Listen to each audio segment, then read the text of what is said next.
Hello guys, welcome back to my channel. As you can see in the picture today, let's start the story of what if Izuku went for revenge x Tsuyu x May x Ochako part 2. Midoriya couldn't believe his ears. Checking around for anyone, he pulled Tsuyu away from the front doors and gave her an incredulous look. After all the talks we've had about why I shouldn't be hunting people down, now you want to go hunt down Tokoyami? He whispered, that doesn't seem like you. Tsuyu's flat expression flattened a little more as she deadpanned, I don't think you're in a position to try and talk me out of it. I'm not. He held up his hands defensively. If a friend of mine was kidnapped, I'd do anything to get them back too. I'm just surprised. He tilted his head to her and added, what brought this about, anyway? Like I said, you're pretty anti-vigilante. Dark Shadow showed up at my house last night, Tsuyu whispered. Left a message for me, Karo. Izuku furrowed his brow. That doesn't make sense. He can't control Dark Shadow at night, it's when it's strongest, and he's got to be guarded like crazy. Tsuyu shook her head. Wherever they're keeping Tokoyami must have a lot of light. But he's explained to me when we've been alone that Dark Shadow is incredibly loyal. I think he's trying to free his master, Karo. He can't attack when he or Tokoyami are exposed to a lot of light, Karo, but he was able to slip this message through my window. Feasible as anything else, Midoriya replied. You saw him? What was the message he left you? Tsuyu nodded and handed Midoriya a piece of paper. Unfolding it, all he could make out was various numbers that looked like they had been scratched into the paper sloppily. I don't know what they mean, but it has to tell us how to find him. Well, Midoriya said, that's the first piece of the puzzle. But you said you needed gear. What kind of gear? She rubbed her arm uncomfortably as she answered. You had figured out gear to stop Stain, Karo. With what we know about the quirks of the villains, I'd need something to protect me from their abilities. And we can't use the suit you have here because it's school property, Midoriya concluded. I'm not sure, Tsu. Stain was one man, and it took diversion tactics with a robot suit and all my gear to stop just him. And he managed to damage the suit. I've seen the news. We know of a warping quirk, fire quirk, a sand quirk not to mention. That Shigaraki guy can decay anything he touches. I don't know a workaround for that. Midoriya sighed. Then you have Todoroki, and that's another fire quirk and ice. I don't know if I can make one suit to fight all of that head-on. Karo, Tsuyu croaked sadly, there has to be something we can do. Even if it was both of us, Midoriya wondered aloud, rubbing his chin, we'd be outgunned if we tried to fight. They both seemed to have the same idea as each other as they looked up and met gazes. So we don't fight, they both said in unison. Your quirk, with the camouflage and wall scaling, is perfect for stealth missions, Midoriya theorized, pulling a notebook from his pocket and jotting down some notes. The camouflage isn't perfect, Karo, she added, if someone gets a good look at me I stand out. We could enhance that. He assured her, mind beginning to race. A suit that blends with you. And you can carry items in your stomach? It's not very useful, Tsuyu replied, placing a finger to her chin. Midoriya shook his head. I disagree. If we made you a stealth suit we could probably fit a few useful tools in there, and they wouldn't be cumbersome or a liability. Karo, you really think you could make me a stealth outfit? Tsuyu asked. He nodded, tapping his pen to his chin. But it's best we figure out where you'd need to go first. Might be able to make more specifics if we know the environment. Mind if I hold on to this? She shook her head. Go for it. Let me know what you figure out, Karo. She stepped forward and hugged him. Thanks for helping me, Karo. He turned red, but answered, don't thank me yet, I haven't done anything. That evening, Midoriya went, as he always did, to Hatsume's basement. A stealth suit to rescue the emo bird? She crowed, rubbing her chin. That sounds like a fun project. A new baby. Right, he agreed, but first we need to decipher this whatever this is. Hatsum and Midoriya analyzed the scratched-out numbers closely. Too long to be an address, a code, maybe? May hypothesized. The two scanned over the paper for a few minutes, before Midoriya rubbed the back of his neck. Hey, you don't mind doing this, do you? Doing what? We're in my basement. We're usually in here. She replied, perplexed. No, this whole helping Azui thing. He shifted, uncomfortably. I know you told me to forget what happened and all that, but you've been kind of weird since then and I was worried there's some stuff you aren't saying. She gave a small laugh. Izuku. To be honest, you're right. There's plenty you don't know about me. But that's on me. And of course I want to help you. I get to make babies. Besides, we're a team. Izuku smiled. Good. There's no one else in Japan I could trust with this. He jerked his hand toward a map that had been on the back wall for their fight with Stain. Their eyes both met the map, and they looked back to each other with inspiration. Its coordinates. They yelled in unison. They ran over to Hatsum's computer, and she began furiously typing away to enter the latitude and longitude. Midoriya suspected it was the only way she knew how to type. It was a city a few hours away, and its coordinates matched up with an old, run-down hospital. A hospital? Hatsum rubbed her chin. Weird place to hide out for a villain group. I don't know, they probably have some old medical supplies. Apparently the girl who attacked Uraraka and Azui used syringe-like tubes to capture blood, so I'm sure there's plenty of useful items for them. Midoriya theorized. Fair point, May conceded, we should scope it out, make sure that's the place. I've got something for that, Izuku realized, grabbing his backpack, and pulling out the small flying drone he had used for scouting out before the sports festival. He turned around to see Hatsum also holding a small flying dun. Oh, he mouthed, laughing. You had one too. She smirked. Duh. What did you make yours for? Midoriya asked, tilting his head. Hatsum just gave him an incredulous look. Why wouldn't I make a flying spy dun, Deku scrub? Great minds think alike. She tapped her forehead. Fair.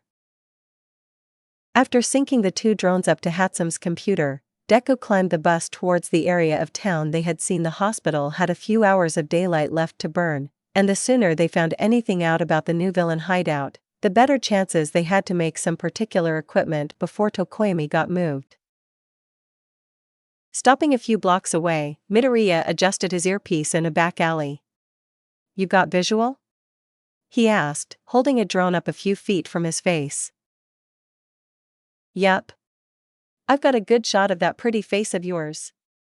She confirmed from her control center. Midoriya bit his lip. When she flirted, he didn't exactly want to move on. He shipped the thoughts out of his head. Now was Deku the villain hunter time, not girl problem time. Alright, releasing them. I'll control mine, but let me know if you pick up on anything or want me to go elsewhere. He released the two drones, and opened the app he had designed on his phone for it. He began scanning the windows of the floors. He started from the bottom, Hatsum started towards the top. It was 10 stories. At first he was worried they had been wrong, as nothing was showing up on his camera, but as he got to the 4th floor, he noticed a faint light glowing in a few of the rooms. Hey, are you getting anything? He asked into his earpiece. I've got some lights on the 4th floor. Nothing, Hatsum answered, hold on, I'll come to you. Keeping his distance from the windows, he swept them all, and almost dropped his phone when he finally hit the jackpot. Tokoyami was in one of the hospital beds, with multiple interrogation lamps surrounding him.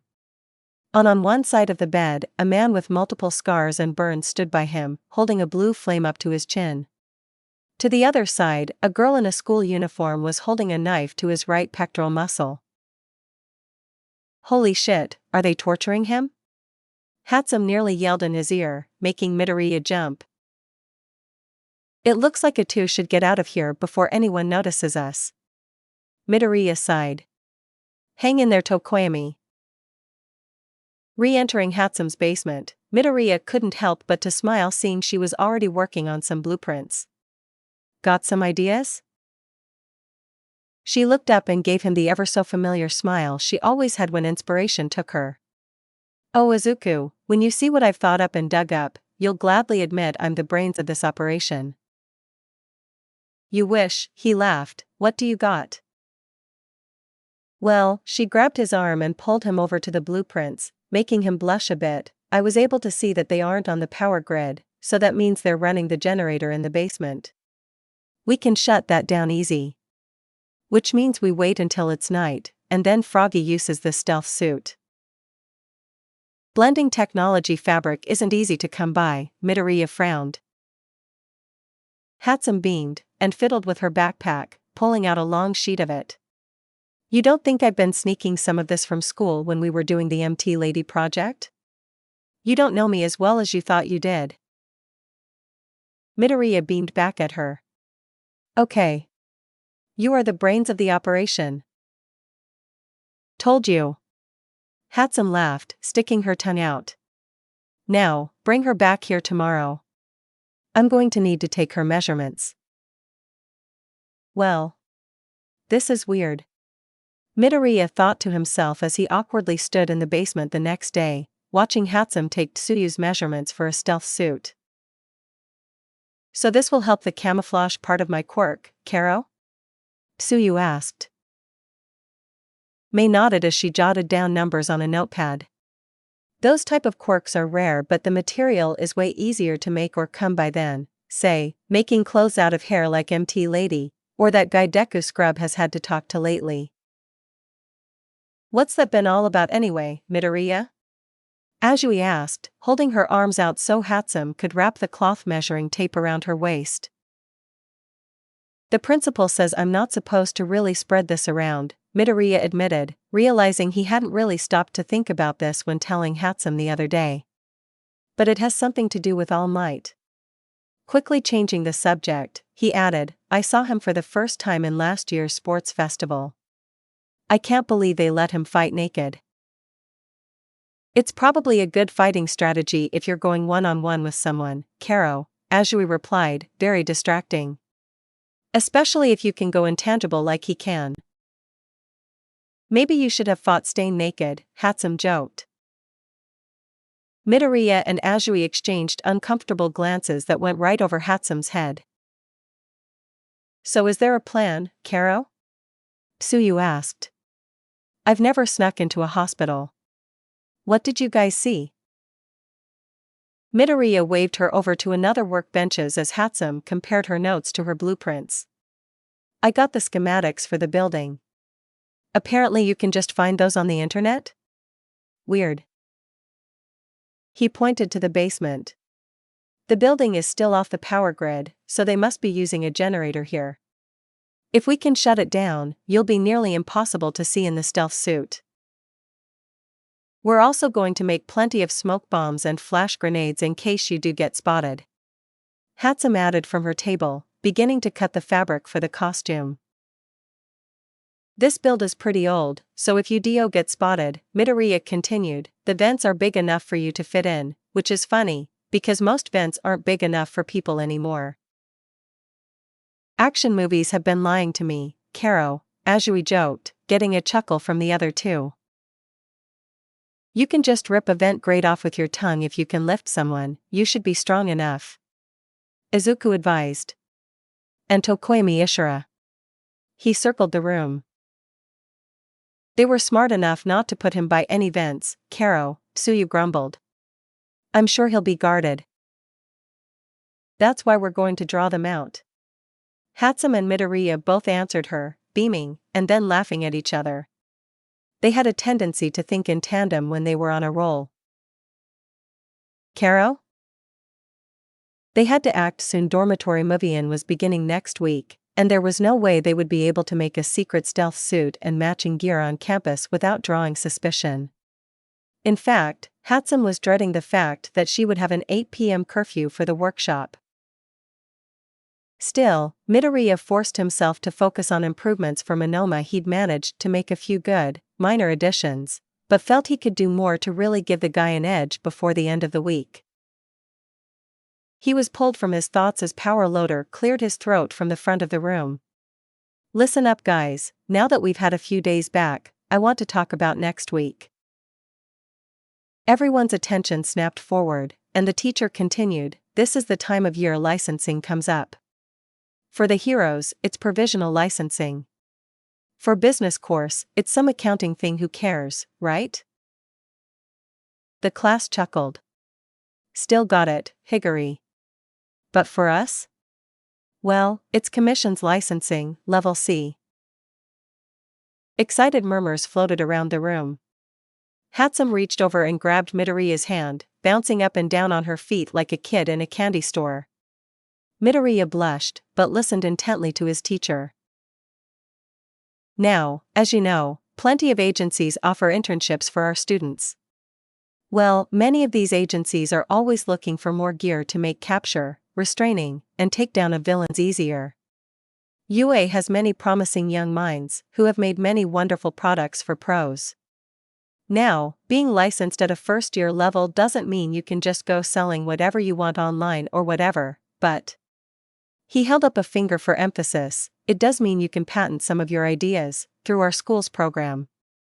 And it also means that you can work on requests for patented items through the costume companies we're contracted with, or items requested specifically of the school. And of course, his grin returned, any commissioned items, you do get a cut for your labor. Excited whispers went around the room, and the teacher cleared his throat again. Now that's the fun part. The less than fun part is that the first step in this process is to prepare a portfolio to submit for review. That's what we'll be working on next week. The class groaned, making the teacher scowl. Shut up. You've all made great tech. But part of going into this business is knowing how to present it. Which does not mean, he glared towards a certain pink-haired student, turning a cherished competition into a giant advertisement. Hatsum's eyes shifted, and Midoriya stifled a laugh. Anyway. Get back to work. Power Loader finished, gruffly. Midoriya became so engrossed in his work again, he didn't notice the teacher meander over to his desk. Midoriya, a word? Izuku looked up, confused, as Power Loader led him out into the hallway. Long time, no chat, kid. He gave the teacher a small smile. Yeah. Summer was a bit crazy.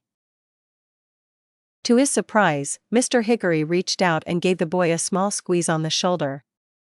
I know you never really stopped looking up to the guy, Midoriya. Are you holding up all right?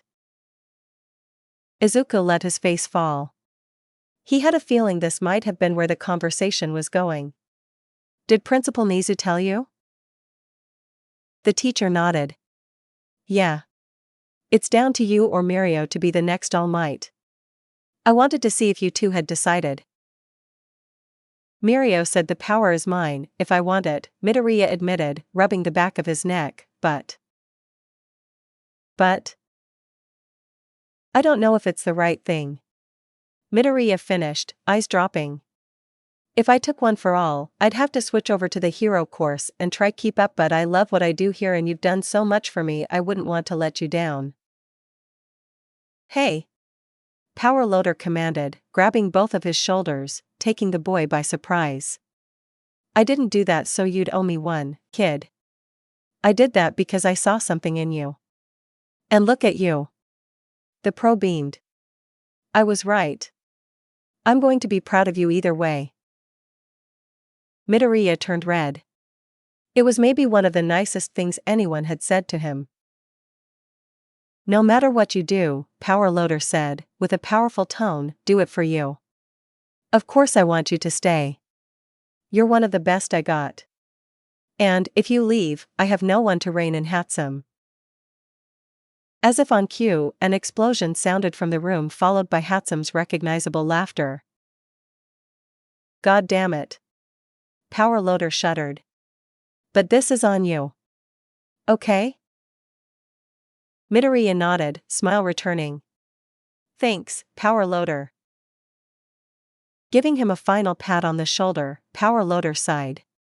Now let's get in there before Hatsum burns this place to the ground. It was needless to say, Midoriya had plenty on his mind when he left school Wednesday. Final touches to make on Monoma's suit, a portfolio to build next week, infiltrating the hospital lair of the League of Villains, and his discussion with Power Loader. Also, it was laundry day, but that was pretty low on the list.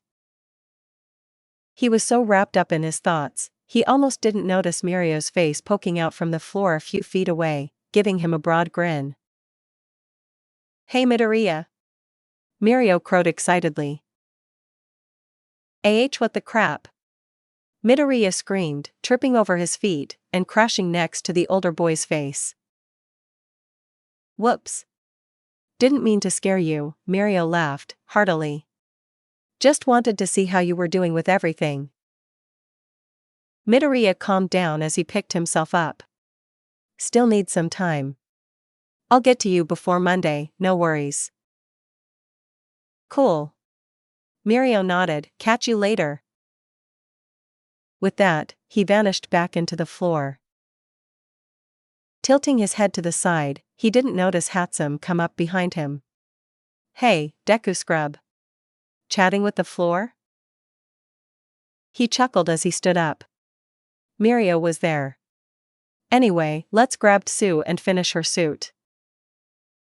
Late into Wednesday evening, Midoriya and Hatsum were waiting in the girls' living room while Tsuyu changed into her stealth suit in the basement. I hope this works, Hatsum sighed. Midoriya gave her a funny look. You're never nervous about your babies, May. You're all about failure being the mother of invention. True, she replied with a smile, but I've never made a stealth suit before. And this one we only have one shot with. They both jumped though as a froggy voice rang through the room, you did fine, Caro, I'd been on the couch for like 5 minutes. The two support students whipped around, and squinted. Only by really focusing could they make out the thin air distortions of Tsuyu, but this was in the light. The heroine known as Froppy faded into view. It's perfect, Caro. Well, Midoriya grinned. Then we strike tomorrow. Midoriya and Tsuyu stood in a back alley, a block away from the hospital building. Midoriya had taken the helmet off of his mech suit and affixed it to his pack, and Tsuyu was already geared up in her stealth suit. The two of them put in their earpieces. Can you hear us, May? Midoriya whispered. Loud and clear. She bellowed, making the two vigilantes flinch. This is so cool, it's like a heist movie. Except, you know, instead of diamonds, we're stealing Emo Bird from the bad guys. Midoriya stifled a laugh while Tsuyu tilted her head curiously. Do you have eyes on the hospital, Caro? Sure do. Hatsum confirmed, if anything goes sour, I'll tell you, and you get the hell out of there. Alright, Midoriya exhaled, rolling his neck to limber up. Let's go save Tokoyami. He and Tsuyu shared a fist pound and crept towards the hospital, leering around the corner to see who was standing guard. It was a man in a black and white costume that covered his entire body. He seemed to be having a conversation with himself. He shot a puzzled look at Tsuyu, who shrugged. I didn't run into that one, Caro, she whispered. Hatsum, you got any intel on the guy out front? Midoriya asked. Worth a search on the generic internet search browser. The sound of furious typing answered them, before a momentary pause. The guy's name is Twice. Mental patient escapee. He can clone himself or anyone else, though the clones are usually weaker than himself. Take him out quick before he makes an army to stop you. There was a pause again before she added, who makes the support items and suits for bad guys anyway? Nodding, Tsuyu camouflaged herself, and crawled around the side of the building, up and over the line of sight for the villain. Midoriya, around the corner, slipped on his helmet, and deployed his gauntlets and mechanical spider legs. Looking around the corner, he sprang into action as Tsuyu wrapped the villain up, with her tongue, in one fell motion.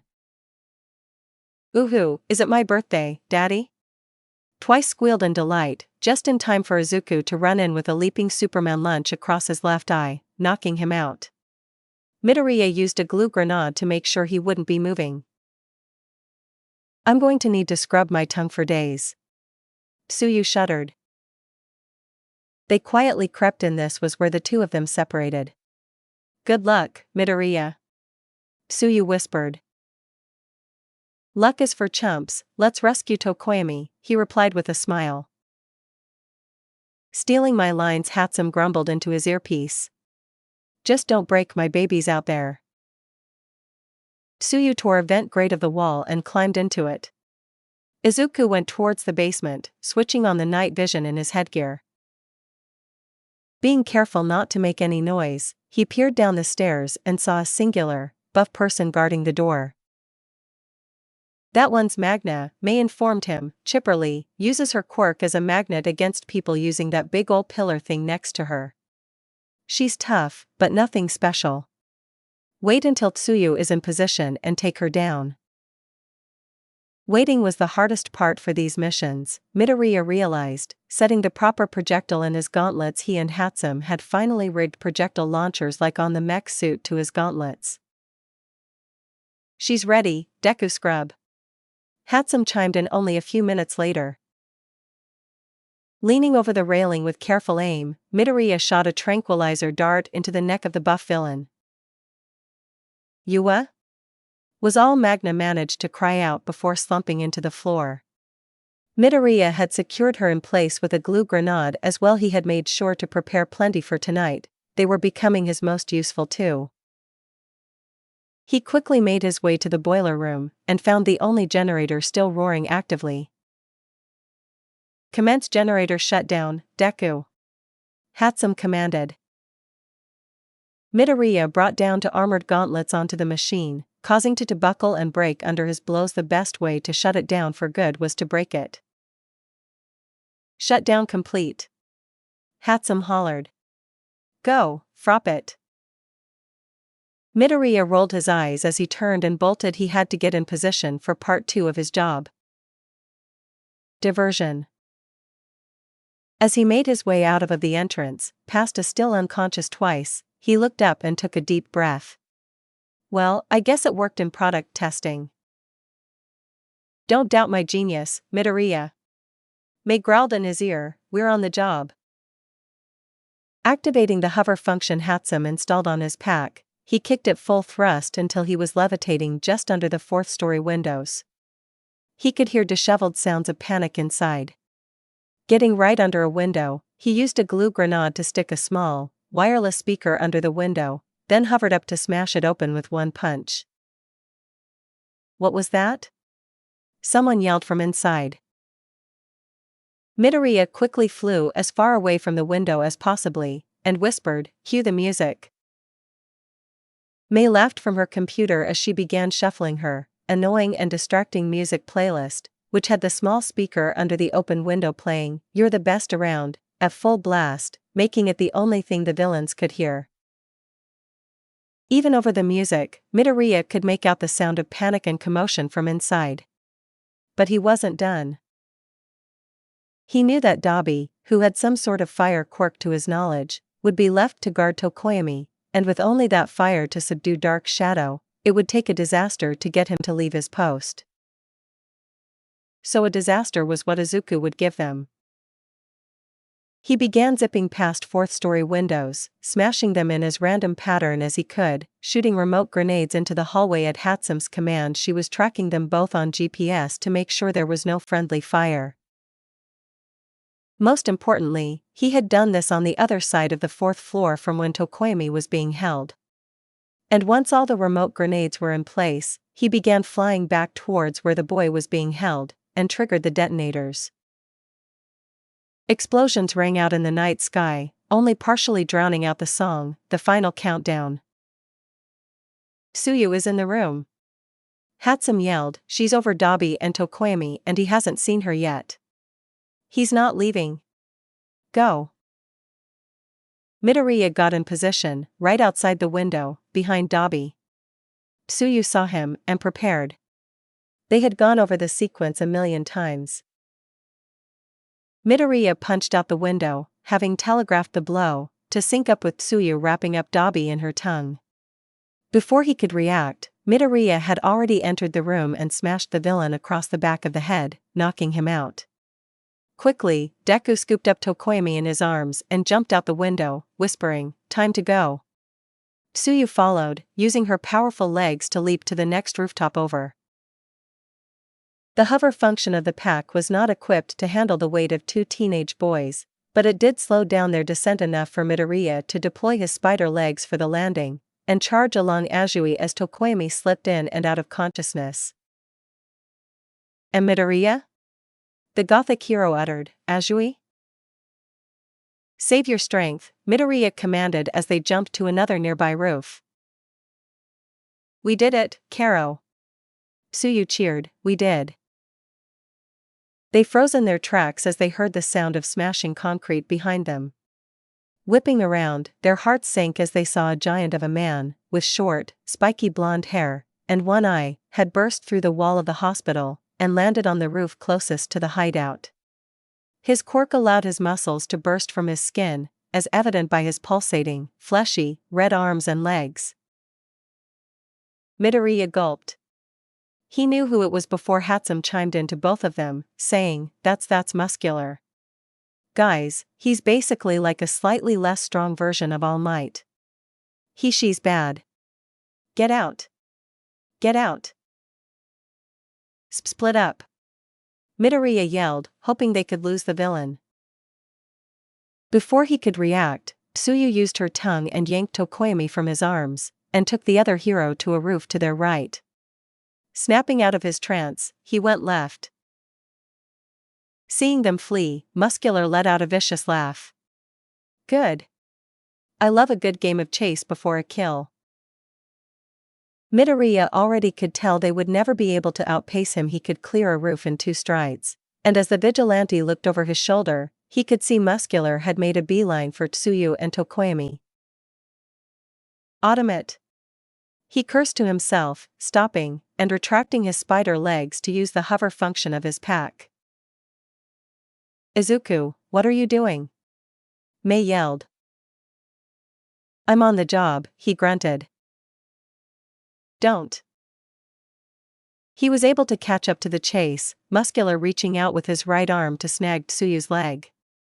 Midoriya took careful aim, leading his shot to where the villain's foot would land next, and shot a glue grenade that exploded and trapped the villain to the roof momentarily. Both of them stopped and looked at the airborne vigilante. Tsuyu hesitated, but Midoriya screamed, hastily, just go. She didn't need to be told twice. She kept going from roof to roof with Tokoemi. What are you doing? Mei yelled, a rare panic rising in her tone. You're going to get killed against him. The split second was all it took for Muscular to tear a chunk of roof off the building, and turn towards Midoriya. You just made a big mistake, little boy. The villain scowled. Even with his leg weighed down with a chunk of concrete, he expanded his muscles and leapt at Midoriya faster than the boy could react. Tackled from midair, the breath was driven from Midoriya's lungs as a shoulder hit his chest. The villain had wrapped the boy in his left arm and raised his right arm threateningly. In a panic, and with the sounds of Mei yelping in his ear, Izuku managed to raise his left gauntlet and unleash a burst of flames that seared the face and good eye of the villain. Muscular screamed in pain, allowing Izuku to kick off of him as they began falling towards the pavement. Being grabbed by Muscular had knocked the hover function off his pack offline, but Midoriya was able to deploy his spider legs and land on a roof, the villain crashing into the street below. Midoriya could hear car horns and screaming people were already being drawn to the loud music and explosions, and a serial killer crashing into the street was going to incite a backpack. Midoriya took off again, hoping the flames to the face and the fall to the street were enough to keep the villain down long enough for him to escape. Go go go. Hatsum urged, sounding near beside herself. The anxiety in her voice just compelled Izuku to move faster. Their pleas fell on deaf ears as a surge of screams and the sound of rushing air made him turn once more, and he gasped. A car was zipping through the air heading right towards him. It would be easy enough to dodge, but the sound of shrieking coming from the vehicle told him there were people inside still. Damn it! Bracing for impact, Midoriya planted his feet on the roof, and used all 4 spider claws to catch the hood and undercarriage of the vehicle. While the claws held the full weight, the impact nearly knocked Midoriya over, but he managed to place the vehicle down on its wheels. Hey, it's that crazy vigilante guy! Yelled the man from the driver's seat, apparently forgetting the pants-wetting terror of getting thrown by a supervillain. You're welcome! Midoriya yelled, jumping to the next roof over. He had only gotten 5 roofs away, when Muscular came soaring through the air himself, looking to land in front of Midoriya. Got you now, boy. I'll pick my teeth with your femur when I'm done with you. That's not sanitary, was all the response Deku managed to yell back. He means it. Hatsum yelled over her earpiece. You're outgunned, you need to get out of there. Is anyone in these buildings? He asked, in a panic. No, Mei replied, confused, these buildings are condemned. Izuku breathed a sigh of relief, and immediately jumped towards a taller building to his right, but not before shooting an explosive at where Muscular was landing. The explosion knocked a giant hole in the dilapidated roof, and Muscular crashed through to the floor below, and it sounded like he even went a few floors down in the weakened structure. Midoriya used the grappling hooks on the undersides of his gauntlet, and launched himself up a few stories on the taller building. As he approached the building, he retracted the hook, wrapped himself in his spider legs as an impromptu shield, and crashed through a window, rolling like a ball across the floor. Thankfully, the building had a few broken or boarded-up windows, so he hoped this one wouldn't be too noticeable. With no time to rest, Midoriya ran into the hall, recognizing this as an old apartment building, and went to the stairwell to head down. The more he moved, the less likely it would be that Muscular would be able to find him. Hatsum, do you see anything? He said, as quietly as he could. Adrenaline was making his heart pound in his ears. She's looking around, Hatsum replied, her voice still trembling. He's looking for a helmeted vigilante with spider legs. Get to the street, get back in your civilian gear, get on the nearest subway terminal, and get back here now. He realized she was right. Using the spider legs, he jumped down the spiraling stairwell, using them to catch himself at the bottom of the 5-story landing. He quickly retracted them, his gauntlets, and shoved the helmet in his backpack, before slipping out of the street into the panicked sidewalks. He breathed a sigh of relief. He could see some pro-heroes arriving to the scene just in time: Eraserhead, Endeavor, MT Lady, Kamui Woods, Hawks. He was able to blend into the crowd, and make his way into a crowded train car below the street. Without his helmet, he couldn't use his earpiece, but he managed to find enough cell service to get a message to Azui and Hatsum, letting them know he was safely on a train. He kept it vague so that nothing could be linked from that message to any sort of vigilantism. Midoriya sighed and relaxed into his seat. His heart was still pounding, and the soreness in his chest didn't help either. Still, he knew it was miraculous that he had encountered Muscular, a known killer, and managed to escape with nothing more than probably a bruised chest. How many pros had fallen to that madman? Too many to count. As he finally was able to exit the subway, the trip delayed for how many people were trying to get on and off. In the panic, He stopped in a small shop to see if he could find any news about the fight at the hospital. Most coverage had shifted to the appearance of Muscular, and how Endeavor and a smattering of other heroes had shown up to stop him. Midoriya breathed a sigh of relief while there were few reports of explosions and loud music on a few news stories, because no one knew the League of Villains had been hiding in that hospital. The only things that anyone had confirmed were Muscular and Endeavor fighting. That was, until he came across a live interview with the man he had saved. Opening it, he listened. "Yeah man," the bystander told the cameraman, excitedly. "He caught me with the crazy octopus claws or whatever and took off. Vigilante bro totes saved my bacon. Just wish I had gotten a pic." Midoriya frowned. Hopefully those wouldn't get linked back to him. But Hatsum had prepared another tampered security tape for an alibi if need be. Still, he allowed himself a sigh of relief as he walked towards his partner's home. That had been way too close, and if it weren't for those abandoned buildings, he'd be roadkill. I wonder what I could use to combat such high-level quirks. I don't think even the full much suit could take that guy. After brainstorming for a bit, Hatsum's house appeared in his field of vision, just the sight of their home base, filling him with satisfaction. They had done it.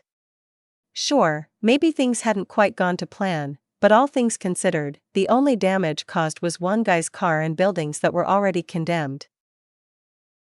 As he approached the door, like usual, Hatsum flung the entrance open, as she had done so many times before. But this time, she didn't greet him normally. She ran to him and wrapped him in possibly the tightest hug he'd ever experienced. It was not a friendly hug he'd normally get at the end of a day of inventing, or even a passionate embrace like one they had shared before being intimate. Her hands were shaking as they gripped into his back, a sort of desperate tightness in her arms. It was as if Midoriya was sand and she was fighting to make sure he didn't slip through her grasp. And he couldn't help but notice her cheeks were still moist as she buried her face into the crook of his neck. She had been crying. Shocked by her reaction, he slowly wrapped his arms around her. "I'm okay," he whispered, unsure of what else to say, "I promise." His only response was a sniffle into his neck. As this happened, Tsuyu and Tokoyami slowly made their way out of the house.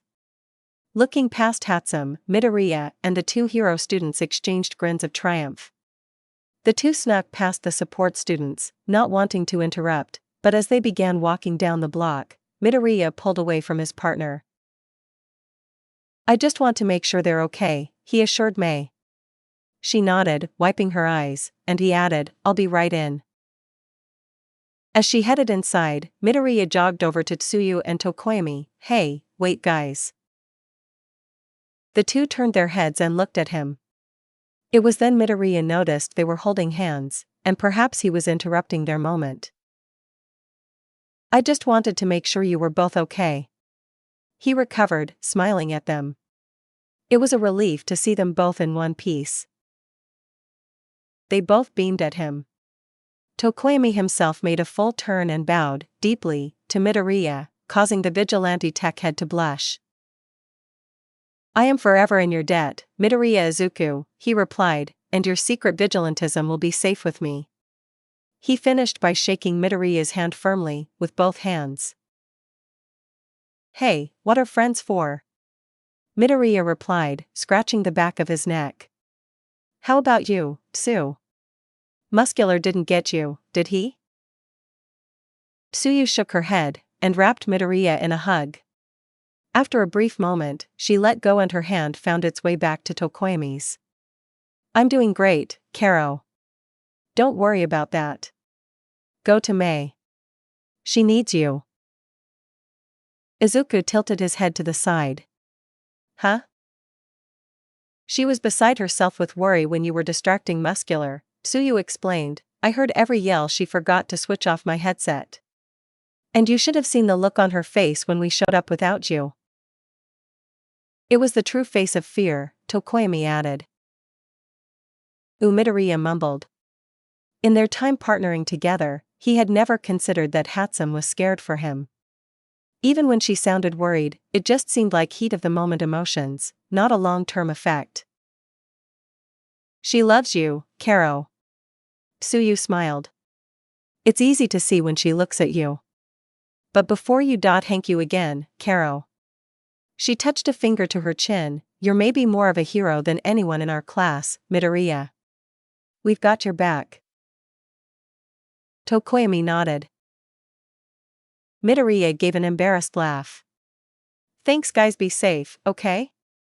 Text me that you got home okay.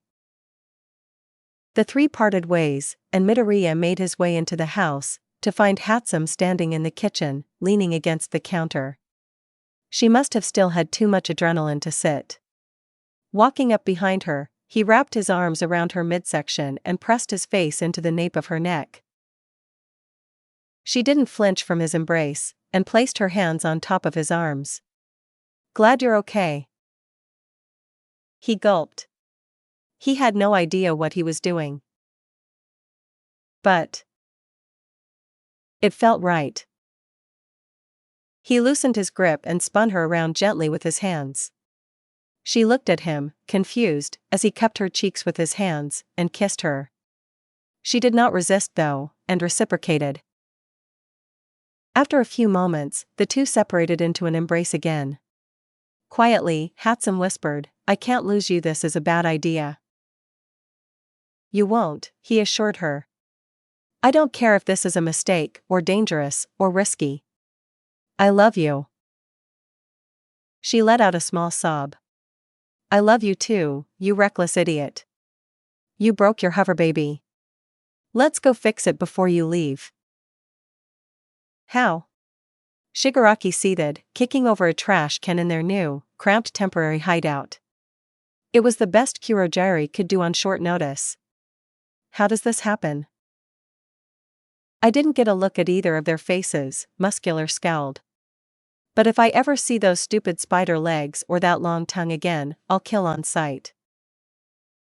They didn't even get bloodied up, Toga pouted. That's no fun. Todoroki was in the corner, silent. But he knew who it was. He moved to leave the room, but not before Dabi growled at him. Where are you going, new meat? Just for some air, Todoroki replied, flatly.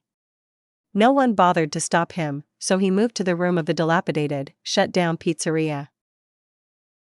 Midoriya. He scowled. You said I didn't deserve to be a hero. Well. Neither do you. Time to finish you. No one really took notice as Midoriya and Hatsum walked into UA the next morning holding hands. After all, Tokoyami had been found the night before, and was being hounded by reporters at the gate to the campus. According to him, the villains abandoned him during the attack, and in a panic he had fled.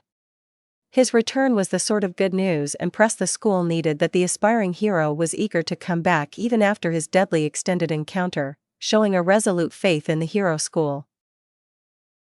It was perhaps this renewed vigor and excitement at a successful rescue operation that allowed Midoriya to put the finishing touches on Monoma's costume.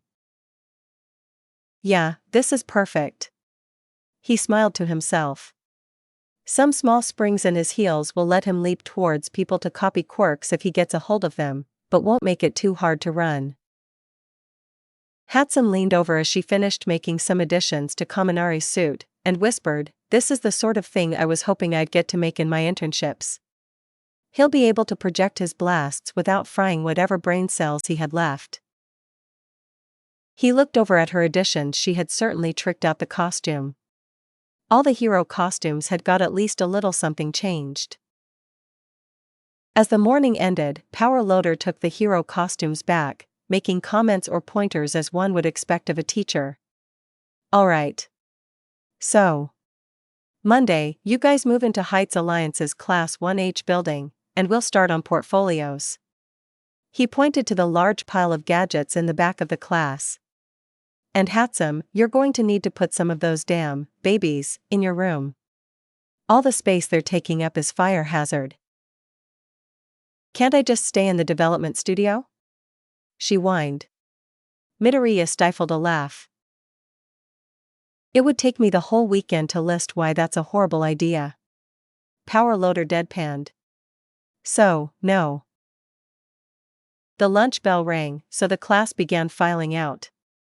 Hatsum grabbed a few of her smaller babies and began shoving them in her backpack.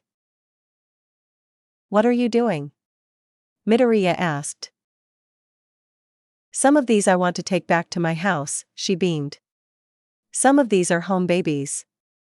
Not school babies. Need help? He asked, opening his school bag. Seemed like the boyfriend thing to do, anyway. She smiled and began excitedly shoveling gear into his pack as well until they were full. The two looked at the still intimidating pile of inventions along the studio. Where are you going to put all of these? Izuku asked his girlfriend. She smirked. I can just throw them in my room and stay with you. Midoriya turned crimson. You know that's not allowed. She laughed as the two made their way to the cafeteria. Since when have the rules ever stopped you from doing the right thing? How does that constitute the right thing? Because, Hatsum argued, we'd have more space for the wonderful babies we make together. And it would make your girlfriend happy. What kind of monster would you be if you made your partner and lover unhappy? You're only impeding our scientific breakthroughs, Deku scrub.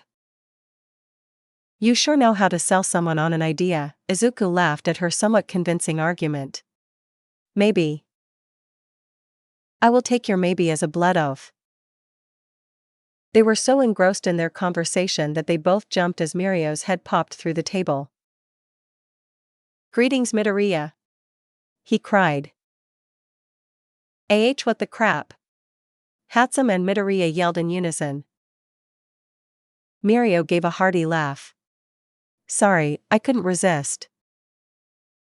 Are you? Midoriya shifted his eyes. Are you naked right now under the table? Mirio disappeared in a hurry. Moments later he entered the cafeteria normally. Hey Midoriya. Got a minute? He gave a glance at Hatsum that clearly meant, alone. To her credit, this social cue managed to register, and she stood up and abruptly stated, oh heavens, look at the time. She looked at her wrist. There was no watch there. I must go vacuum my cat. Midoriya laughed as she walked over to the Class 1A table, made no effort to appear like she was vacuuming a cat, and greeted Tsuyu and Tokoyami. Well, she's a lively one, Mirio chuckled. Sorry to keep pestering you, but I wanted to know if you had thought about it. I have, Izuku replied, smiling. Looking back at the hero table, he saw Mei showing their friends one of the gadgets the two of them made, a taser glove. He thought back to the night before, remembering what Tsuyu had said, that he was more of a hero than anyone her or the gothic teen knew. You take it. Midoriya finished, smiling. Are you sure? Mirio asked, stunned. I thought this was a chance of a lifetime for you. It would have been, the younger boy admitted, but All Might believed in me being able to be a hero without a quirk. And I love support. It's where I belong. Besides, I think you remind me a lot of All Might. Really? Mirio responded, flattered. Well, I guess I'll do my best to live up to him. I think you'll do great, Midoriya assured him. Go take it from the principal. Mirio went to leave, but Midoriya remembered himself, and grabbed the taller boy's arm. But if you need gear to help you adjust to that power, I think Hatsum and I could be a big help, build you whatever you need. As if summoned by a demonic ritual, Hatsum seemed to flash step over to them, already brimming with excitement. Does this guy need a baby, Deku scrub? Ababi? Mirio echoed in confusion. Our inventions, Midoriya hastily explained, she calls them babies. That's right. Mei cried, me and this guy here can make real good babies for you. Mirio laughed. I'll keep that in mind. Thanks guys. As he walked out of the cafeteria, Hatsum slung an arm around Midoriya. So wait, if he would need gear, does that mean? Yeah, Midoriya shrugged, I turned down the offer. Support is too fun. Right? Hatsum cried, why punch stuff when you can use tasers and lasers and phasers and other babies? In her excitement, she forgot they were in school and kissed him, which drew a few whistles from their classmates. Izuku pushed her off gently, come on, not in public. Pfft, Hatsum beamed as she brushed off his embarrassment, fine fine. The weekend came and went, Midoriya fulfilling his duties as a good boyfriend and helping Hatsum move her excess of babies from the development studio to her dorm room. She, in turn, repaid him in other ways towards the end of the day. Sunday night arrived, and Izuku and his mother spent a nice evening at home, his poor mother in tears to see her son going off to live at the school. And while he would miss his mom too, Izuku didn't have the heart to tell her he was more excited than anything. And you bring that girlfriend over? Inko demanded, I haven't met her yet and you spent your whole summer there. Okay. He promised. If I can tear her away from the lab, I'll bring her over one weekend. Alright, grease monkeys. Power Loader hollered, outside of the building for 1H, check out the swanky new digs. The students oohed as they stepped in. Except Izuku and Mei, of course, having been granted permission to move some items into her room. Boys on the left. Girls on the right. The hero explained. Bathrooms and common area are down here. Restrooms and showers have been separated by gender. And if any of you require special accommodations with that, feel free to let me know in private. He looked at the expectant faces on Midoriya and Hatsum's face and sighed. As there is no workshop here, the development studio will remain open until 8 p.m. And under supervision. He grunted. There was backlash about Mei forgetting to go home at night, so the changes were rolled in with the dorm system. So after 8 you leave and sleep. And shower. You all smell like sweat and puberty. Hatsum scowled. 8? That's only 5 hours of inventing time after class. Midoriya wasn't thrilled either. How would they be able to make gear for his excursions if they were under supervision? That was a problem they could handle another time, he figured. The only threat he had to worry about at the present was Todoroki. He hadn't forgotten the former hero student. He didn't know if Shido had been present at the hospital, but he knew that was not the point of their raid. He had been so lost in his thoughts, he only snapped out of it when they finally made it to classes that morning, and Power Loader began going over what they would need to present for a portfolio. Pick your 3 most useful devices. Detailed specs, overview, the works. You can all make the tech, now sell it. Power Loader instructed. Present them Friday. Passing grades will move on to an actual presentation showcase to an association of heroes. How am I supposed to pick just 3? Hatsum grumbled, rubbing her chin. I make 3 babies on a good day. You blow 3 up on an average day, Midoriya teased. I can still present them, Hatsum replied, indignantly. That night, Midoriya and Hatsum stayed in the support lab until they were forced out by their long-suffering teacher. Deku spent the time perfecting a new piece of equipment he wanted to include on his portfolio, but also something he thought might help him against Todoroki. He figured the only way he could make vigilante equipment at school was if he disguised it as a project. Hatsum herself was perfecting her toolbox pack. Even Power Loader was impressed with the tap until she was begging for more time in the lab. I'm pretty sure your pack alone could get you a passing grade, Midoriya assured her as they walked back to Heights Alliance, and the boost boots and the hover pack will push it over the edge. Well, duh, but why stop there? She grumbled. Anyway, tell me about what you were working on. It was for the freezer burn guy, right? Yeah, Midoriya laughed, a few ideas. It's hard to combat fire and ice at the same time. But I had an idea on how to cut off the use of one or both of his sides in battle. The first is kind of like a smoke bomb, but it releases a long-lasting mist. Makes like a fog cloud of moisture, he explained. I can market it as an atmospheric fire suppressant. It will moisturize a large area, and will make it really easy to put fires out.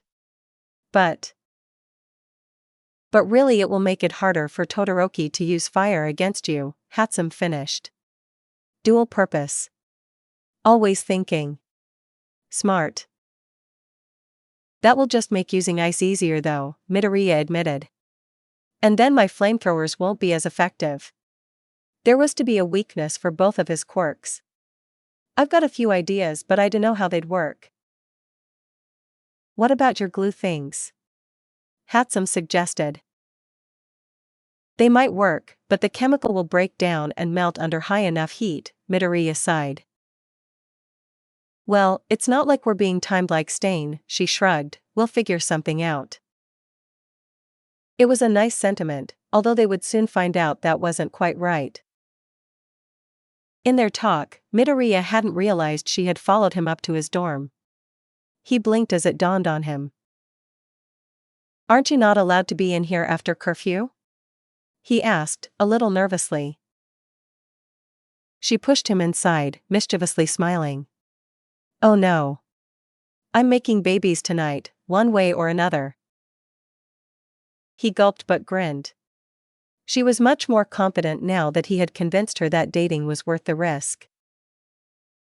The next few weeks went on without much news. The Hero Course students took their provisional licensing exams, though only a small number of the 1A and B students passed.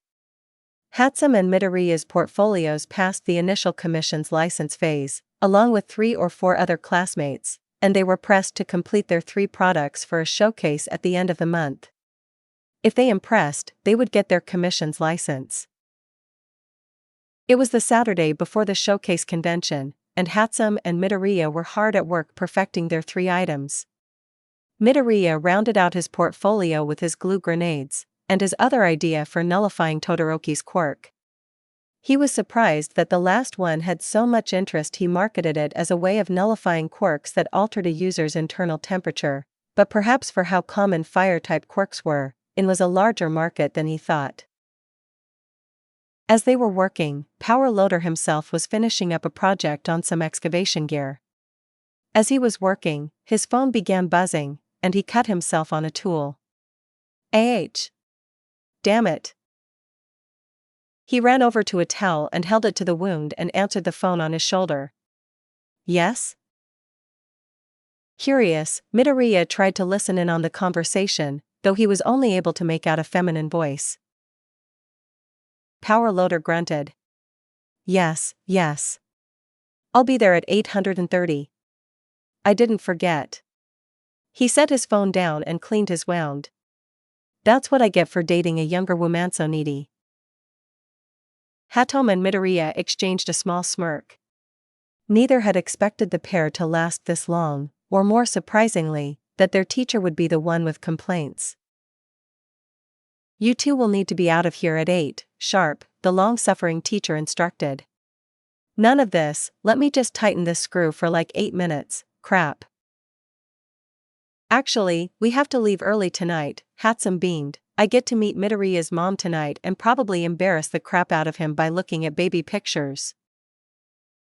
Izuku sighed. He was already nervous for this, and Hatsum's attitude was not helping. But if there was one thing she loved as much as inventing, it was finding new ways of making him blush. Well damn, looks like Christmas came early for me, their teacher joked. Try not to kill him. So got everything ready for the convention Friday? Hatsum asked as they boarded the bus. Midoriya nodded, trying to calm his nerves. Having never brought a girl home to his mom under confirmed pretenses of dating, he was a bit of a wreck. Yeah. I hope I get some takers.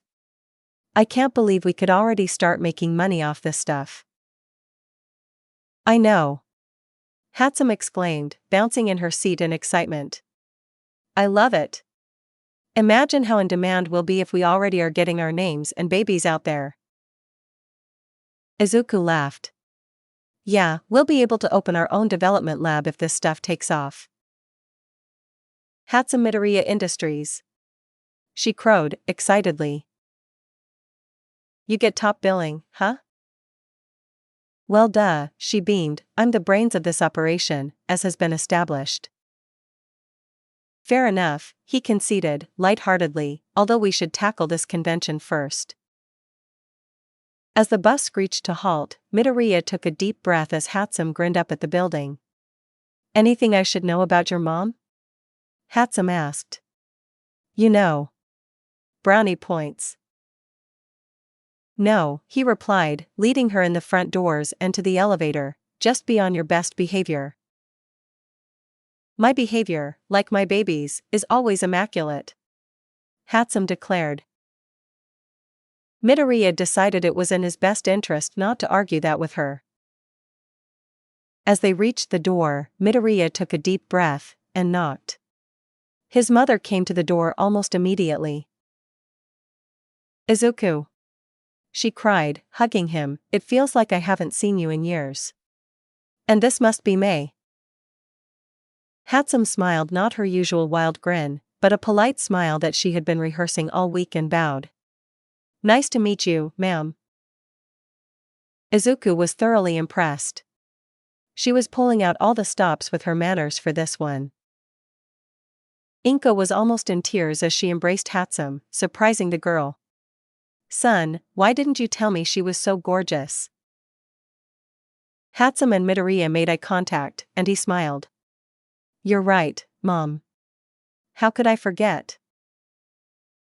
May only responded with a soft smile. She wasn't used to compliments, since most of her life people found her less than sociable. Inko pulled away and wiped her eye. Why didn't you tell me your other friend was coming too? Izuku's eyebrows furrowed together in confusion at this statement. Other friend? Yes, he's been here for a bit now. I'm sorry, what was your name, dear? Inko moved aside, gesturing to the couch. Midoriya and Hatsum locked up. There he was, on the couch. Sure, he had a hat on to hide his two-toned hair, and concealer to cover the scar over his left eye, but there was no mistaking that face, and the multicolored eyes. Greetings, Midoriya, Todoroki said, flatly. I just had quite the lovely chat with your mother. Million scenarios played in Midoriya's head as he looked at the disguised villain on his couch. Todoroki seemed to take great pleasure in the look of terror and anger splayed on not only Midoriya's face, but Hatsum's as well. If he hurts my mom, I'll kill him. Midoriya's hands shook, fear and rage waging a war in his head. I'm sorry, dear, what did you say your name was? Inko asked. Enji, Todoroki lied, we went to middle school together. Right, Izuku? Time seemed to slow down as Midoriya evaluated his play. If he acted, his mom would know there was more to his work and support than merely making gear. Todoroki kept his right arm pointed at Inko at all times, implying he could freeze her at any moment. Of course. Midoriya replied, putting on his best rehearsed grin. How have you been, Enji? Glancing to his left, Midoriya couldn't decipher the look on Hatsum's face, but if he had to guess, she was plotting a device to remove Todoroki's fingernails as slowly and painfully as possible. A little rough, Todoroki smirked, being quirkless, I wasn't able to get into UA like we always talked about. He paused. I guess I just don't deserve to be a hero. The irony was not lost on Deku. It was, however, lost on Inko, who stood up and declared, I'll make us some more tea. Will you be joining us for dinner, Enji? As his mother left for the kitchen, Todoroki stood up and kept his right arm trained at her back.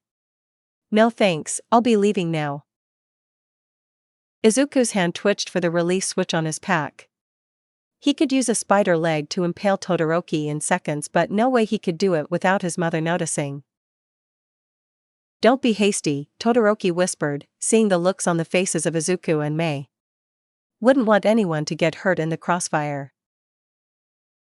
Begrudgingly, Hatsum and Midoriya parted to the side so Todoroki could walk between them. Making eye contact with Izuku, and with a low voice, the son of Endeavor whispered, "I'll see you soon to finish what I started. Don't try avoiding either, it might affect certain parties." Izuku seethed, but both boys were taken off guard as Hatsum tapped Todoroki on the shoulder. "Hey, pretty boy."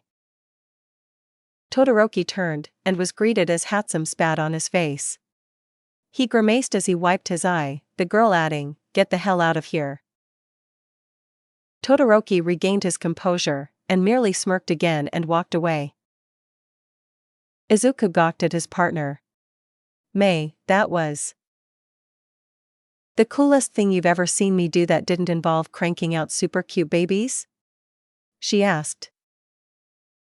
"Wellies, but also dangerous," Izuku said, trying his hardest to scold her but smiling nonetheless. "Oh, he's already gone?" Inko asked, walking back into the room with a tray of tea. "How sad. Did you know he's shown up here almost every weekend the last month looking for you?" "So, he's been trying to meet me face to face? But why?" Midoriya wondered. He was snapped out of this trance as Inko grabbed May's hand and pulled her over to the couch. "I have so many things to ask you. And we can look at photos of Izuku as a baby. He had the cutest All Might onesie." May's eyes lit up. "Yes. I must evaluate the adorableness of him as a child for any potential offspring, as well anticipate what they would look like." After an awkward pause, she added, "Not anytime soon, obviously. If Todoroki doesn't kill me, these two might." Midoriya blanched. Still, he had a hard time relaxing after what had happened. Thankfully, the two seemed to get along wonderfully, which helped put him at ease after some time. After a long trek through memory lane, Midoriya pulled out an invention the two of them had come up with in class just for his mother. They thought it'd be good for brownie points, as May said. It was a glove that, when worn, would let her use her quirk on things about twice the size of their usual limit. "You two made this?" Inko nearly sobbed as she levitated a frying pan over to herself. "This will help out so much around the house. I don't know what to say. Just tell your friends how good me and your kid are at making babies so they buy all our stuff when we own our own company." May crowed, proudly. "With your help and advertising, me and Izuku will make babies all over this town." Deku covered his face in his hands. He had begged Hatsum not to phrase it that way, but she had gotten so excited, she must have forgotten. Thankfully, his mom was so ecstatic she hadn't noticed. Rubbing tears from her eyes, she hugged the two kids again. "This is so thoughtful." She pulled away and shifted to grabbing her son's shoulders. "Izuku, you take good care of this girl, she's a good one." "Okay Mom, I will," he assured her, hoping the night would end soon. After they ate, Inko began washing up while Izuku showed Hatsum around the apartment he had grown up in. When they got to his room, the two students stopped as they saw a note on his bed. It was from Todoroki. He must have slipped it in there earlier. The two exchanged looks, and Izuku picked up the note. "I know you were behind the attack at the hospital. I'm coming for you. Nowhere is safe. Next week. Saturday. Be ready." While Midoriya evaluated, "He's not as threatening as Stain was. But we'll have to be alert. He doesn't have you bugged either if he kept showing up here like a little lost puppy to find you," Hatsum added, not hiding the disgust she had for the boy. "I don't think he knows what he's doing." The two looked at each other, the same thought hitting them. "He's acting alone." "This is good," Midoriya analyzed. "He doesn't know what he's doing, but with his power, he thinks he can do this alone. And if he's alone, he'll be easier to take down when we figure out the perfect babies to make." Hatsum exclaimed, a bit too loudly. "Are you two okay in there?" Inko called out, nervously.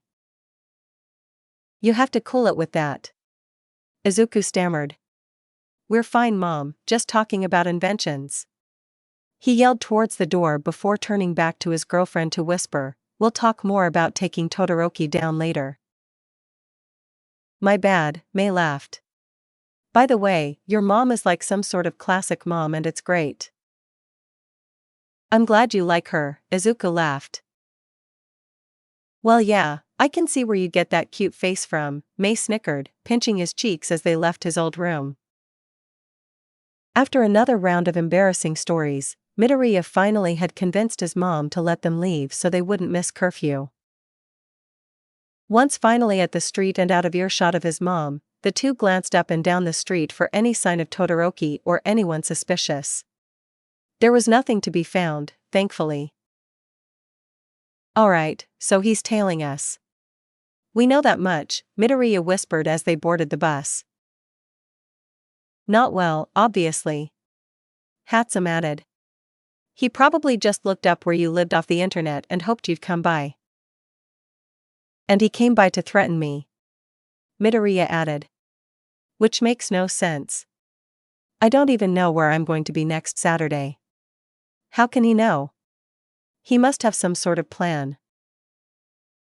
"Well, you got the freezer burn-busting babies that you've developed for the showcase Friday," Hatsum pointed out. "Just make a few more this week and keep them on you, then we can take him down.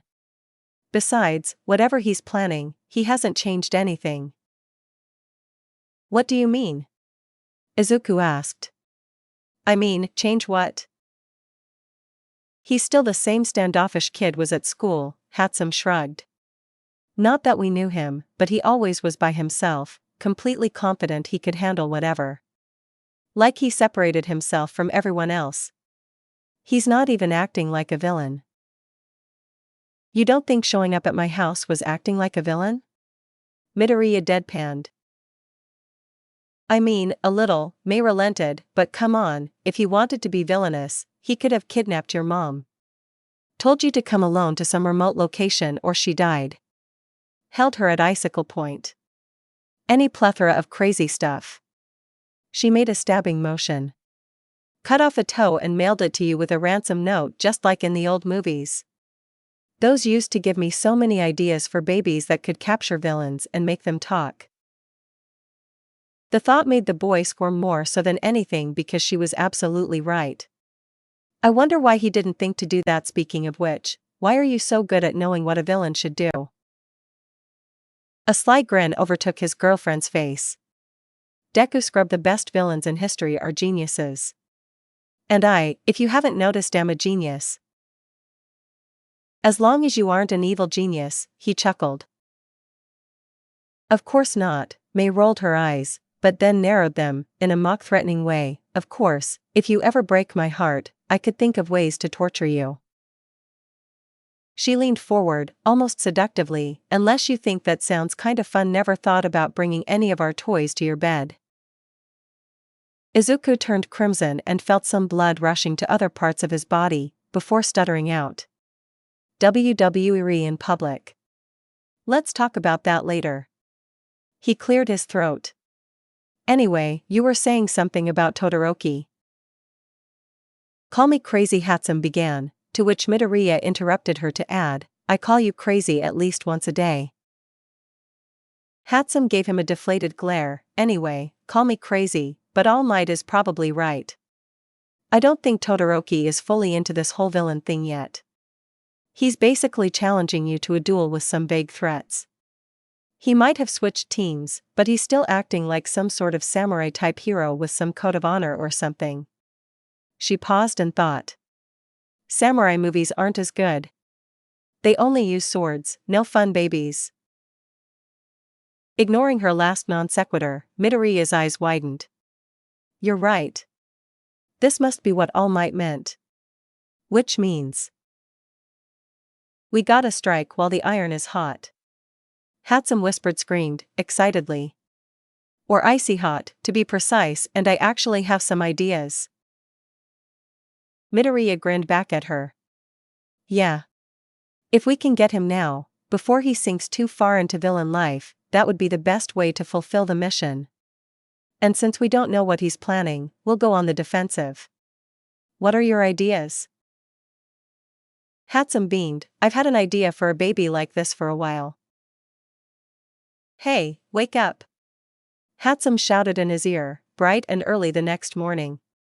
It was amazing how no one actually seemed to care that she was spending the night in his room. Midoriya groaned and took a glance at his all-night clock. Might's not even 730. By the time we eat and get to the lab, it will be 800, and open for the day. May said, excitedly. Who has time to sleep in when there is science to be done and babies to make? Midoriya rolled out of bed, literally smacking against the carpet, and sighed. Alright, I am up. Don't you ever run out of batteries? She reached down and pulled her boyfriend up to his feet. Nope. Come on, sleepyhead, who ever heard of a well-rested vigilante anyways? Hatsum had been right by the time they had both grabbed a quick bite and made their walk over to the development studio. The clock rolled over to 8 o'clock a.m., and it was this time unlocked by a different teacher than usual, Mr. Aizawa, still in a sleeping bag. Oh. You're the two kids power loader said would be here. He sighed. Guess that's what I get for volunteering to help. Yeah, you're the hero teacher guy. Hatsum was drawing a blank on the name. Pencil tip. Rubber eraser. Eraserhead, Midoriya replied, facepalming. That's the one. Hatsum cried, snapping her fingers. Just try and keep it down. He grunted. He got to the teacher's desk and promptly fell asleep behind it. Well, that's different. Izuku rubbed the back of his head. At least we can talk freely about our plans, I guess. The two spent the rest of the morning tinkering with the gauntlets of Midoriya's pack, making the specifications to the forearms of the gauntlets they were going to implement Hatsum's new idea. To make room for it, they had to remove the grappling hooks in the pack, but, with the hover function and the spider legs, they seemed redundant. Still, Izuku was hesitant to do so after it had saved his life against Muscular a few weeks back. It's either that or your spider claws, Hatsum shrugged. I know you love those, but they take up a ton of room. They're too versatile, Midoriya argued. Between climbing, catching cars, fighting theory, the main part of this. Catching cars? The two jumped as Aizawa jumped appeared behind them, giving them a blank but deadly stare. We've tested the strength of them to be able to catch cars, Hatsum improvised. She was good at covering the functional uses of their gear. Might help for your duties. You've got the restraining scarves and you're good at sneaking, but in a pinch they could provide you some backup strength and wall scaling for getaways. Midoriya felt some tension leave his shoulders as Aizawa processed the explanation. No thanks, he grunted. I have a preferred fighting style. Ah, come on. Hatsum cried. We'll give you a discount for being our friend's teacher. Still, as he skulked back to his desk, there was a look in his eyes that threw the two inventors off. Needless to say, they worked until lunchtime in silence, until Izuku could convince his partner that they should go grab something to eat. Usually they would bring something back to the lab, but Izuku didn't like the way Aizawa was looking at him. We have alibis for the hospital raid if anyone asks, right? Midoriya whispered. Hatsum nodded. I have some modified receipts, and you, me, and Froggy worked out our cover stories for days. We're covered. Why? Just in case, he replied, looking to his feet. Aizawa weirded me out. Well, he won't out-weird me. She crowed. I got it handled. In the afternoon and the next few days, the dynamic support duo put their focus off Todoroki and towards the showcase at the school on Friday, though it helped the two things were related. They, along with 3 others from their class, were the only first years who made it to the showcase this year, otherwise it was the second and third year classes. The pressure was on, although both students felt fairly confident in their tech. Friday morning arrived. This time both Midoriya and Hatsum woke up in eager moods to tackle the showcase. Arriving at Gym Gamma, which had been reserved for the presentation, they set up displays with their gear, next to each other. They exchanged a few nervous glances as pros and representatives from costume labs began filing in. Still, Hatsum's excited demeanor couldn't be contained, nervousness or not. She began chatting up every pro who came within 30 feet. Midoriya smiled as he watched her at work. He had to match her confidence. "Excuse me." He jumped. While he was watching his girlfriend at work, he hadn't noticed the teacher, Snipe, walk over. "Sorry." Midoriya apologized. He remembered some advice Power Loader told him earlier in the week. Don't apologize. Thank them. Thanks for checking the display out. Something catch your eye? Tell me about these. Snipe nodded, pointing at the model glue grenade. Oh. This is a wonderful capture tool. As Midoriya explained the specs of his glue grenade, it drew the attention of a few costume developers. Tell me, I see you have them as a throwable grenade, Snipe asked. Do you think you could make them bullets? Izuku's mind buzzed as he ran through the testing procedure in his head. It'd need some testing and redesign, but I don't see why not. That'd do me a wonder, young man.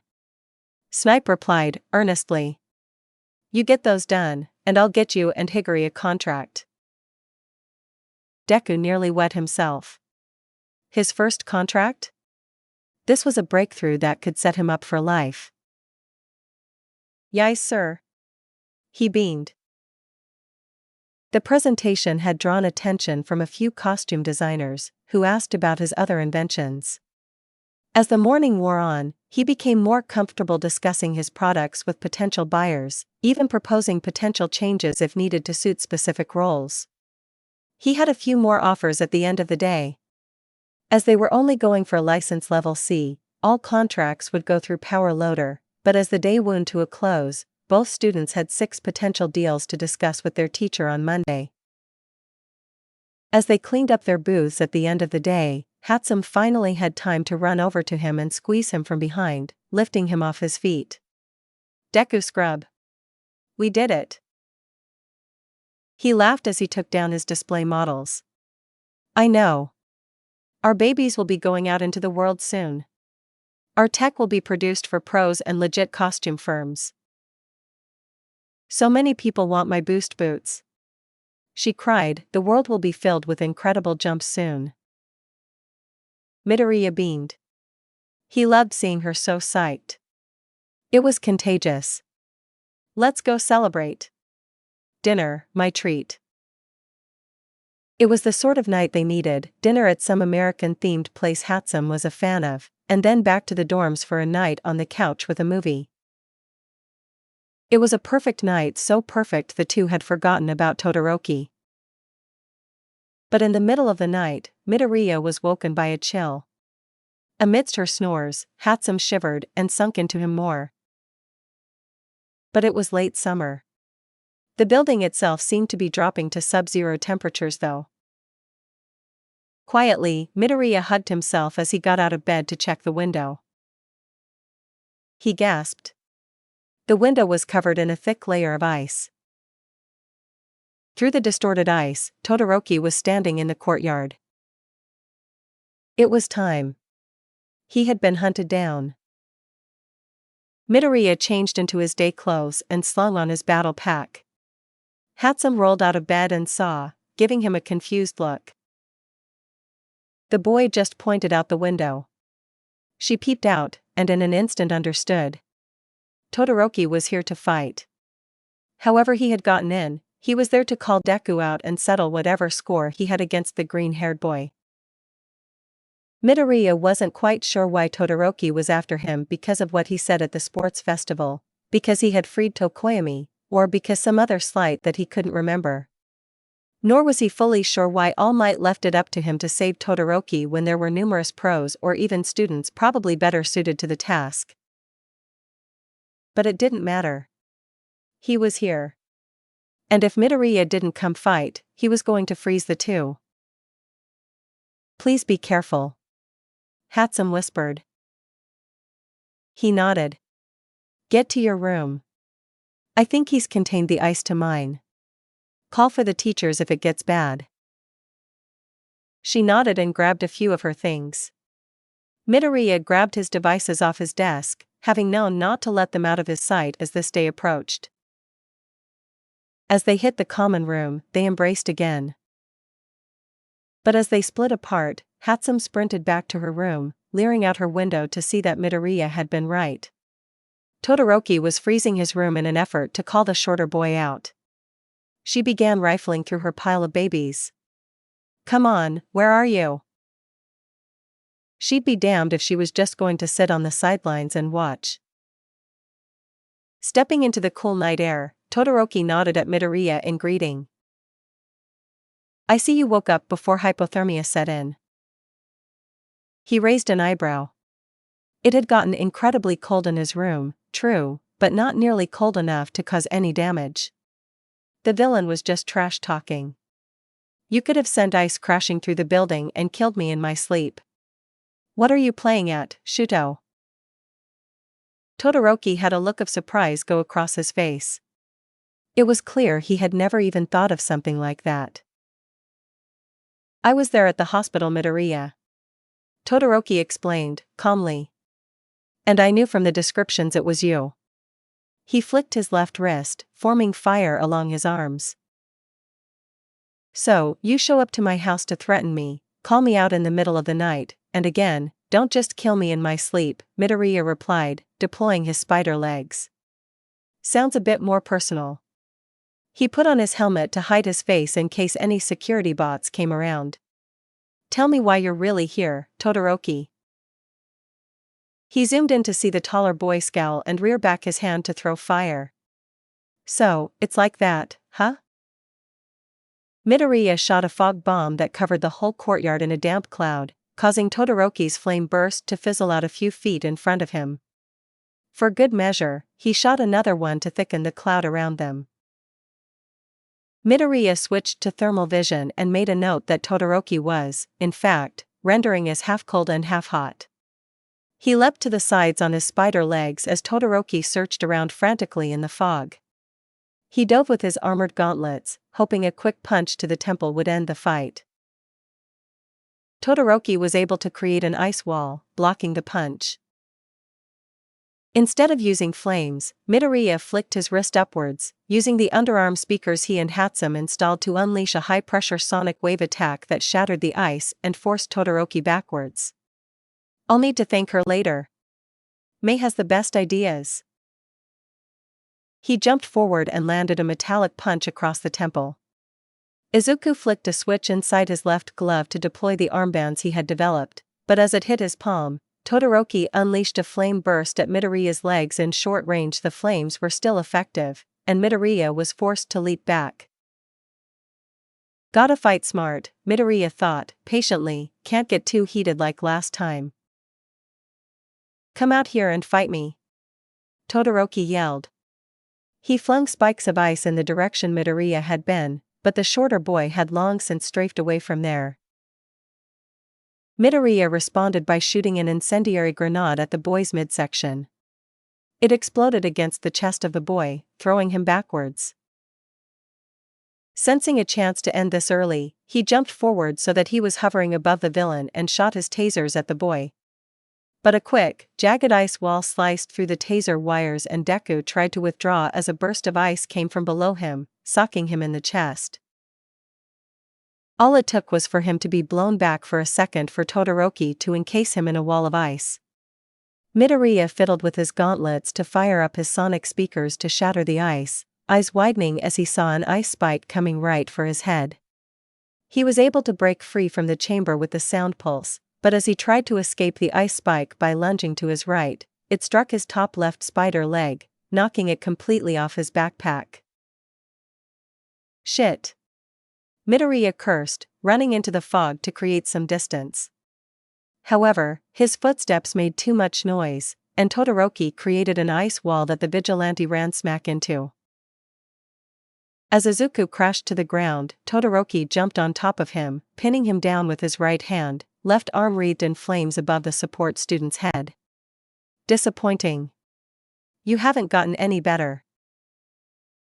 Todoroki lunged his left hand to Midoriya's neck and nothing happened. What? Shuto yelled. He glanced down to see Midoriya had slapped a metallic band on his left arm. Every time he tried to summon flames forth, the band dropped the temperature in his arm drastically, nullifying his ability. In his shock, Todoroki wasn't holding down Midoriya very tightly. Deku took the opportunity to grab his opponent's shirt, pull him down, and headbutt him with his helmet. Forehead cut open and dazed, Todoroki rolled off, but created an ice wall to protect himself as Midoriya sprang to his feet. What's disappointing is how easily you use your flames as a villain, Midoriya replied. So tell me something. Why'd you do it? He used a sonic attack to shatter the ice, but Todoroki was nowhere to be found. The fog was beginning to clear, and with the temperature regulator on the villain, there was no need to use the mist to neutralize Todoroki's fire any further. Midoriya switched back to his thermal vision, but the boy was nowhere in sight. While scanning around the courtyard, Midoriya stopped as he heard the sound of ice crackling to his right. Instinctively, he dove to his left, and not a moment too soon an icicle like the one that had finished All Might erupted from a trail on the ground, aiming for his head. However, the ice smacked into the side of his helmet, cracking it and knocking it off his head. Midoriya was knocked to the ground but rolled as he saw a sheet of ice approaching him, hoping to lock him in place. As he rolled to his feet, he began running away from the ice spreading across the courtyard, seeing the villain in the distance at the source. He retracted his other 3 spider legs, as they weren't going to help him with mobility in that state. I have to time this right. Ice was beginning to close in around him, and he was down a spider leg and his protective helmet. But, even from a distance, it was easy to see frostbite forming on Todoroki's right side as he began overexerting his ice side. If I can outlast him, I can do this. Gritting his teeth as the floor of ice encircled him, Midoriya jumped into the air, and activated the hover function on his pack, and shot a flurry of incendiary grenades in a line towards Todoroki. No sooner had he done this had mountains of icicles come erupting from the ground amidst the smoke and explosions. Todoroki's eyes widened as Midoriya rose from the smoke, unharmed, hovering a few stories off the ground, and began shooting glue grenades towards him. Todoroki flinched as he raised another ice wall, blocking the glue grenades as the gloop splattered all around him. Midoriya looked around. Lights were beginning to flicker on in all the student dorm rooms. Can't get caught fighting here. He began flying away, towards Gym Gamma, shooting another incendiary grenade at the villain in hopes to lead him away from the dorms. As the ice wall he had put up shattered in an explosion, Todoroki seethed. Don't run from me. Creating an ice slide underneath himself, he gave chase to Midoriya, away from the dorms. From her dorm, Hatsum found the perfect baby in her pile and ran to the window to see the two fleeing. She zoomed in on the two of them to see what direction they were heading, and the only thing that direction was Gym Gamma. A commotion was coming from the dorms around hers, so she ran out to the common room as some of the students were gathering. Are we under attack? Who were those guys? All I saw was that ice guy from the sports festival. There was a pounding on the door, and Hatsum ran over to open it. She frowned. She was hoping it'd be Power Loader, but Aizawa was there with a few of the other members of the faculty. We're locking down the buildings, the pro scowled, but we need to know if any of you saw where they went. It's a mess of ice and smoke out there. The security bots were all frozen in ice, so we're blind. Hatsum's mind raced. If the pros went to the fight, they'd end it quick. However, Midoriya would be caught. He'd be outed as a vigilante. The two might be linked to the prior vigilante acts, expelled, and arrested. Yeah, I zoomed in on them and they were heading for the main building from what I saw. It looked like Todoroki and one of the older hero students. She lied. Ugh. They would, Eraserhead grunted, whipping around. Before Hatsum could ask anything, Aizawa slammed the door, and all the doors and windows were sealed with steel plates, just like the lockdown before the USJ incident. The students began panicking and running around the common room. Some headed upstairs. Hatsum scowled. This was just a delay. She dashed up to her room to open her laptop. She'd learned how to hack into UA's internal servers in her first week. She just didn't change anything because then they would revamp their security firewalls again, and that was a headache she didn't need. But as she unsealed the window to her balcony, she strapped on her boost boots and realized exactly what she was doing. I let him rub off on me too much. She jumped towards Jim Gamma. Time to play hero. Midoriya rushed towards Jim Gamma, swerving left and right as icicles flew through the air towards him.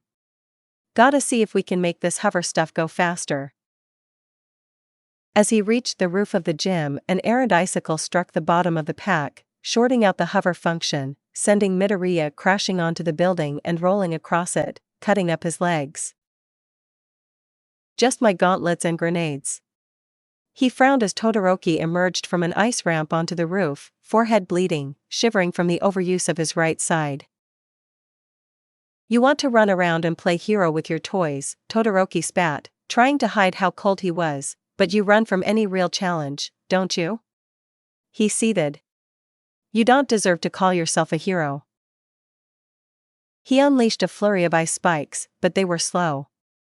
Midoriya countered with his sonic speakers. If he didn't use his flamethrowers, Todoroki would freeze faster. Is that what this is about? Todoroki staggered backwards, clutching his ears at the frequency, leaving him open as Deku charged forward for a leaping Superman punch to the cut on the taller boy's forehead. Because I trash-talked you? Todoroki anticipated this, however, and grabbed Midoriya's head as it connected to his forehead. He held on through the pain, staggered back, and froze Midoriya's gauntlet. Holding the shorter boy in place by the gauntlet, Todoroki used his left hand to punch Midoriya across the eye, reeled back, and punched him again. Of course not. With Midoriya stunned, Todoroki broke his right arm free and froze Midoriya's other arm in place, both gauntlets attached to the roof with ice.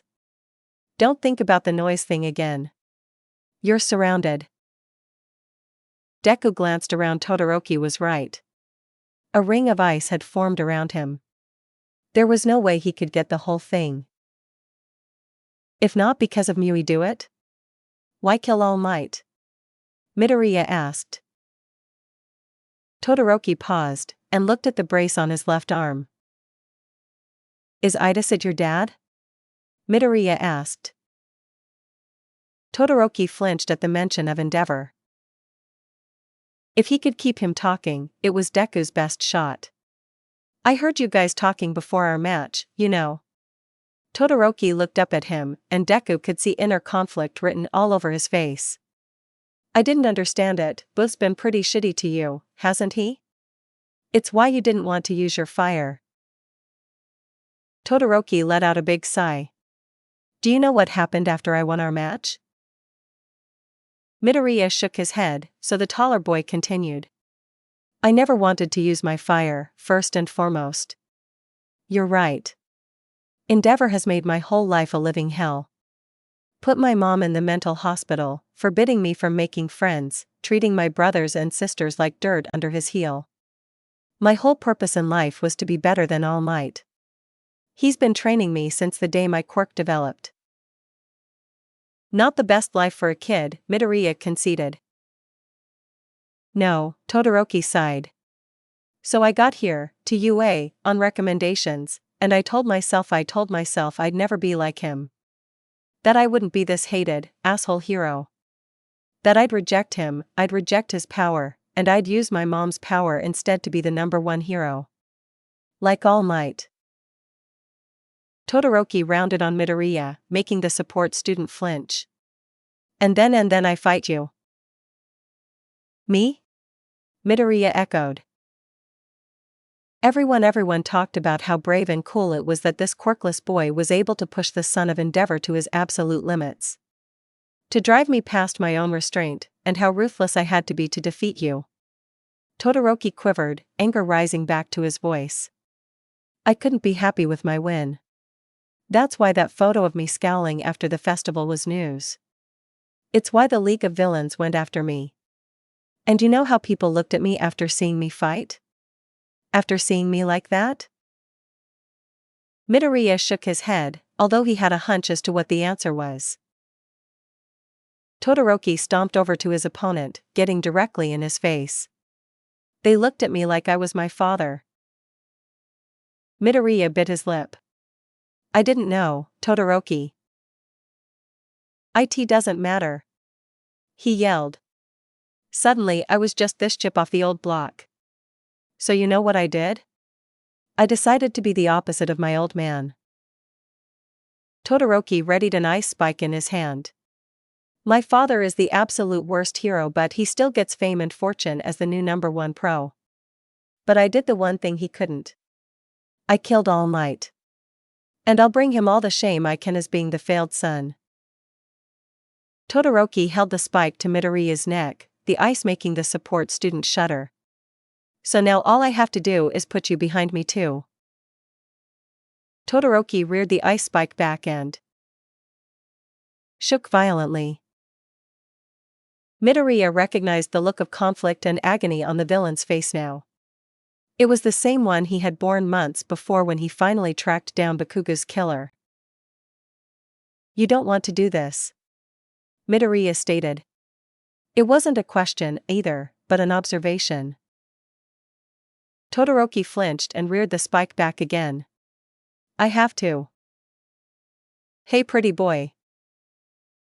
Todoroki's eyes flung open at the interruption, head darting to the right as Hatsum pointed a shoulder-mounted launcher of some kind at him. I told you to get out of here. She growled, shooting a bracer from the gun at the villain. Too slowed down from using all his ice, Todoroki couldn't dodge as another temperature regulator locked onto his right arm. You know, Hatsum crowed. I made his originally as a launcher for that weird pervy classmate of yours for his weird sticky balls. But a few modifications, and it makes those bracers Deku scrub made even better. Todoroki tried to summon ice from his right arm, but as he did, the bracer burned into his skin, nullifying his other quirk. Damn it. Midoriya unleashed a sonic attack to break the ice and hit Todoroki in the temple with a haymaker. Before the boy could recover, Midoriya grabbed his shoulders and kneed him in the crotch. As Todoroki dropped to his knees, Midoriya hit him with another punch, finally taking the villain down. He shot him with a glue grenade, sealing the boy in place. You're wrong, Todoroki. Midoriya sighed. You don't want this. Todoroki, defeated, stared up into the night sky. How did you know? Midoriya smiled to Hatsum, who waved to him, and looked back to his capture. You could have killed me in my sleep. You could have kidnapped my mom or led me to a sneak attack. But mostly, because when it was time for revenge, you couldn't go through with it. Had happened to me. Deku walked over to Todoroki and crouched down. Before he died, All Might wrote a note for me. Do you want to know what he said? Todoroki, still with his pride, didn't look at or acknowledge Midoriya, but a shudder told the vigilante that he wanted to know. He wanted me to save you, Izuku explained. He could tell there was a sadness in your eyes. That you weren't too far gone. Even when you killed him, All Might believed in you. Todoroki began to cry, gently, flinching as he processed the information. Having seen you now, I think he was right, Midoriya added, softly. Be well, Todoroki. He walked over to Hatsum, who pulled him over to the edge of the gym. Yeah, that was super poignant, but we've gotta move, Hatsum commanded. Are the spider legs and hover pack both broken? Midoriya nodded, and Mei rolled her eyes, grabbing her boyfriend and leaping off the gym with him, her boost boots slowing their fall enough for them to take off running. "You have to melt this stuff now," Hatsum commanded. "The pros are looking everywhere for you guys and we're on lockdown. We need to get your helmet and get back." Midoriya gulped as they ran, spraying his flamethrowers along all of the ice spikes along the way. As they approached the courtyard, he grabbed his helmet off the ground. The two students skidded to a halt as they approached the building, Hatsum flinging her arms out to stop him. "Aizawa is coming," she hissed, zooming into the distance. "This way." They looped back around the rear of the building, and Hatsum grabbed Deku again, using a combination of her stilts and boost boots to launch the two of them onto her balcony. Hatsum dashed over to her laptop and typed furiously until the steel lockdown plate lowered, sealing her balcony. "Hatsum, what the hell was that?" Midoriya asked, still trying to process the rescue she had performed for him. "How did you?" She held a finger up his lips, and grabbed his backpack, hitting the switch to retract his gauntlets, spinning him around to take it off him, and threw it onto her pile of babies, along with her launcher and boost boots. No sooner had she done that, when the steel plates around the building were raised, and they heard the booming voice of Present Mike yell. "All students of Building 1H report to the common room, yay." Putting on their best poker faces, Midoriya and Hatsum were the last of the students in the common room. Aizawa spotted them and was upon them in an instant, Midoriya flinching. But he was shocked when Aizawa rounded on Hatsum instead. "You!" he hissed. "There was nothing at the front entrance. Do you know how much time of ours you just wasted?" Hatsum flinched. Still, she was always quick on her feet when it came to these things. "I'm sorry sir, I thought I saw them head that way." Aizawa was ready to respond, but his phone began to buzz. Raising it to his ear, he grunted in response. "Jim Gamma? All right." He turned towards Midoriya and Hatsum. "You lucked out. Thankfully for you, someone was able to catch that nutcase. Now." He turned to the rest of the class, then to Present Mike, and the two nodded. "You groovy cats aren't going to say anything," Mike instructed, though still somehow in his usual tone. "We don't need this kind of bad press, so for the sake of the school, lock those lips tighter than Midnight's adult toy chest." "You can't say that to children," Aizawa groaned. He turned to the students. "He's right though. The principal is issuing a command of silence of this incident. We just opened these dorms and this kind of bad press could shut down UA.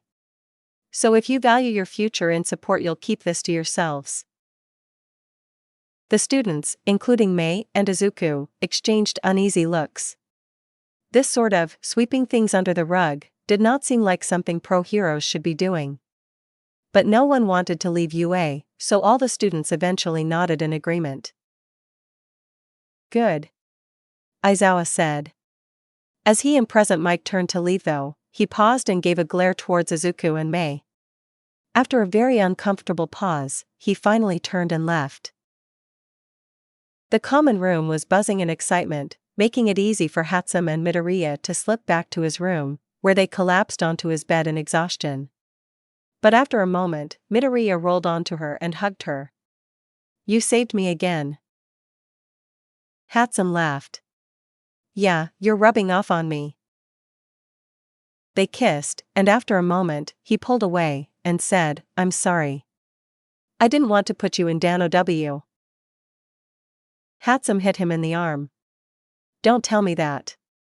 The only thing you should be sorry for is that you stopped kissing me, hot lips. I left my room. I chased you down. That's on me." Midoriya smiled. "I love you." "I love you too, you dork." She rolled her eyes. "Why do you think I chased you down in the first place?" "The hot lips?" Midoriya joked. "But can I ask you something?" "Sure." "Will you tell me why you were against dating at first?" You never really explained that. Hatsum sighed. Well. And when my dad lost my mom, he just stopped inventing. Hatsum finished her explanation. I never wanted something like that to happen to me. That makes a lot of sense, Midoriya admitted. Her story left him reeling a bit. He had known her father was not exactly physically present, and for different reasons than his own, but he had no idea how much her upbringing had played a role in her love of all things electronic. More so, by being involved with him, Hatsum was putting aside a big fear, a fear she had grown up from observing in the failings of her own father. I probably would have refrained from dating me too. He conceded. But, I'm glad you are. Yeah, well, unfortunately, you know how to hit all my buttons, Hatsum laughed. As much as I wanted to fight this, I love doing this crap with you. Now give me some of them hot lips. May, it's like 4 a.m. Sleep is for the weak. The following weeks changed the already turbulent hero landscape. Todoroki cooperated with the police fully. In fact, he had managed to cut a deal. With some persuasion from Endeavor, he provided information on the League of Villains, their quirks, names, and anything that could be helpful. In return, as well as being a minor, he was given 7 years in custody, a far lower sentence than anyone would ever expect for someone who killed the symbol of peace. Many were not pleased and protests took the streets. Until, however, Todoroki was asked to give a motive statement, shifting public dissent even more. The truth came out. Todoroki told the world about Endeavor's treatment of him, his siblings, and his mother. That he was pushed from childhood to usurp All Might. That when given the chance to take All Might down and get back at his dad in one swoop, he cracked. If Endeavor was hated before, the backlash against him now was massive. Calls for retirement, protests outside his agency, written threats. Furthermore, the only thing Todoroki revealed about his attacker was that it was a mysterious vigilante. It happened so fast, Todoroki explained. He towered over me, and attacked me with great strength. It was an odd time for the hero scene. While Todoroki's cooperation made the villains seem fallible, the hero scene was hit with another wave of doubt when Endeavor's true self came under scrutiny. There was a push for those in the hero course who failed to take remedial training to get their licenses. Now, more than ever, a new generation of heroes was needed to restore trust in the community. Those who passed were being pushed for work study, building off their internship work. Support lessons were going on, and the students of Class 1H were hard at work for defense methodology. Power Loader had tasked them to create portable means of defending against strong physical quirks that was versatile for any hero. Hatsum was pissed that they couldn't make mech suits. Not every hero could wear such a heavy suit of armor. Heroes like Midnight or that Yaoyorozu from Class 1A, who create things from their body, can't have something that cumbersome. Power Loader argued. A suit like that takes months to build and would be custom to specific heroes. This should be an item anyone could use. Still, like any good inventor, she had another idea in moments, and was tinkering around with some sort of forearm guard. Midoriya was working on something similar during the morning when Power Loader came back to their corner of the room. You too. Principal's office. He said, plainly. The two exchanged nervous glances. Are wine trouble? Midoriya asked. What? Their teacher replied, questioningly, no, of course not. He leered over them, unless you blew something up that I don't know about. They both waved their hands frantically. I'm 8 days explosion free. Hatsum cried, I'll make it to double digits this time, I swear. I'll believe it when I see it, Power Loader laughed. Now get out of here. The two walked down to the principal's office, not completely reassured by their teacher's words. Without thinking, they entwined their fingers until they were outside the door of the administrator. The two were surprised to see Mirio was in there with the principal. Greetings, young ones. Nizu said, cheerfully. Take a seat. Sure, Midoriya agreed, as the two sat down. What's going on? Before I begin, Nizu answered, am I right in assuming that Ms. Hatsum has been informed of the All Might situation the two of you were placed in?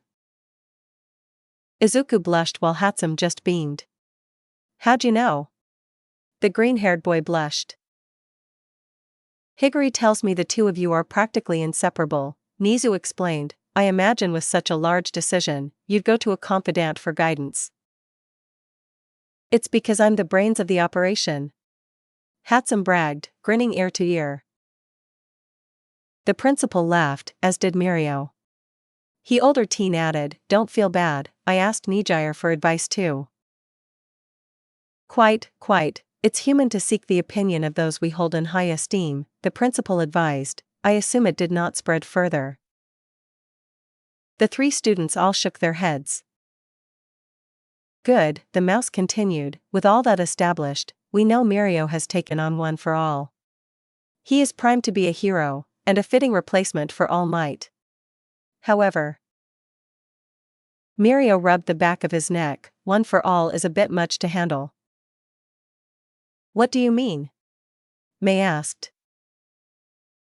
It's a bit tricky to figure out, Mirio replied, grabbing his arm instinctively. After a few punches with One for All, I get all these stress fractures in my arm. Recovery girl has been seeing me almost daily. Thankfully, Mirio's build makes the damage minimal, Nizu added, someone your size would break their entire arm in a single punch. That sounds awful, Midoriya shuddered. Yeah, can you imagine constantly breaking your arms? Hatsum wondered, you'd really need to learn how to control it in small doses, I bet. That's why we've called you here, Nizu explained. Mirio has a work-study program with Sir Night-Eye, a former sidekick of All Might. Midoriya raised his hand to geek out about what he knew about the pro, but Hatsum slowly reached up and put his hand down so the principal could continue. Sir Night-Eye has been advised of the situation and is willing to help Mirio as part of the study. However, Nizu stopped to take a sip of tea. Mirio will need modifications to his hero suit made as they explore the combinations of his permeation quirk with One for All. My suit can phase with my body because it's made of my hair, Mirio explained, but I'll need some items to lessen the damage on my arms. Hatsum began to get giddy. SSO, what are you saying? Her leg began bouncing up and down in her seat. As the work study cannot be delayed, we would like you to take on some support work with Sir Night-Eye's agency, so that you can develop a suit that works for both of Mirio's quirks. Nizu explained. If you're up for it. We figured that since you were privy to the situation, you would be best suited to the work. Pro support work. Hatsum screamed, jumping, with a real agency. She hugged a still-sitting Midoriya, shoving the side of his head into her chest. This is the greatest day of my life. She ran out the door, cheering, our babies are gonna be so flipping famous. The three stared after her before Midoriya turned to the principal and Mirio and adding, yeah, we can do that. Sounds great. Wonderful. Nizu beamed. I'll have Power Loader make the specifications with the agency. You'll need to be ready bright and early Monday morning. Mirio will take you to the agency across town. You may want to let Ms. Hatsum know the details. Midoriya blushed, yeah, I'll go fill her in. I can't believe it. Hatsum practically sang, jumping along the halls. We get to work at a pro agency and make experimental gear for the new symbol of peace. Midoriya beamed at her. I know. This is going to be amazing. I already have so many ideas. She squealed. If we can get some his hair, like for his suit, we can easily incorporate that into leg and forearm bracers to help with that impact. It'll just be a matter of sewing it into the materials, he agreed. As long as it's in the core blend, bracers should be able to help absorb some of that impact. Hatsum spun herself in a circle, practically dancing with herself in excitement. What are you doing? Midoriya laughed. To his surprise, she grabbed his hands and spun him around too. This could be our big break, Deku scrub. Let me be excited. Power Loader opened the door to see the two Midoriya being roped into some odd dance outside of his room. Midoriya looked at him, crimson, and Hatsum didn't drop her ecstatic smile. You know what? I don't even want to know. Power Loader groaned. Just get in here and work on your projects. By week's end, they had completed their defense systems. What's more, is that they managed to make duplicate ones for Midoriya's vigilante escapades by pretending they kept running into setbacks while working in the development studio. They had also perfected a modified glue grenade that would work with Snipe's guns, and were able to fill a large order, leaving Midoriya with a nice cut in his first real order as commission support tech. Don't think this means you're the better inventor, Hatsum scowled as they walked back to Heights Alliance. I'll have my commission orders done when we get back, and I'll be rolling in it. Midoriya laughed. I believe you. You've got a ton of requests for boost boots. And don't forget it. Hatsum's grin returned. I knew those would be one of my breakout products. Well, if it makes you feel better, I was going to ask if you wanted me to take you out for dinner with this to celebrate, Izuku replied, sheepishly. We don't actually ever go on real dates. Hatsum tapped her chin. Never really thought about that. She grinned, slyly, meeting his gaze. Between all the baby making we do in and out of the lab, and all the secret stuff we get up to, I think our relationship is more fun anyway. Beaut, if you're offering a normal date, could be a nice change of pace. I mean, you're not wrong, Izuku laughed, there's no one else I'd rather have watching my back. But you know, food is nice too. The two showered and changed before meeting back up in the common room to head downtown. They had the weekend before their work study with Mirio, however, they wanted to spend some time over the next 2 days going over designs for the third year for the modifications to his suit, so this was the freest time they were going to have for a while. They went a few towns over via train, not too far, but far enough to get a different variety of places to eat. Midoriya let Hatsum decide, and she wanted to scope out the neighborhood they would be work studying in, and she would pick a place she found once there. Picking somewhere to eat is as scatterbrained as her process for getting baby ideas, Midoriya laughed internally, as the pinkette nodded off on his shoulder during the train ride. Hopefully the place she picks ends up as good as the inventions usually do. As they arrived in the downtown area, May scanned with her quirk to get a feel for the neighborhood. I can see Sir Might Guy. Night Eye, Midoriya corrected. Yeah, that. I can see his place. This is a nice neighborhood. I can see some cafe signs that way. Hatsum grin faded as her stomach rumbled. Just in time. Let's go, Greenie. Hand in hand, the two began making their way downtown, walking fast, faces pass, and food bound.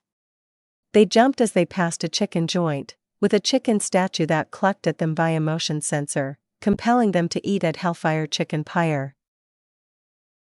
But as they passed a small shop, a little girl with a horn on her forehead and white hair darted out the door and ran smack dab into Hatsum's exposed thigh, causing the two girls to tumble to the ground. Gak! Hatsum cried as she pulled herself up from the ground, and then offered a hand to the small girl. Hello, goat child. You okay? The little girl only stammered in response, almost as if she was unsure if this could be some kind of trap. Midoriya's eyes narrowed. This girl was covered in bandages and bruises, more so than a usual clumsy kid who might scrape their knees periodically. A man came up from behind her, making Midoriya and even Hatsum take a step back and recoil. After all, it wasn't every day you saw a man in a Renaissance-plagued doctor mask. Oh dear. He said, though his tone was flat and quiet. That won't do at all. My apologies, miss. The little girl looked up at him, a scared look on her face.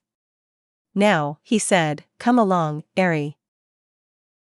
The little girl seemed reluctant, but went with the man anyway, only glancing back at the support students once. Midoriya and Hatsum exchanged glances themselves. Any of that seem weird to you? Deku asked. She nodded. Nothing says inconspicuous like walking around in the daylight with a plague doctor mask. Looking back up, they had lost the odd pair in a crowd. What do you think that was about?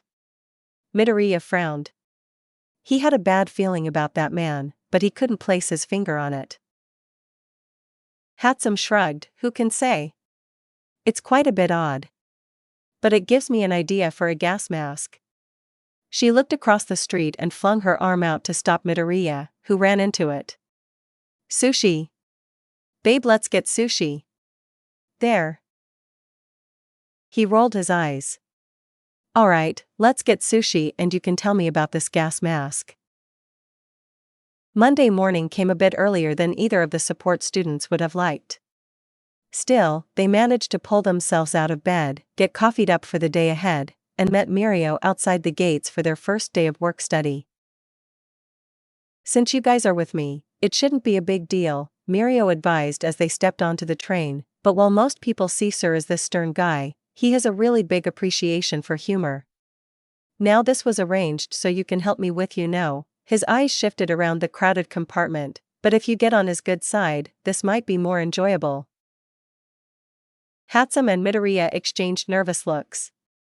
They didn't exactly have what one would consider stellar sense of humor, though they did usually make each other laugh.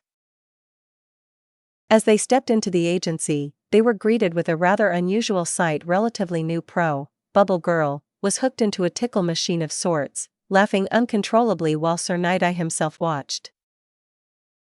Mirio seemed unfazed. Was her report not funny enough, sir? Horribly dull, Night-Eye replied, not even looking back at the three students. Before Midoriya could react, Hatsum had bolted to the machine, inspecting it up and down and taking notes. What on earth is this glorious contraption? Night-Eye's curiosity shifted slightly. Ah. You must be Hatsum. Power Loader warned me about you. Somehow, the vague statement was taken as a compliment by the inventive girl, and she beamed. I could probably rig this up to make it 30% more torturous. Oh God, no. Bubble Girl gasped between laughs. Night-Eye glanced back at Mirio and Midoriya for confirmation. Mirio just shrugged, but Midoriya rubbed his chin. She wouldn't say it if she didn't mean it. I can see where she's coming from, it could be more efficient. Night-Eye seemed to seriously consider this but shook his head. Perhaps if I'm impressed with your work, I'll commission such a thing from you. However, I am not easily impressed, so be warned. He turned off the strange torture device, and unhooked Bubble Girl. Come, all of you. My office. As the two followed the pro and sidekicks to the main office, Hatsum whispered, I gotta make something like that for you. This is one of those conversations you save for later, Midoriya whispered. Right, she winced, I like it here though. As they entered the office, Night-Eye gestured for them to sit, so they did. Now, as I've been made aware, there was a situation in determining who should inherit One for All. Night-Eye said. It was not a question, but Midoriya answered, yeah, I thought Mirio was the best. You made the right decision, Night-Eye interrupted. Mirio was, in my opinion, always the best choice for the matter, and I pushed All Might to retire ages ago. Frankly, Midoriya, you were not suitable. Yuho, Midoriya replied, weakly. Hatsum's look turned flat. She definitely wanted to say something, but her desire to profit off of Night-Eye seemed to be actively holding back her tongue, which Deku was incredibly grateful for. Naturally, when I heard the news from Mirio, I was incredibly pleased, Night-Eye continued.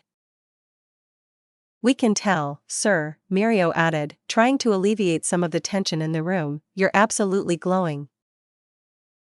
If this is glowing, I don't want to see him displeased, Midoriya thought. Quite, Night-Eye replied. Now, my company employs 1 student and 2 sidekicks. We are operating at wonderful efficiency, with a decent profit margin. However, with Mirio under my tutelage to replace All Might, a transition is required. This transition requires gear so Mirio can adapt to these powers. So, you will work here, and attend your classes as first years. I am going out of my way on this, so I expect results. Hatsum and Midoriya nodded. Good. Night, I replied. Not having a lab here, Power Loader advised you will work on the gear at UA and bring them here no later than 5 p.m. every evening so that we can test them before patrols. Go to the meeting room, take some measurements, and go back to UA to begin making what you need. As your role here is for tech only, we cannot brief you on any current cases unless it is necessary. Actually, Midoriya spoke up, a bit nervous. We had Mirio's measurements and hair stored from his hero costume. We developed some prototype bracers over the weekend. We'd like to run a few tests with him on them. He steadied his breathing before adding, if that's all right with you, of course. Sir Nightie's lips twitched just slightly upwards into what could be considered a smile. Good. No time wasted. There is a space in the casement for training and such things. Mirio, go with them, report what you need them to adjust. The pro stamped their approvals for work study and detailed their compensation as such. For the next few hours, Hatsum and Midoriya watched as Mirio punched out training dummies with their bracers with one for all and used permeation without them falling off. These are fantastic. The older boy exclaimed, nothing broken in the arms. Though they're still a little sore. We can see what we can do to increase shock absorption in these, Midoriya replied, taking the bracers. Though some of it may still be your body adjusting. We might be able to tweak them a bit. Where else is one for all hitting you when it comes to recoil? Mirio crouched down. I used it to jump once, and it really messed up my thighs and glutes. And I used it to increase my run speed, and that can mess up my feet and shins. Hatsum tapped a pencil to her mouth. That's a whole, lower body adjustment, Mirio. We'll need to add impact dampeners, with your hair incorporated into the material, to the entire lower half. Can you drop off your suit in the support lab in the morning? We also might need more hair, Midoriya added. I know you usually save it at home. Since it's vital to suit repairs. I should have a few bags, Mirio replied. I'll go home and get them tonight, and give you guys my suit in the morning. Fantastic. Hatsum beamed. We should have you up and rolling in no time. As it came time for nightly patrols, Midoriya and Hatsum bid their new co-workers farewell. Little were they aware just how much their fates were intertwined with the mysterious masked man and little girl they had run into, as well as the fates of Mirio and Sir Night-Eye. But things were soon going to change. Humming to themselves in class, Hatsum and Midoriya tinkered away working on Mirio's hero suit, adding padding and shock absorption into the lower body. It had eaten up most of their morning, and they had only an hour and a half after classes to make adjustments to the suit before needing to report to Sir Night-Eye's for the evening. With what they had, they were able to make improvements to the shin and ankle areas of the suit to assist with running with one for all, but for the rest, it would likely take another day. I hope we're working fast enough for Sir, Midoriya sighed, eyeing the clock. These aren't exactly modifications that usually only take a day. Even for professionals. Even if this were the only thing we were dedicating ourselves to, we've gotten a lot done in a short amount of time, Hatsum shrugged. The guy's a nut anyway. And we are professionals. They began to pack up their things to take to Mirio. A nut with connections. Imagine if they have us working for Mirio with his quirk full-time in the future. Midoriya smiled. Talking mini-ee, Hatsum sang as she packed the suit in a special containment bag. Power Loader, who had been experimenting with something of his own design at the front of the lab, scoffed. Don't count on that. Once he gets used to the power of one for all, he won't need much in the way of gear. As the students were leaving the lab, they were surprised to see Izawa outside of it. Waiting for them, it seemed. I thought I'd find the two of you here. Something about the way he looked at them made Deku's knees tremble and sweat form on his brow. Yup, just heading to the work-study. They went to move past him, but in a flash, Hatsum and Midoriya found themselves wrapped in the teacher's bindings. Power Loader was on his feet immediately. Hey! Shoyuta! What do you think you're doing? Izawa glared at the teacher and turned to the students as he released his scarf. I need to ask these two a few questions. He deadpanned. Alone. Izawa turned to leave, but Power Loader shut the door first, a loud slam emanating in the studio. Excuse me? Eraserhead replied, voice raising slightly. These are my students. Higuri said, arms folded across his chest. If you need to ask them anything, ask them here, without restraining them like criminals. Midoriya had never been happier to have Power Loader as a mentor than he was at that moment. That's part of why I'm here. Izawa sighed. Interviews with the civilian rescued the night Tokoemi escaped describes a vigilante using tech similar to Midoriya's. This had not come as a surprise to Midoriya. Over the weekend after the rescue, the police had come to ask him the same thing, but he, Hatsum, and Tsuyu all acted as each other's cover stories, that they had gone to play laser tag that night. Hatsum had found that forging receipts was easier than she expected. We gave our alibi to the police, Hatsum said, smiling. Have you been making unlicensed gear that leaves the campus? Izawa questioned. Anything go missing? Or, have you made something for someone unlicensed? Midoriya and Hatsum shook their heads. Power Loader sighed in exasperation. These two, like all my other students, log everything they make. Midoriya was a finalist in the sports festival, Shoyuta. More than likely, someone decided to copy his tech for illegal activities.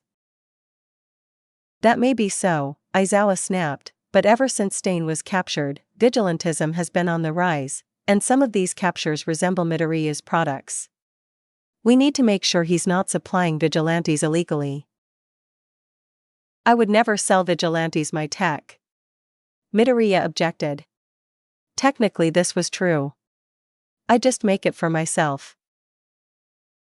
And I will be happy to show you their records, Higuri added. Now, these two are helping Mirio, so unless you can back up these accusations, are they free to leave? Izawa let out a deep breath. His eyes shifted between the two students twice before he relented. I'll be watching the two of you. As he skulked away, Power Loader grumbled, that guy rubs me the wrong way. Midoriya and Hatsum left hurriedly, but not before thanking their teacher. It wasn't until they were safely aboard the bus, they made it clear how displeased they were with what had happened. I think you have to change how you fight, Deku scrub, Hatsum whispered. It's easy enough to manufacture an alibi, but now you've got a pro suspicious of you. Midoriya frowned. I hate to say it, but you're right. If I'm going to be advertising the spider legs and the glue grenades, I'm going to have to use the hover pack and freeze grenades in my fights. His mind raced though, and he began to mutter, but if I change right away, will it look more suspicious? Will it tip off Eraserhead that he spooked us? Izawa is a stealth hero, I'm going to need to watch who is around. Midoriya. Hatsum said. But if I keep using them, does it play into his hand more? He's a pro for a reason, and I'm sure he knows what he's doing getting into my head like that. Midoriya. Hatsum repeated, voice growing. Could these be mind games? Izuku. Hatsum shouted, making him jump. Yua? He yelped. We're here. Hatsum pointed as the bus screeched to a halt. Ursary, I did that mutter thing again. It's only okay if it's about babies, Hatsum sighed. Look. We don't have any targets. Chill out. We can lay low for a bit and adapt your fighting style. Find some new things to throw pencil tip off your case. As they filed into the building, Mirio and Night Eye seemed to be discussing something rather serious but got quiet upon seeing the two tech developers. Whatever it was must have been confidential. You're late. The pro snapped. Hurriedly, the first years bowed in apologies. Sorry, sir. They both stammered. We're about 60% through the improvements Mirio asked us to install in his suit yesterday. Hatsum added, quickly going into business mode. The shock absorption on the ankles and calves are complete and ready for testing. Night Eye furrowed his brows together and took the suit from her hands, inspecting it, briefly. Your work ethic is as good as Powerloader says it is. Mirio, go test this before we begin our patrols. Mirio took the suit to change, and Midoriya and Hatsum went to the basement to wait for him. Nice save, Midoriya breathed. Like hell, I'm letting some crusty old teacher get us fired for being late, she chuckled. They quietly began discussing possible alternatives for the spider legs and weighing the pros and cons of trading them out for something else. They hushed as Mirio emerged, looking more concerned than his usual plucky self. Something got you down, Mirio? Midoriya asked. It's not the babies for your suit, right? Hatsum asked, beaming. This drew a chuckle from the top student of UA. The suit feels great. Let me get a few laps in and see if they can contain one for all. Deku blinked and the Mirio was gone, dashing across the training facility in the blink of an eye. Deku marveled at the sight. He was reminded of All Might as the blonde blur zoomed back and forth across the room. Hatsum was more impressed how well their baby was holding up against the strain of Mirio's power. Mirio finally jogged to a stop in front of them. This is perfect. He grinned. That definitely lifts my spirits. So, Midoriya narrowed his eyes and rubbed his chin. Something was wrong? The grin on the older boy's face faltered. Well, I am not supposed to tell you guys about the mission, but we haven't been able to get eyes on our target. Maybe I can help? Hatsum asked, pointing to her yellow crosshairs. I make an excellent lookout. Mirio considered this for a second before grabbing his cell phone. Well, it can't hurt for you to keep an eye out, I suppose. This is the man we're looking for, calls himself Overhaul. Midoriya and Hatsum leaned in and looked at Mirio's phone, only to step backwards and inhale sharply in unison. Something wrong? Mirio asked as he withdrew his phone. We ran into that man on Friday. Midoriya exclaimed.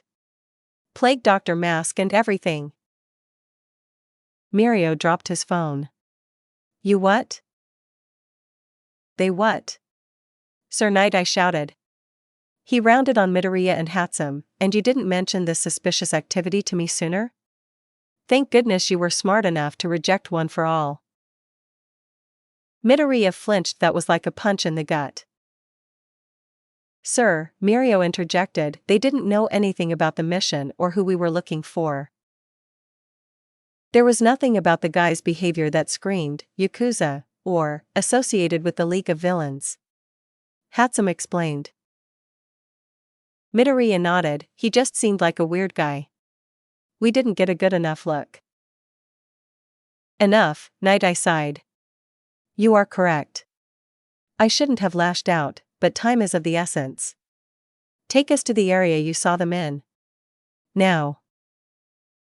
Midoriya and Hatsum shrugged to each other and led the pro and his agency employees out the doors and down a few blocks to the general area.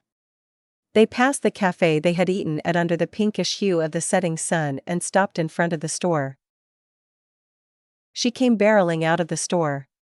His daughter or whatever, Hatsum explained, crashed right into my thigh. Still have a bruise. Night Eye nodded. Thank you.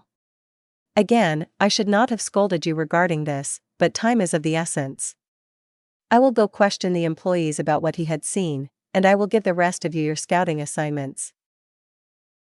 He turned to Midoriya and Hatsum. You are dismissed.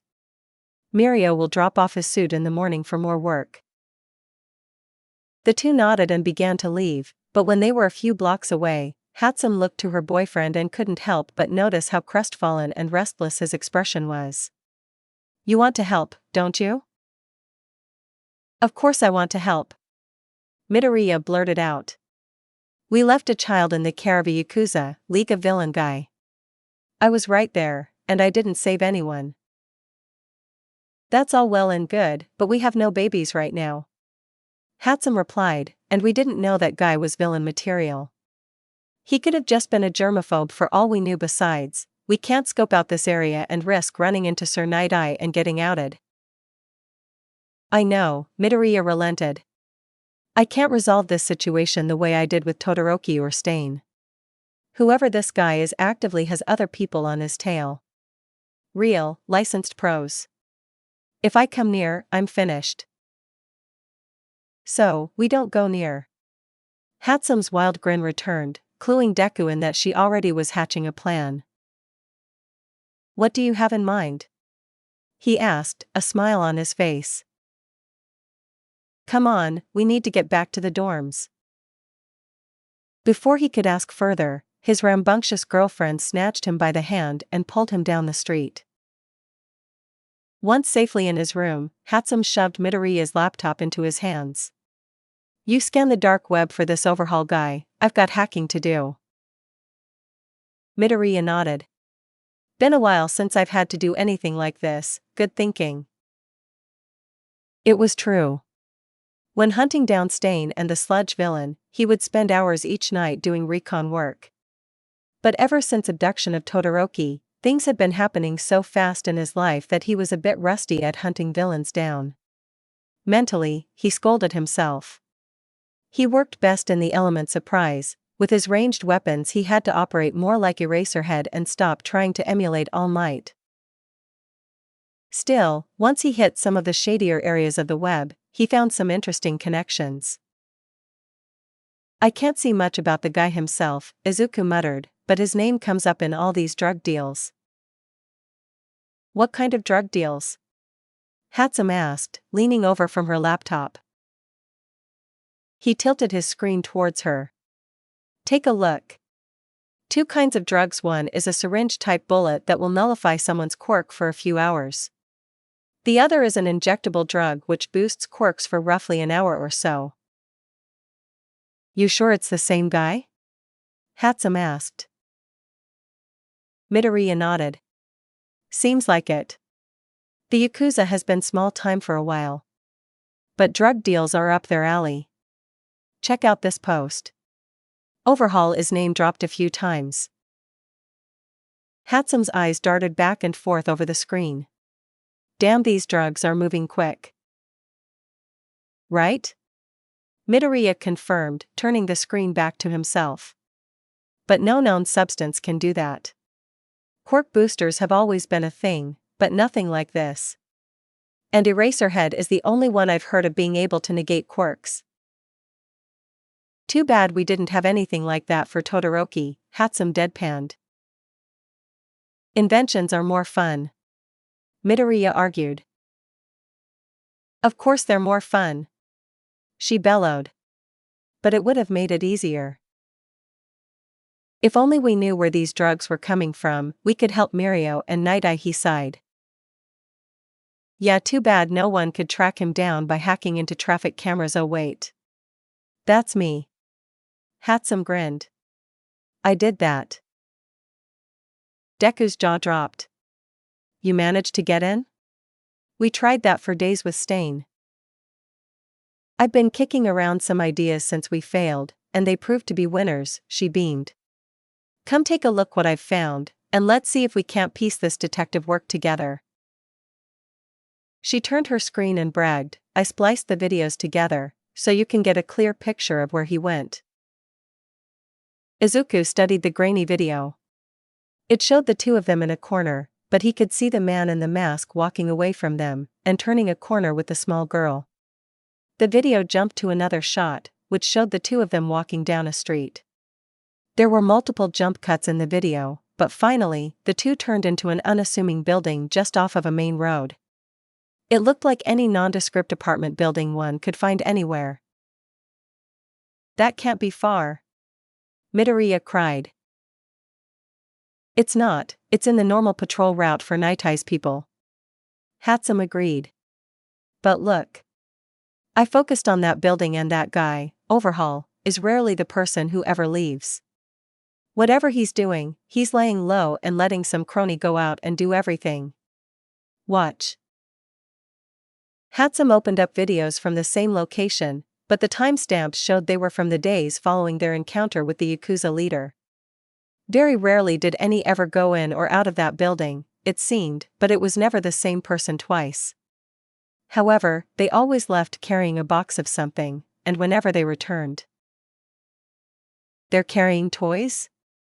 Midoriya questioned. "For the girl?" "Gotta be." Hatsum shrugged. "Weird, right? But they're clearly up to something." The videos showed 3 different men had come and gone from the time the 2 students had encountered Overhaul, to yesterday evening. All at different times of the day, all gone for different amounts of time. "Well, that gives us a location." Midoriya rubbed his chin. "We need to get this to Nighty, but he can't know we're the ones who got it for him. We're not licensed for this." "Yeah, we didn't exactly obtain this information through legal means either," Hatsum agreed. Midoriya thought a moment, but grinned. "I'll screenshot some of these drug-dealing details. Including some future ones. Save your videos. We'll put them on a flash driver and figure out a way to get it to the agency. Unless?" "Unless?" Hatsum echoed. "What if that girl is in trouble?" Midoriya wondered aloud. "Why would these Yakuza be keeping her there if she's just someone's kid? That's the least safe place for her to be, you'd think." "You think she's part of their plans?" Hatsum asked. She thought about it herself. She was pretty banged up. "What if she has a quirk-destroying quirk?" Midoriya responded. "If she's getting hurt, we need to hurry. Maybe we should just give it to Mirio." Hatsum looked at her boyfriend incredulously. "Are you feeling okay? Remember that whole, not getting caught thing we talked about?" "I'm not going to tell him about any of the vigilante stuff," Izuku hissed. "We'll just say we got curious and wanted to check surveillance on the area." "That still doesn't change that we got the surveillance illegally." Hatsum deadpanned. "Did Todoroki hit you in the head? Is this a concussion side effect I didn't pick up on?" Midoriya rolled his eyes. "We'll ask him to keep it anonymous." "The day after we get let in on the investigation?" Hatsum argued. "Too suspicious. Let's just use a drone. Attach it to the building. Less suspicious, and we get to use babies." "Then we have to do it tonight," Midoriya insisted. Hatsum pulled back a bed cover to reveal she already had a remote for a drone hiding under it. "Why is that there?" Izuku cried. Hatsum grinned. "I just wanted to use the drone." "She's going to be the death of me." Deku sighed, smiling all the same. "I love her, and she's going to be the death of me." Bright and early the next morning, Pro Hero Sir Night-Eye walked up to his agency building, frustrated with the lack of progress on the Sure Hasaikai case. The gentle sway of the breeze, the bright sunshine of a warm morning doing nothing to improve his mood. But what did catch his attention was a small flash drive taped to the handle of his front door. Carefully pulling the device away, he flipped it in his hands, finding a small note attached. Unfurling the paper, he found a single word typed upon it. "Overhaul." Eyes widening slightly, he opened the door to see one of his sidekicks, Centipeder, pouring himself a cup of coffee. "Morning, boss," Centipeder started, but was cut off by the flash driver being placed in his hands. "Run this through our security to make sure it's free of viruses and open it immediately," Night Eye commanded. "You'll right." Within an hour, Night Eye, Bubble Girl, and Centipeder had reviewed the contents of the video a few times. This matches up with Fatgum's account of a shooter temporarily removing Tamaki's quirk. Bubble Girl exclaimed, reading through the articles about quirk removing drugs. It also bears resemblance to the two size-shifting villains who were taken down earlier in the week. Centipeder added. Sir Night Eye leaned back in his chair and weighed his options. He looked at his All Might poster, one of the most prized possessions of his, and sighed. "This would be so much easier with you here." The office chair under him creaked as he finally leaned forward, resting his elbows on the dark oak desk. "We're going to need some help. Make some calls to the following pros." The morning after Midoriya and Hatsum had stayed up to deliver their contraband intel to Sir Night Eye's agency was a beautiful day. Despite how late it was when they actually went to sleep, the sun hung high in the sky, and the songs of birds filled the grounds as they walked their way to their morning lesson with Power Loader, making it impossible to feel sleepy. Although part of that was the feeling that they had at least done something meaningful into the investigation against the Shur Hasaikai, it was the sort of day that usually inspired hope in Midoriya.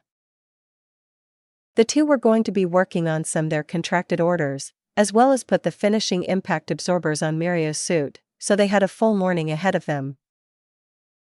As excited as Hatsum was to get started tinkering, as she always was, the two slowed down as Azui and Uraraka began walking with them, looking almost as tired as they were. "Good morning, guys," Midoriya greeted. "Rough night with the work study?" "It's not nice to tell a girl she looks tired, Midoriya," Uraraka replied with a yawn, "but you're not wrong. We worked with Nijire to take down two size-enhancing villains," Azui explained, rubbing sleep from her eyes. "It was pretty awesome, Karo. But yeah, I could use another day of sleep." Uraraka fist pumped. "We even made up a sweet double-team move." "Cool, what was it?" Midoriya asked, eyes lighting up. Hatsum listened in, too. After all, learning about heroics was good inspiration for tech to make it better. The four talked about their work studies as they reached the main building, parting ways to reach their classes. As Mei and Izuku reached their class, they were surprised to see Mirio already outside of Class 1H, standing with another one of the Big Three, Tamaki Amajiki. "Are you sure your quirk is okay now?" Mirio asked. Tamaki barely nodded, looking like he wanted to shrink away into his own shadow. "Two just needed a good night's sleep."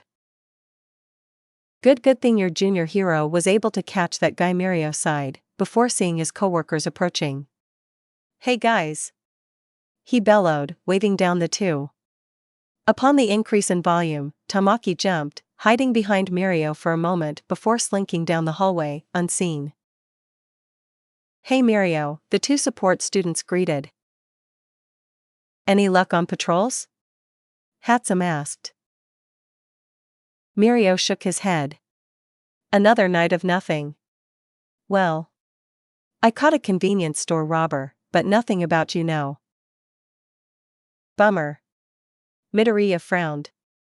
He really didn't see how catching a robber could be considered a bad night. The nights he spent busting seedy bars was a giant adrenaline rush.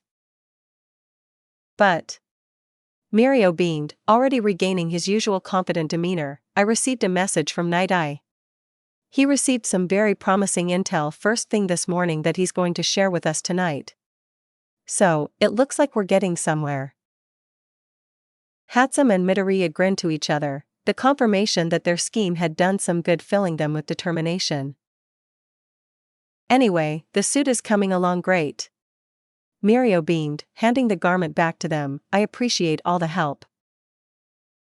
"Well, we'll see if we can't get it finished today." Hatsum assured him, chest swelling with pride. And you make sure you tell all your big shot classmates who has the hookups. The older boy laughed. I will.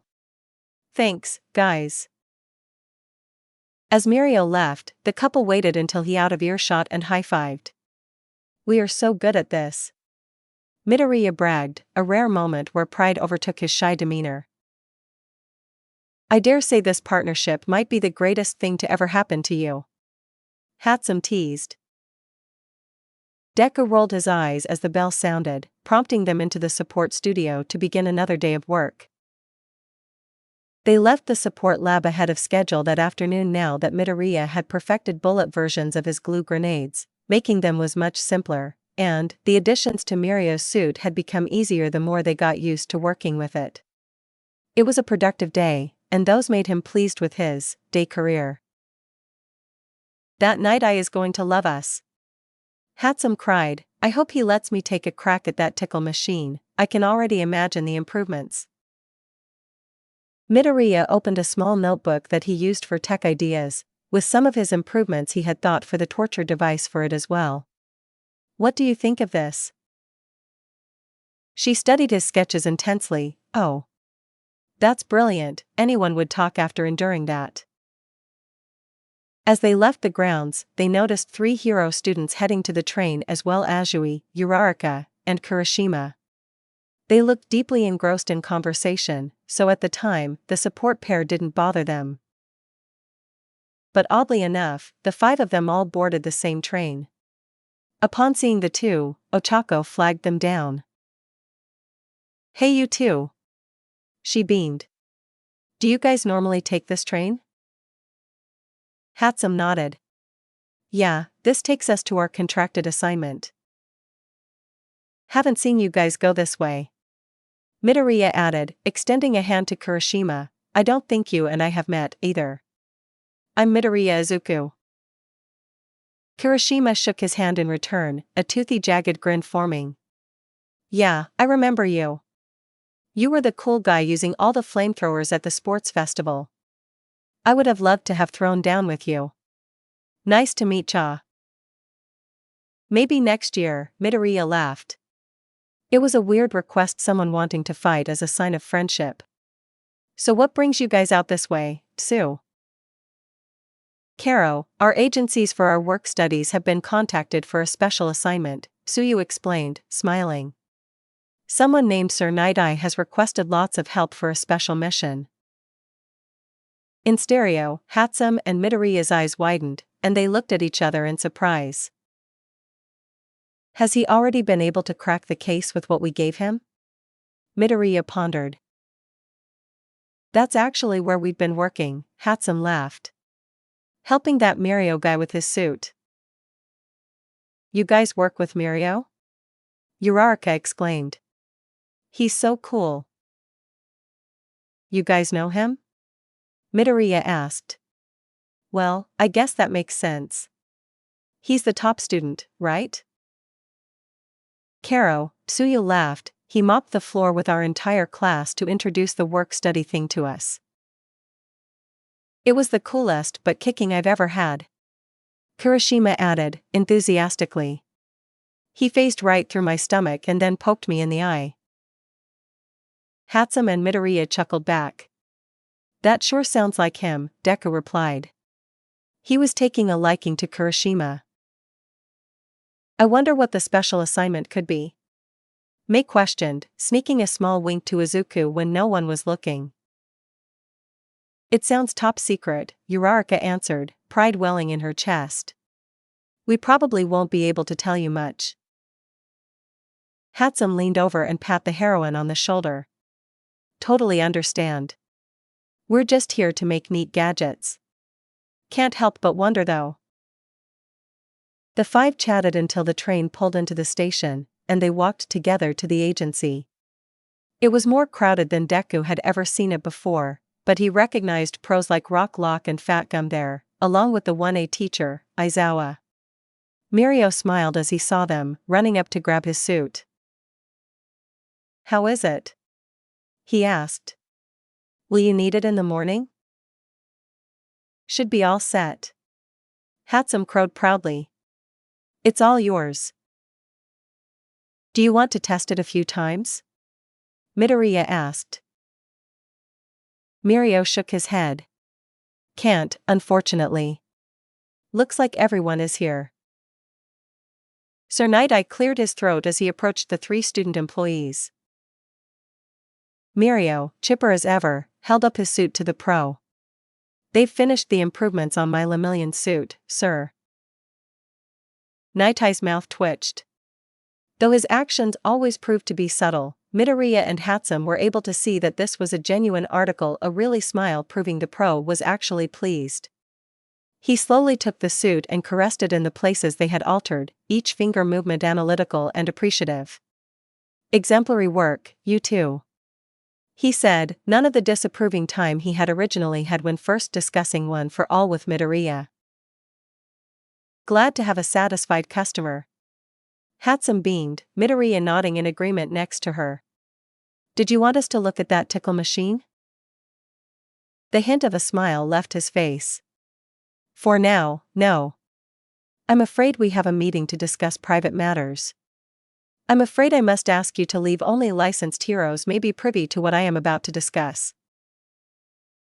Mirio's face fell. That's too bad, sir.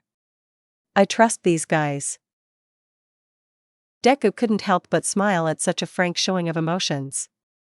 He hadn't known Mirio long, but he respected the boy greatly, and it was good to know the feeling had become mutual in the wake of All Might's passing. Sir Night-Eye frowned. Understandable, however, it's not a matter of trust. It's the law. He turned to the support students and regained a respectful tone. As you are still on contract, I will contact you if Mirio needs repairs on his suit, or if I think of any more support gear I might need. For now, you are dismissed. Enjoy your evening. Midoriya was disappointed, but when Hatsum spoke up and said, no problem, Sir Night-Eye, totally understand. Just call us if you need anything, followed by a slap in Izuku's back and a wink, he realized she was up to something. Good luck with the mission, Izuku added, smiling and nodding, and followed his girlfriend from the agency. They were only a few feet outside the building when he looked at her and asked in a low tone, so what did you do, May?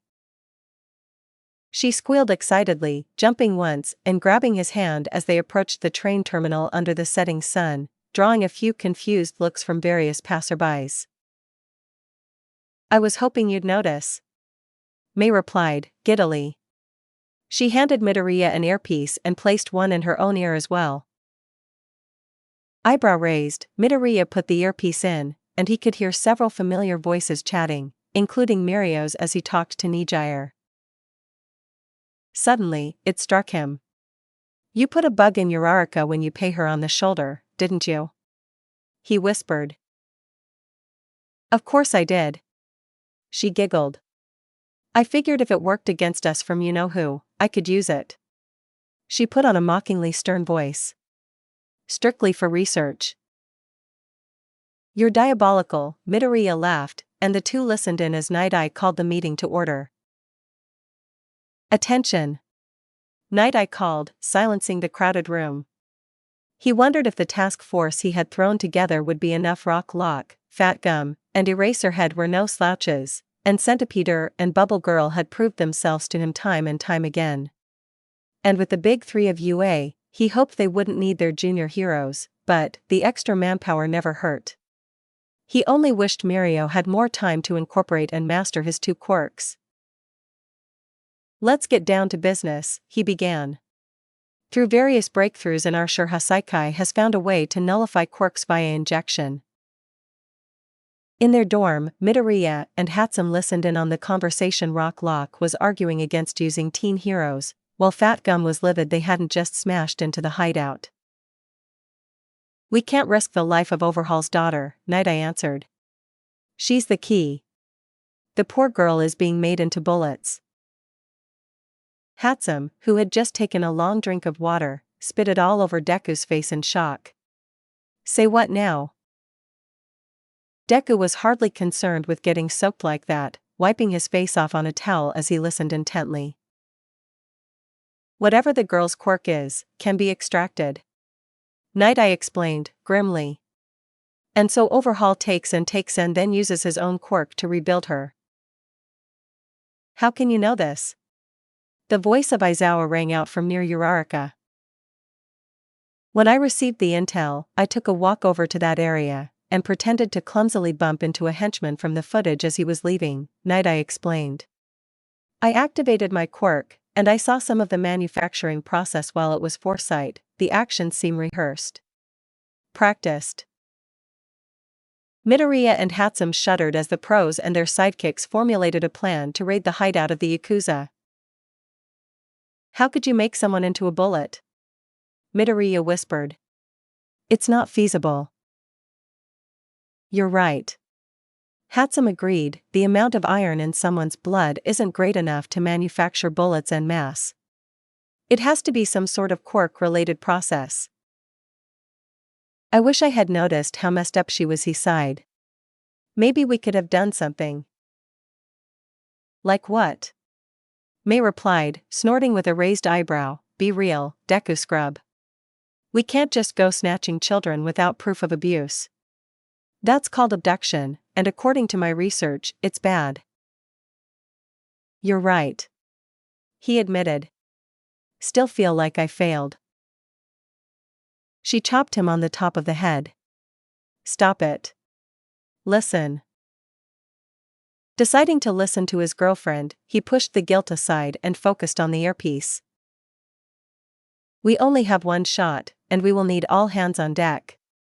Night Eye explained. I'll hand out positions and assignments. There was a shuffling of papers.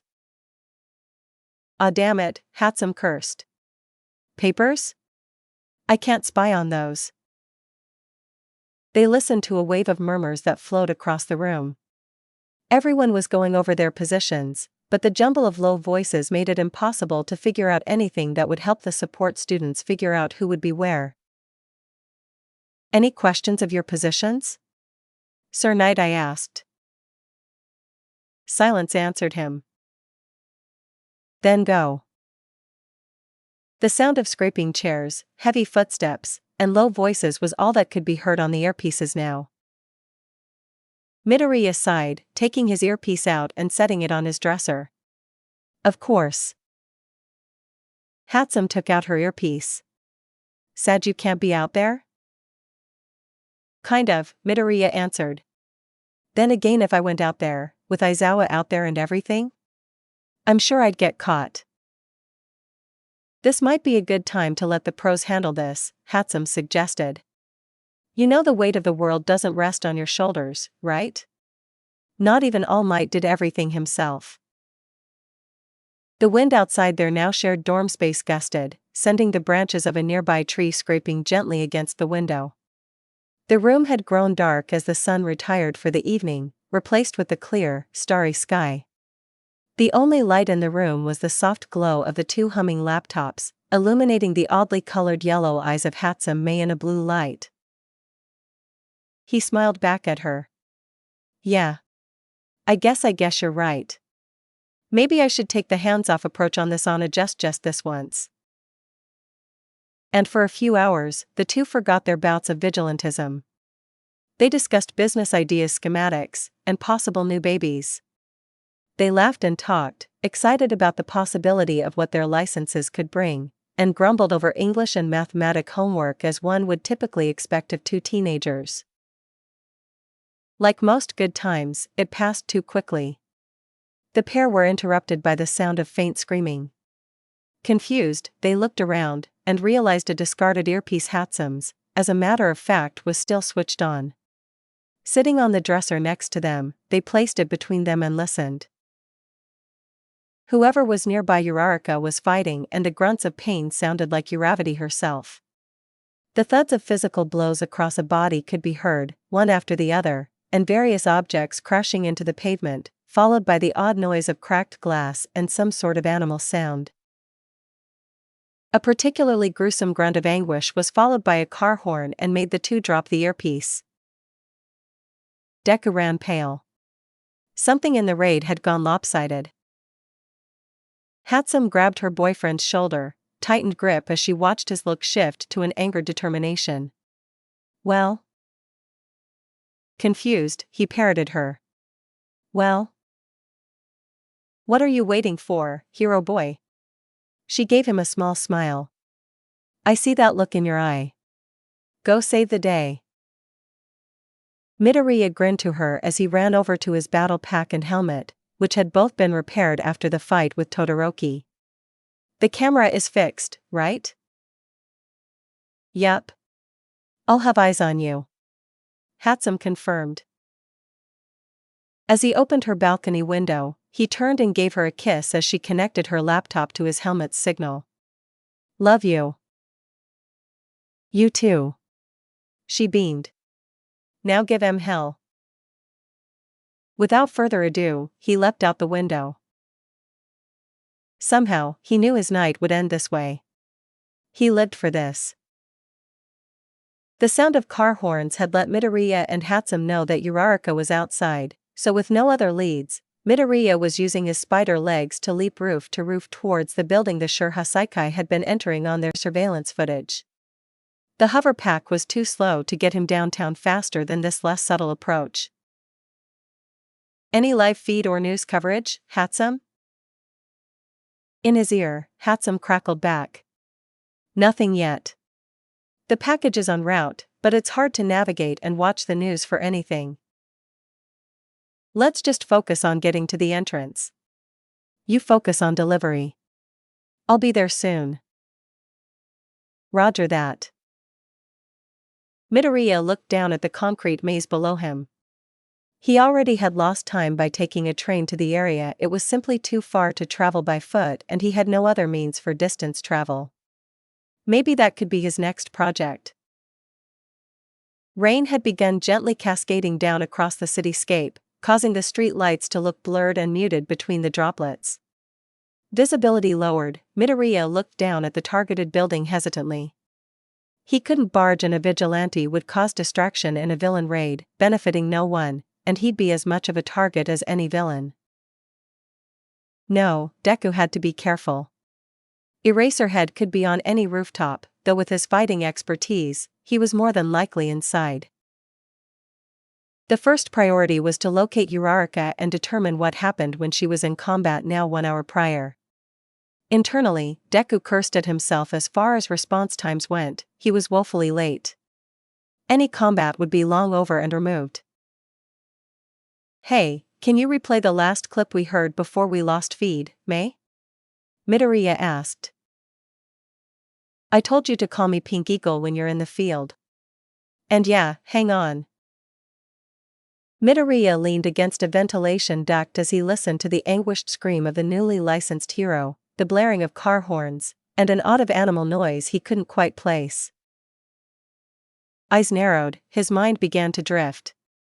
Was it an enhanced animal he was hearing, like the principal? It was the only answer that made sense. They were miles from any sort of agriculture. Sorry to bug you, he grimaced, Pink Eagle. What do you think that noise is at the end? What, the weird animal noise? She replied. Sounds like a barn, but they wouldn't be that far out. If you can't find anything, come back.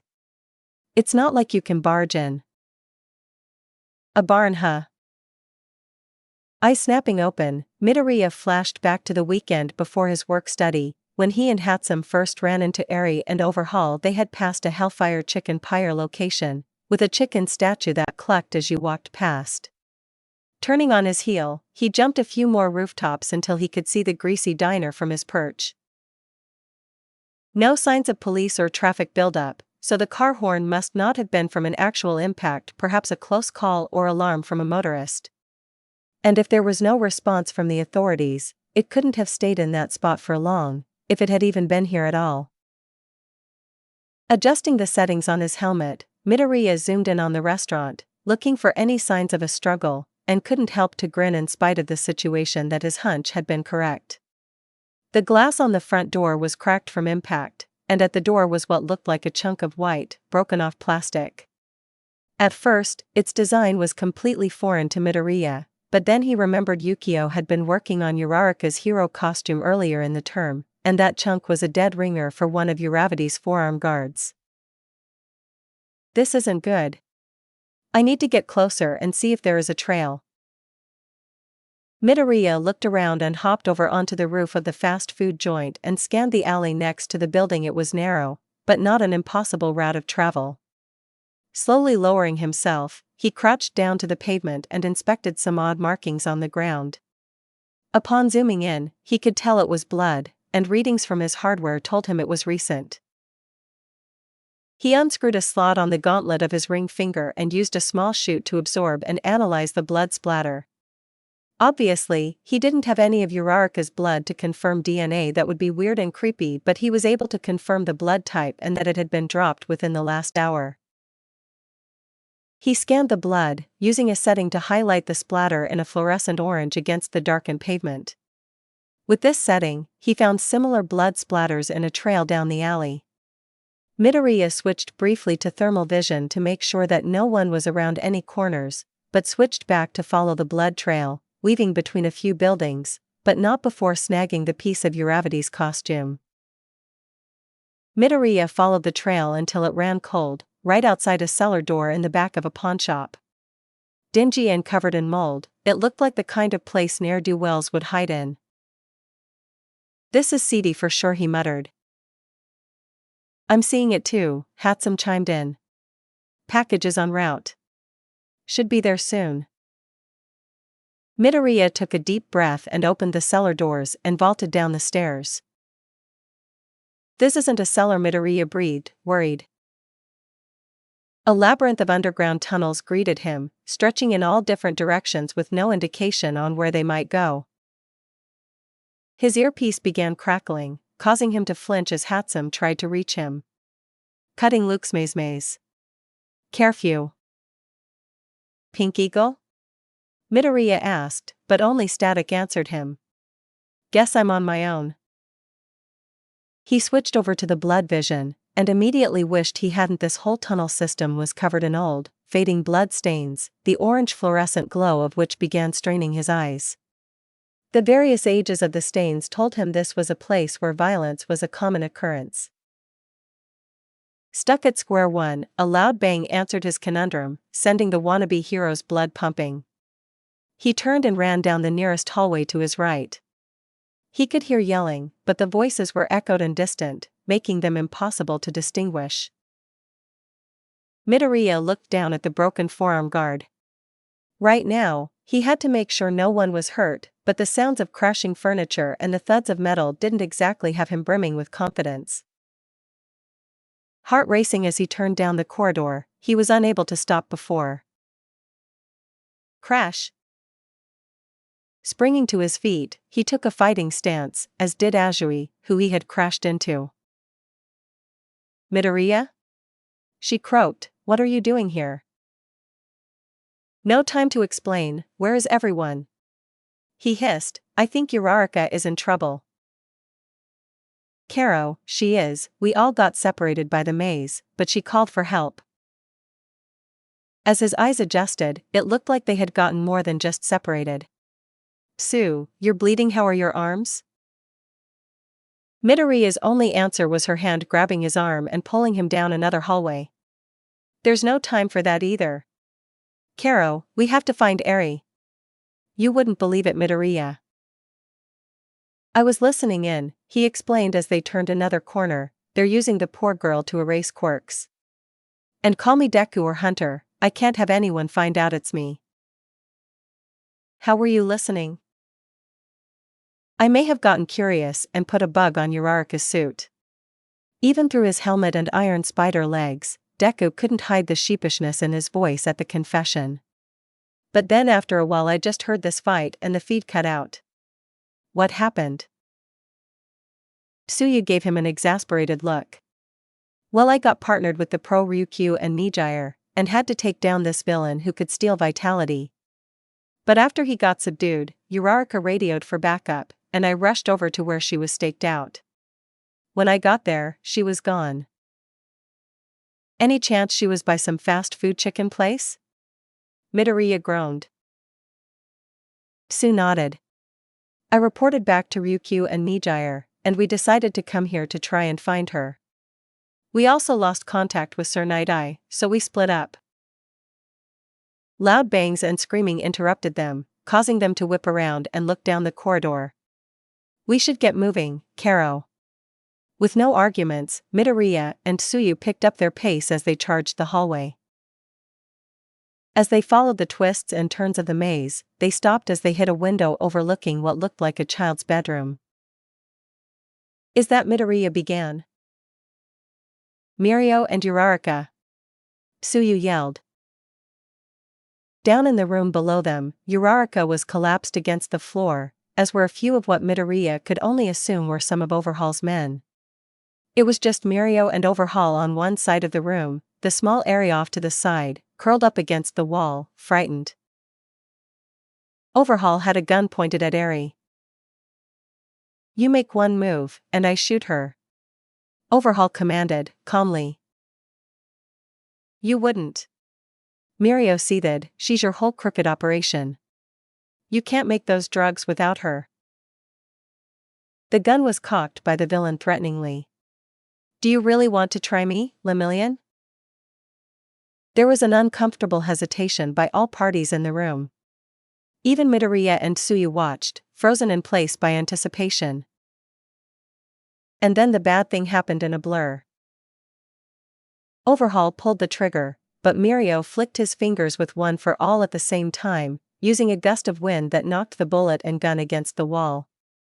Overhaul had anticipated this, and lunged for Mirio, and grabbed his outstretched right arm. Using his quirk, he broke down Mirio's right arm, and it exploded into nothing. This didn't stop Mirio though, as he had already reared back with his left hand and unleashed a punch on Overhaul that blasted him into the side of the wall. Overhaul slammed through the wall, unconscious, and Mirio collapsed, missing an arm. This was not the bad thing. Holy shit! Tsuyu and Izuku screamed in unison, turning and running to find their way to that room. Mister, are you okay? Eri cried, running up to Mirio in a panic. She grabbed onto his left arm, and her horn began sparking. For a brief second, this seemed to be a good thing. Mirio's arm was rewound to a state just before it had been broken down by Overhaul. He stood up and stared at it in awe. But awe turned to panic as he began to get shorter and seemed to fade in and out of the air. Eri gasped and jumped away. No. I'm sorry. I'm sorry. She began to cry. I didn't mean it. I didn't mean to. Mirio turned to the door as Midoriya and Tsuyu burst in, and they gasped as they saw the state the older boy was in, blinking in and out of the air. Midoriya took off his helmet immediately, so at the least, Mirio knew he was in the presence of a friend. Togata, what happened? Karo, why are you blinking like that? Mirio dropped to a knee, pained, but stopped to smile at Eri, gently moving her hands from her sobbing face. These two will keep you safe, okay? It's okay. The strained look and sweat on his fading face said things were far from okay, but Eri nodded, trembling. These two GHK. Mirio rasped but retained a heroic smile. These two are my friends. We are heroes. They're here to rescue you, Midoriya, a word? Midoriya rushed over and knelt next to Mirio. What can I do? How do I stop OMPH? Mirio swiftly plucked a hair from his head, shoved it into Izuku's mouth, and held a hand over Midoriya's mouth. Eat that. Don't argue. There's no time. Izuku wanted to gag, but held the hair in his mouth. Eyes widening, it struck the vigilante what Mirio was doing. Not weeks after being granted one for all, circumstances dictated that Mirio pass the power to Midoriya. It's your turn, Izuku. Mirio gasped, still smiling for Eri as he became almost intangible. I don't know why you're here, but this must be fate. Finally, barely visible, Mirio turned to Eri one more time. Don't worry, Eri. He is here. Izuku swallowed the hair down fully, accepting the power he had rejected just weeks before. And with that, Mirio was gone forever, erased from existence. For a second, the months of vigilantism, words of wisdom from All Might and Power Loader, and all his combat experience went out the window, leaving Midoriya Izuku the same scared kid that had only heard of Bakugu's death after the matter on the evening news. But a whimper from the white-haired girl snapped Midoriya from this trance, reawakening his desire to be a hero. Even at death's door, Mirio was a hero, smiling to save this girl. Just like Mirio had done. He forced a smile and knelt down to the girl, and to his relief, Azui did the same thing. Don't worry. Midoriya assured her, everything is going to be okay. Karo. We're here to help. Eri, unsure, hesitated to go to them. Bringing her hands to her lips nervously, she shook. Two made the nice man go away. It will be okay. Izuku repeated. Just like he said. We're heroes. We're all here to save you, Tsuyu riveted. Mirio wants you to be safe, so let's get you out of here. She outstretched her hand. Call me Tsur Frappi. It's nice to meet you, Karo. Shakily, Eri took Tsuyu's hand, and the green-haired girl turned to her friend. Deku, can you grab Uravity? He nodded, placed his helmet back on and turned, dashing to the fallen girl's side. She had taken a beating, but she seemed to be all right. He scooped her up in his arms, but as he looked to the opposing wall and his breath locked in his chest. Overhaul was gone. Tsu? He called, gesturing to the wall. Karo, what as she looked at the empty hole and her face faltered. Oh. Where did father go? Eri asked, voice and knees trembling in unison. Izuku gulped, but forced a smile under his helmet, doing his best to follow Mirio's example. It's fine. Let's get you out of here, Eri. Without hesitation, the group fled the room, Azui and Midoriya struggling to come back the way they came. Suddenly the sounds of fighting and clangs of metal became increasingly frequent. Something was going on in the facility, and it wasn't good. In their panic, they got turned around a few times, but finally made it to the cellar exit they had entered through. Ramming the door open, Midoriya sighed a breath of relief as Tsuyu led Eri out of the tunnel and he carried Uraraka into the night air and light drizzle. His helmet began to crackle. Now that he was above ground, he was able to regain connection to Hatsume's laptop. Dio Entrap. Touching the side of his helmet, he adjusted his frequency. Say again, Pink Eagle? Deku asked. Don't go out there. It's a trap. He nearly dropped Uraraka, eyes widening. He turned to Tsuyu and Eri, watching as they approached the street. Don't. Midoriya yelled, but it was too late. Overhaul had escaped in the commotion, and as part of his quirk, could break down his henchmen, and fuse with them. He had fused with the vitality-stealing henchmen and was now towering above the streets. As they emerged, he smacked Eri and Tsuyu back down into the alley. With Uraraka in one arm, Midoriya deployed his spider legs and snatched the two girls out of the air, not the most comfortable catch, but better than crashing into a building. Setting them down, Tsuyu stepped forward, taking a defensive stance as Eri his behind Deku. Eri, I need you to trust me, okay? Midoriya asked as he crouched down. Okay, mister. She whimpered. Good, now get on my back. She did, and not a moment too soon Overhaul swung for the group. Tsuyu grabbed Uraraka with her tongue and jumped, clinging to the side of the building, and Midoriya leapt into the air with his spider legs as well, clinging to the same wall a few feet from Tsu. You got a plan, Tsur Frappi? Deku asked.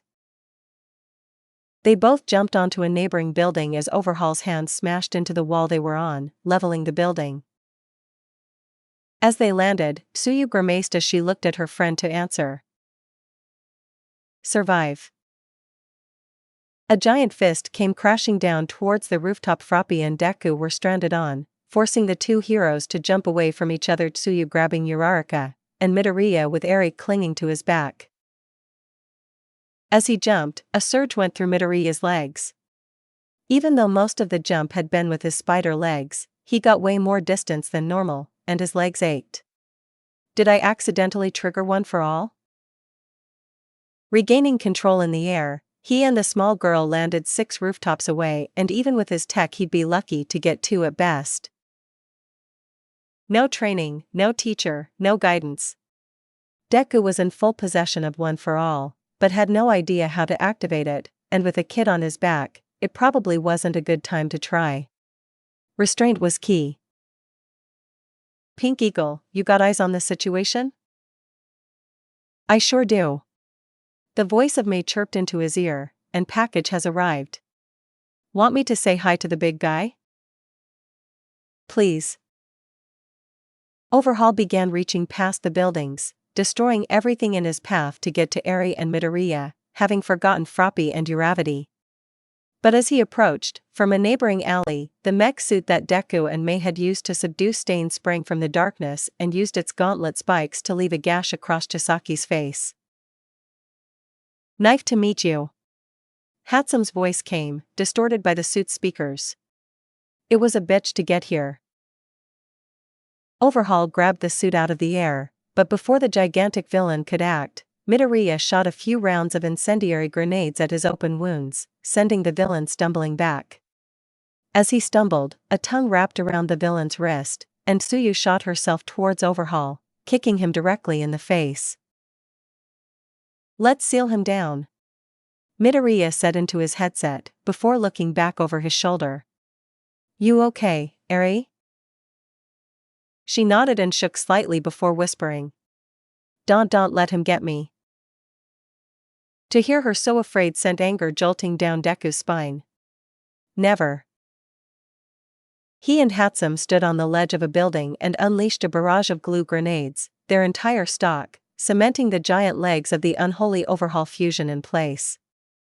An indistinguishable yell greeted them, and both Midoriya and the mech suit had to leap over a giant arm swatting for them. With how huge the villain was, Deku flashed back to his encounter with Muscular. We need to secure him with cryo-grenades too. He commanded into his headset. As the suit and Deku landed on opposite sides of Overhaul, Tsuyu wrapped her tongue around the giant's throat, thrusting herself upward and kicking him in the eye. The distraction served well as Midoriya and Hatsume emptied their rounds of cryo-grenades on Overhaul, freezing him up to his waist. Think we got him, Karo? Froppy asked, hopping over to Midoriya and Eri. Her ear twitched. Deku, I think some of the pros are coming, you need to get out of here. He hesitated and took Eri off his back. She looked up at him, scared. Midoriya? Go with Froppy, he insisted, firm but gentle, she's a phenomenal hero. Eri slowly walked to Tsuyu as the mech suit arrived with the other 3. Behind them, Overhaul was thrashing about, but in his ear, Hatsume said, quietly, Thermal is showing bodies coming up this way. We need to move or we're toast. Reluctantly, he looked to Tsuyu and whispered, Good luck, Tsu. What is it you guys say? She croaked. Luck is stupid and I don't need it. We'll kick his ass. With a small laugh, Midoriya jumped away alongside the suit. Should I take this bad boy back to my basement? Hatsume asked as the 2 figures jumped from roof to roof. As they got a decent distance away, there was a taller building Deku began to climb up. Not yet. I want to keep an eye on the action. Make sure we aren't needed further. Crouching over the ledge, he zoomed in on Overhaul to see he had left just in time. Eraserhead, Fat Gum, Night Eye Tamaki, Kirishima, and Nijire had all arrived. No way would he have escaped from such a team if Overhaul was freed and they had nothing in the way of chasing him down. These guys should have it from here, right? Hatsum asked. Hopefully. And at first, it appeared so. Aizawa had convinced Eri, with some help from Tsuyu, to use her rewinding quirk to separate Overhaul from his henchmen. And then, Aizawa was able to nullify her quirk to prevent further damage or erasures from existence. Surrounded by a group of heroes, and with no henchmen left, Overhaul did not make any moves. But then, as Aizawa was watching the villain, he succumbed to a human weakness we all have. He blinked. And that was all it took. Overhaul reached forward and grabbed Aizawa, pushing himself and his quirk to the limit to fuse with the pro. Oh. Shit. Midoriya gaped. The abomination that resulted was a mess of a man, with Aizawa's face coming from his stomach, and eyeballs sprouting from all over his body. Midoriya took off his helmet and vomited on the roof of the building.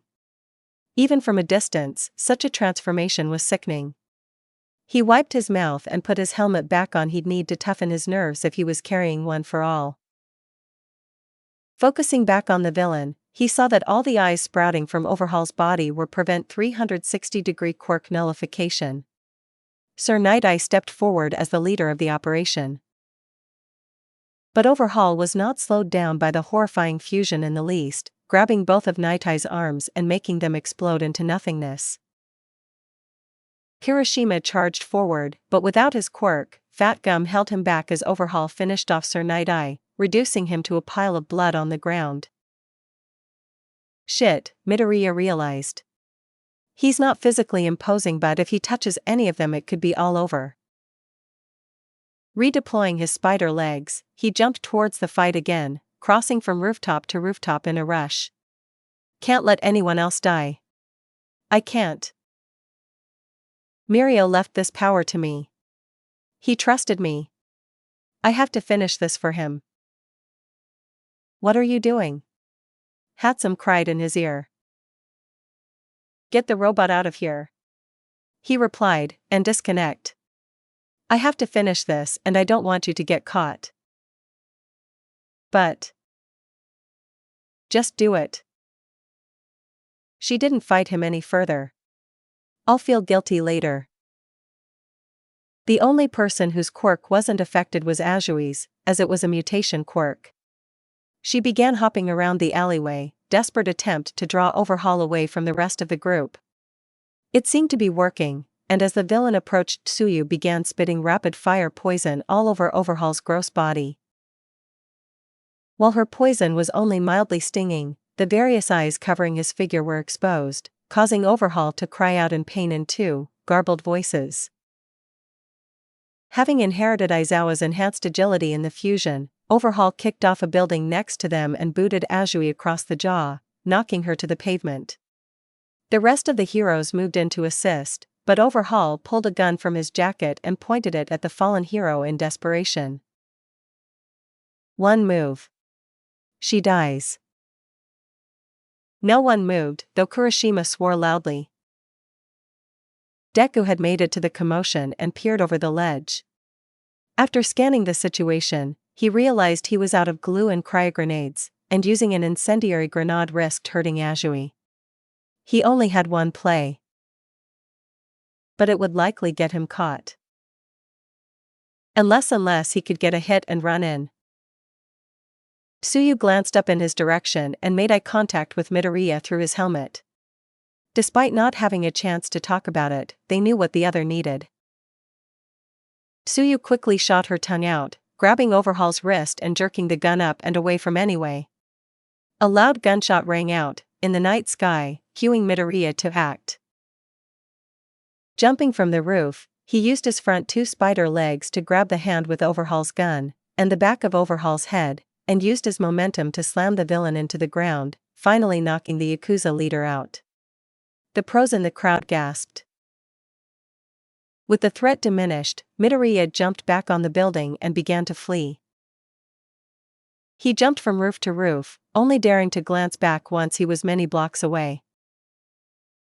No one appeared to be following him. Perhaps they had bigger fish to fry with the rest of the Yakuza, but he couldn't let his guard down now. Hopping down into an alley, he withdrew his battle augmentations and shoved helmet in his pack. He paused and looked down at his legs, which, as the adrenaline began to wear off, were exceptionally sore.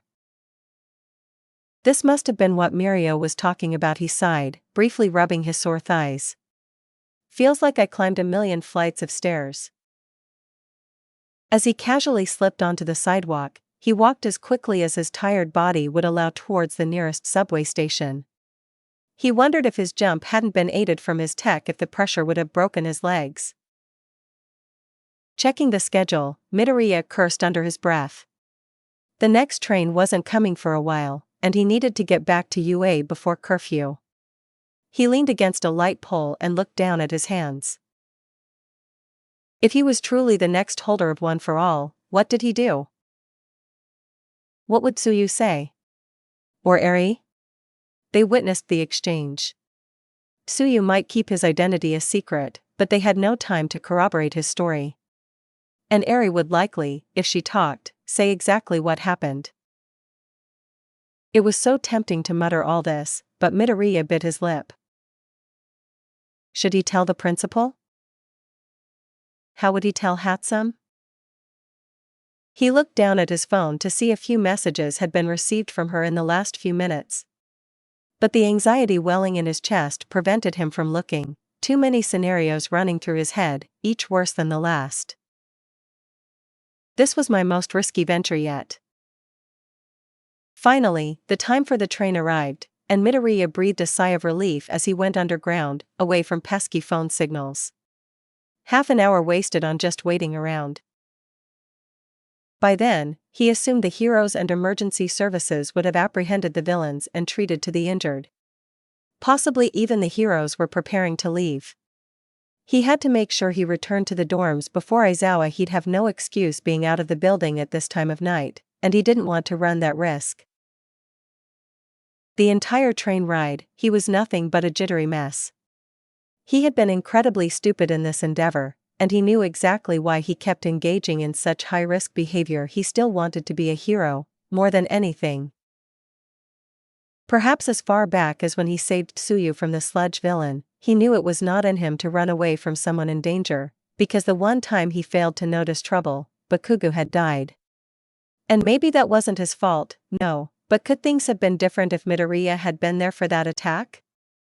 There was no way to know, of course, but it was something that he had been ignoring. But now he had a hero's quirk. The train stopped, leaving Midoriya to put his thoughts on hold as he snuck back onto campus, avoided the patrol bots, and made his way back to Heights Alliance. He figured, as he walked, he could figure out what to do with One for All in the morning. Talk it out with Hatsum. Figure how they could maybe master his quirk in secret and plot his best course of action. Maybe pose as some sort of late bloomer. Of course, as he jumped onto his balcony, he wasn't expecting the principal to be in his room either, Hatsum looking incredibly nervous as Midoriya awkwardly stared into his room, one leg swung over the balcony railing, frozen in place in mid-climb. Nizu waved to him, never dropping his friendly demeanor. If I run now, maybe I could start a new life. Shaking the thought, he guiltily entered his room. Principal Nizu. Midoriya scratched the back of his neck nervously. Nice night for a jog, right? Nizu shook his head. No need for such tall tales, Mr. Midoriya. But it is a nice night.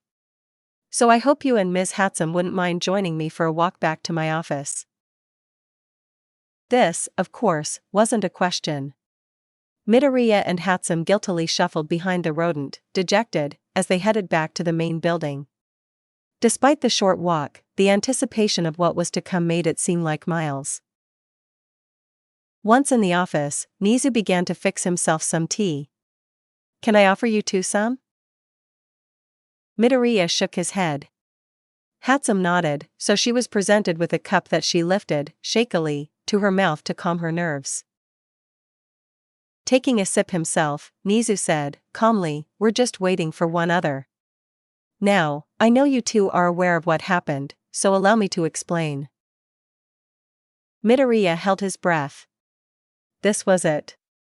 This had to be it. When Aizawa was fused with overhaul, he was helpless to act, but saw everything. Oh shit. And he saw the vigilante matching Mr. Midoriya's physical description and matching technological gear. Oh. Shit.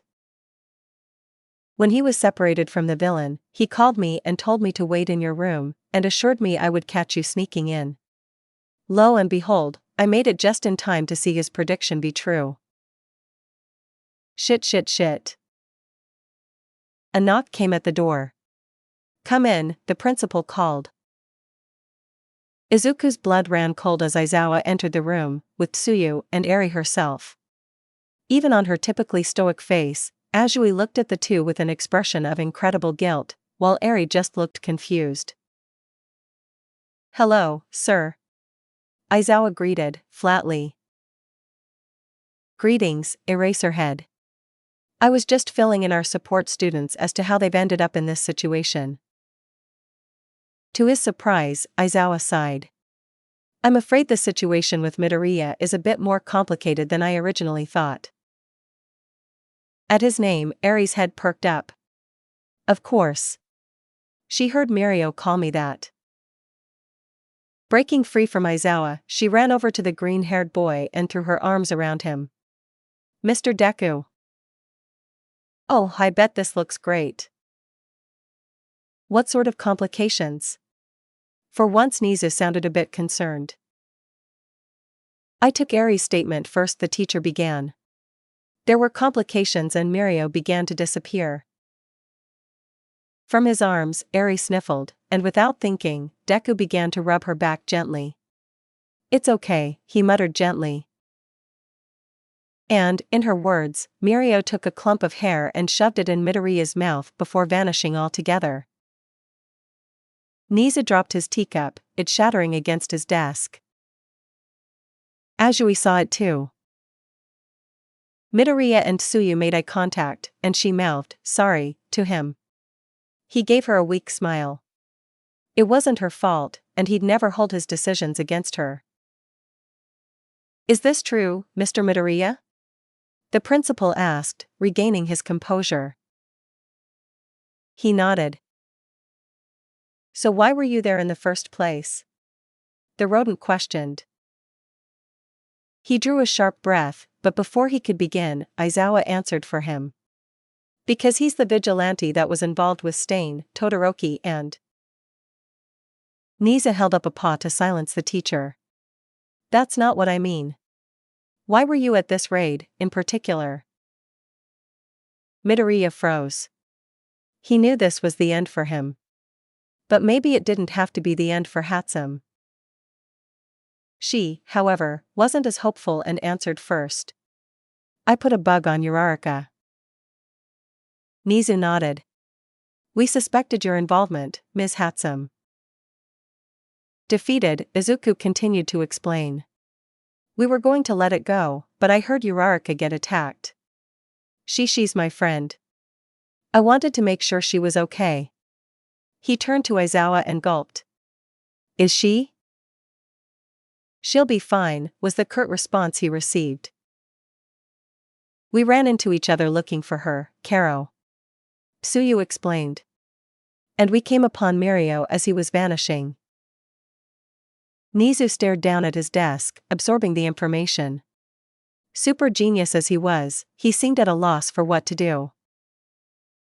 After a few minutes of silence, Eri squeaked up, Midoriya isn't in trouble, is he? Everyone turned to look at her, and she began to panic. He saved me with the nice man and Froppy, please don't be mad at him.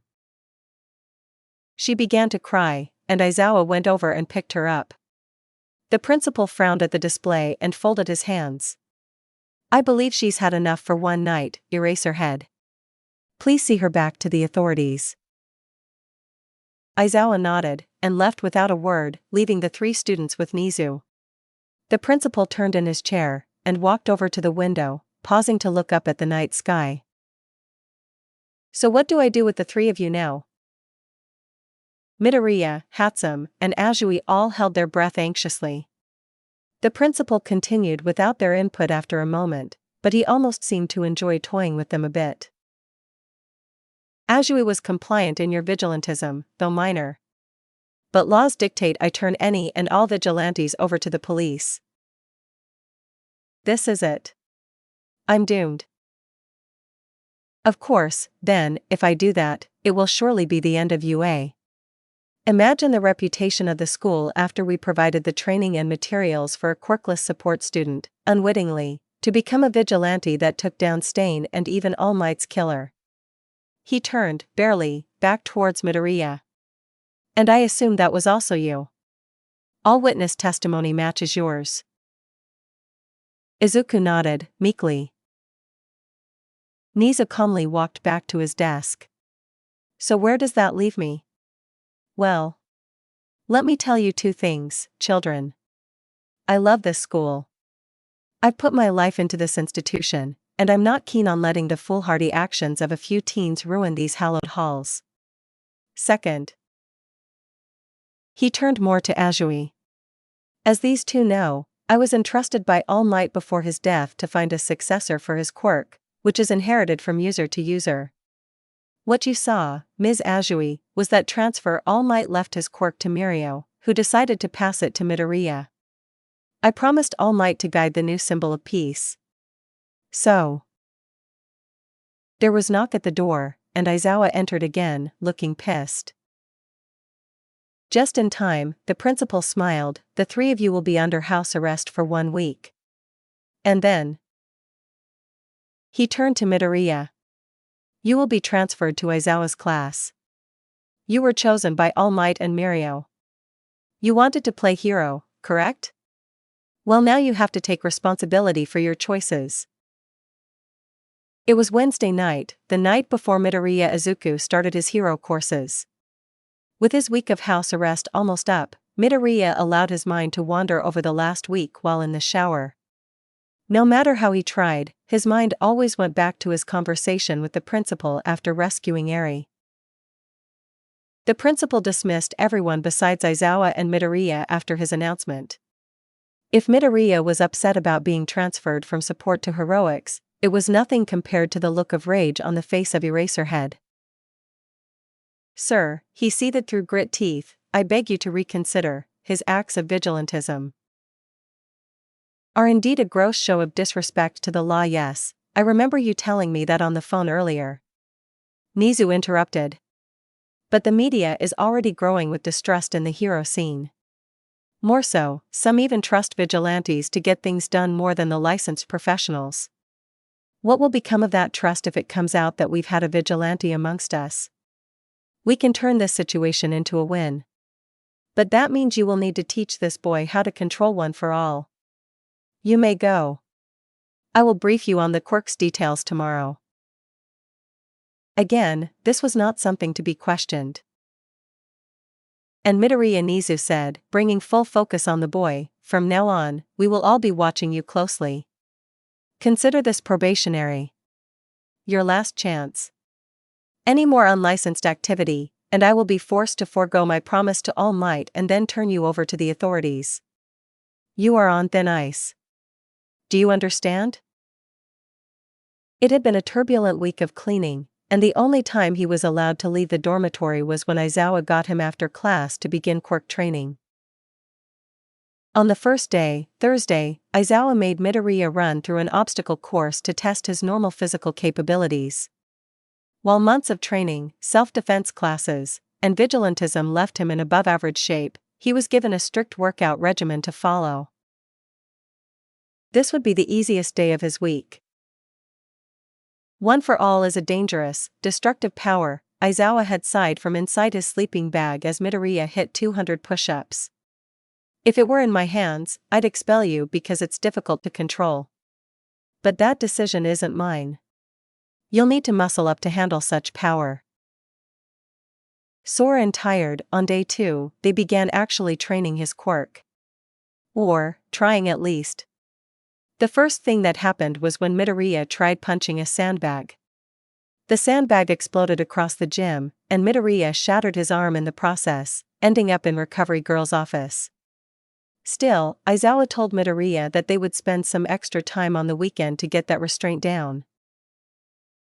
If you listen to me, which listening to authority seems to be a problem for you, Aizawa warned, you shouldn't have to end up here all that much. Otherwise, if you keep smashing stuff with abandon, you'll become a regular. It was later that night of their house arrest before Hatsum or Midoriya could even figure out what to say to each other, and even then, it was when they were lying in bed, facing away from each other in uncomfortable silence. It had been a long, awkward, and silent 2 days, which is only good for building tension when you or your romantic partner needed to talk. "Hey Izuku?" Midoriya rolled over to face her as she did the same. He knew an awkward conversation was coming, or maybe even needed to come, but he had no idea where to begin over the last 2 days. Things between himself and Hatsum had gotten odd. She was allowed to work on his hero suit since she had experience with one for all tech, but only under direct supervision from Power Loader. And she was going to be taking over all the commissions he had been assigned, though the patents were still under his name. "What is it?"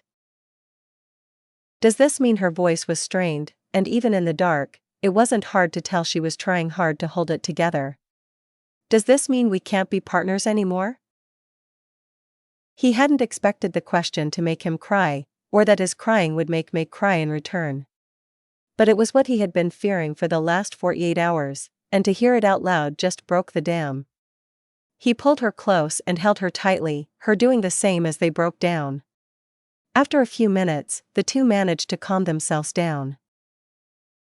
"I don't know," he admitted, honestly. "We can't do the vigilante thing anymore. I have to do this the right way. Or else we're both screwed." He didn't move as she buried her face in his chest. Midoriya could feel his chest dampen from her cheeks. Was her muffled reply. Izuku let out a long sigh. He didn't really have an argument. All his life, Midoriya Izuku had grown up idolizing All Might, analyzing prose, chasing Kaken, and wanting nothing more than to be the hero on the television or websites, saving the innocents with a smile on his face. Now was his greatest chance. So why wasn't he happy? He looked down at the pink-haired mess laying against his chest and thought about his partnership with her both romantically and professionally. He thought about how his dreams had changed after Kaken died, meeting Power Loader, and working with her. He loved the life he had built for himself in support, even in the short amount of time he had chased the new goal. Did he have to just give it all up? "You're still who I'll turn to for my hero suit," he relented. "And I'll still work with you on any of your assignments or hang out in the lab after classes." "It's still S and I kinda hate it," May grumbled, though not as sad as at first. "But this is your dream, right? I should be more supportive, I guess. Girlfriends do that, right? But classes are going to without you there." "It's okay," he chuckled softly. "I wanted to be a hero with all my tech. Like I talked about with All Might after the sports festival. This I don't know. It's my dream, but this isn't how I imagine things." Hatsum looked up at him and smiled. "Every time we make a plan it never ends up going how we imagine it to. Then we change it until it works, right?" Midoriya nodded. "Like with Stain?" "Right. So, it's just like that. We'll figure it out. You just figure out how not to explode your arms when you slap people silly. And I'll be right here, making us millionaires with my big naughty Y brain." On day 3, Saturday, Aizawa began teaching Midoriya restraint. Midoriya could only seem to summon 100% of One for All, like a light switch. Midoriya would summon the power, but at the last second, Aizawa would nullify it. "Now do it again but summon less. Imagine a power meter in a video game," or Aizawa explained, tiredly. Like microwaving an egg and stopping it before it explodes? Izuku had suggested. No, that's a stupid analogy. The teacher snapped. You have very little control in that scenario. Feel the power in you, and try to control the flow, like water pressure from a faucet. You can turn it all the way for full water pressure, a little for a trickle. Right now, you can only handle a trickle. You're no good to anyone if you break your arms every time you throw a punch. It had become clear in all of this that the principal had not done Aizawa a service by assigning Midoriya to his care either.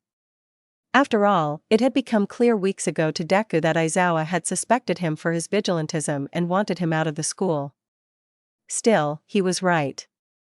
I can't expect to be a hero and be in the emergency room every day. After an hour of using the faucet method, Midoriya managed to summon only 20% of one for all into his arm, and when he went to throw a punch, Aizawa stopped him again. That's better, but even at that level, you're still going to break your arm, even if it's just stress fractures. Go do your workout and get back to the dorm, we'll see if we can cut the power down more tomorrow. He stopped and wiped sweat from his brow, examining his hand. I could probably develop some bracers and restraints to lessen the impact OMPH. Midoriya had been shocked as Aizawa wrapped him up in his restraining scarf once again. No. Those types of items are fine for whatever hero costume you design, but you need to master your quirk under your own power. Then you can make modifications and gear to work around your abilities. Aizawa loosened the restraints before grunting, you aren't in support anymore, like it or not. You have to think like a hero course student. Midoriya had frowned. He loved building gear, but, admittedly, Aizawa wasn't wrong. The rest of the weekend had been no better. The support students of Class 1H were quite messy, and on top of that, he had to find time for a workout regiment, leaving him feeling stretched thin. Sunday had come, day 4 of the house arrest, and Midoriya managed to drag himself to Gym Gamma early, as Eraser had commanded. The teacher was waiting there, outside of the building, still in his bright yellow sleeping bag. Let's get to work, Aizawa muttered, hobbling inside. Midoriya had frowned at the time. He accepted that he had been caught. He played with fire one too many times, played the hero until he was finally caught, and now, all things considered, the consequences he was being dealt could have been much worse. But if Aizawa was going to be his homeroom teacher, would he ever be able to win the pro over? He didn't regret what he had done if he hadn't been there. What would have happened to Tsuyu or Eri? What would Mirio have done? Would One for All cease to exist? Him being there had to have been for the best, he had figured. But now he was stuck with Eraserhead. After numerous attempts with restraint, Midoriya managed to hit the punching bag with 10% of One for All's power, Aizawa not holding back his power at all. Even with such a small amount, the bag swung on its chain in almost a complete arc, and Midoriya yelped as he jumped out of the way as the sandbag careened back towards him. Looks like you got it to a point you can use, Aizawa said, though not at all congratulatory by any means. Try a few more times, then see if you can do it with your left. For the next hour or so, Midoriya got the hang of using One for All in bursts of 10% and managed to do so in both arms. Exhausted, he was shocked when Aizawa nullified his power as he was working on his left hook. That's enough punching for now. How are your arms? Midoriya looked down and stretched the two limbs out. A little achy. More like an intense workout though, nothing broken or sprained. From the briefing Nisa gave me, that's a good sign. That's what we want. Now, we're going to work on the same thing, but with your legs. This is an entirely different muscle group, so try and get yourself down to 10%. Izuku assumed this was about as much of a compliment he'd get out of the teacher, so he took it in stride. Training his legs felt a bit sillier. He would squat down and draw power, and the teacher was right. His legs were harder to control, and before he jumped, Aizawa cut off his power. He looked pretty dumb, jumping in place for a good 2 hours. But persistence in most things pays off, and as lunchtime hit, he was able to limit his leg strength to 10%, springing a good 10 or so feet in the air, and "Ow!" he cried, landing hard in a crouch, cringing as pain shot up to his hips. He hadn't been prepared for that impact. "Let that be an important lesson for you," Izawa said, from a nearby bench that he was laying across. "If you're jumping with a strength-enhancing quirk, which one for all resembles, you need to retain the muscle enhancement for landing, or you'll just mess yourself up." Now he tells me. "Try it with a few more jumps, then tomorrow we'll see if you can hold that power while running." Izawa stood up. After he had been dismissed back to the dorms, with aching legs and arms, he found there was no rest for the wicked as his classmates had mounds and heaps of trash for him to take to the dumpster. Finally, he dragged himself back inside again. Thankfully, the rest of the common room was spotless.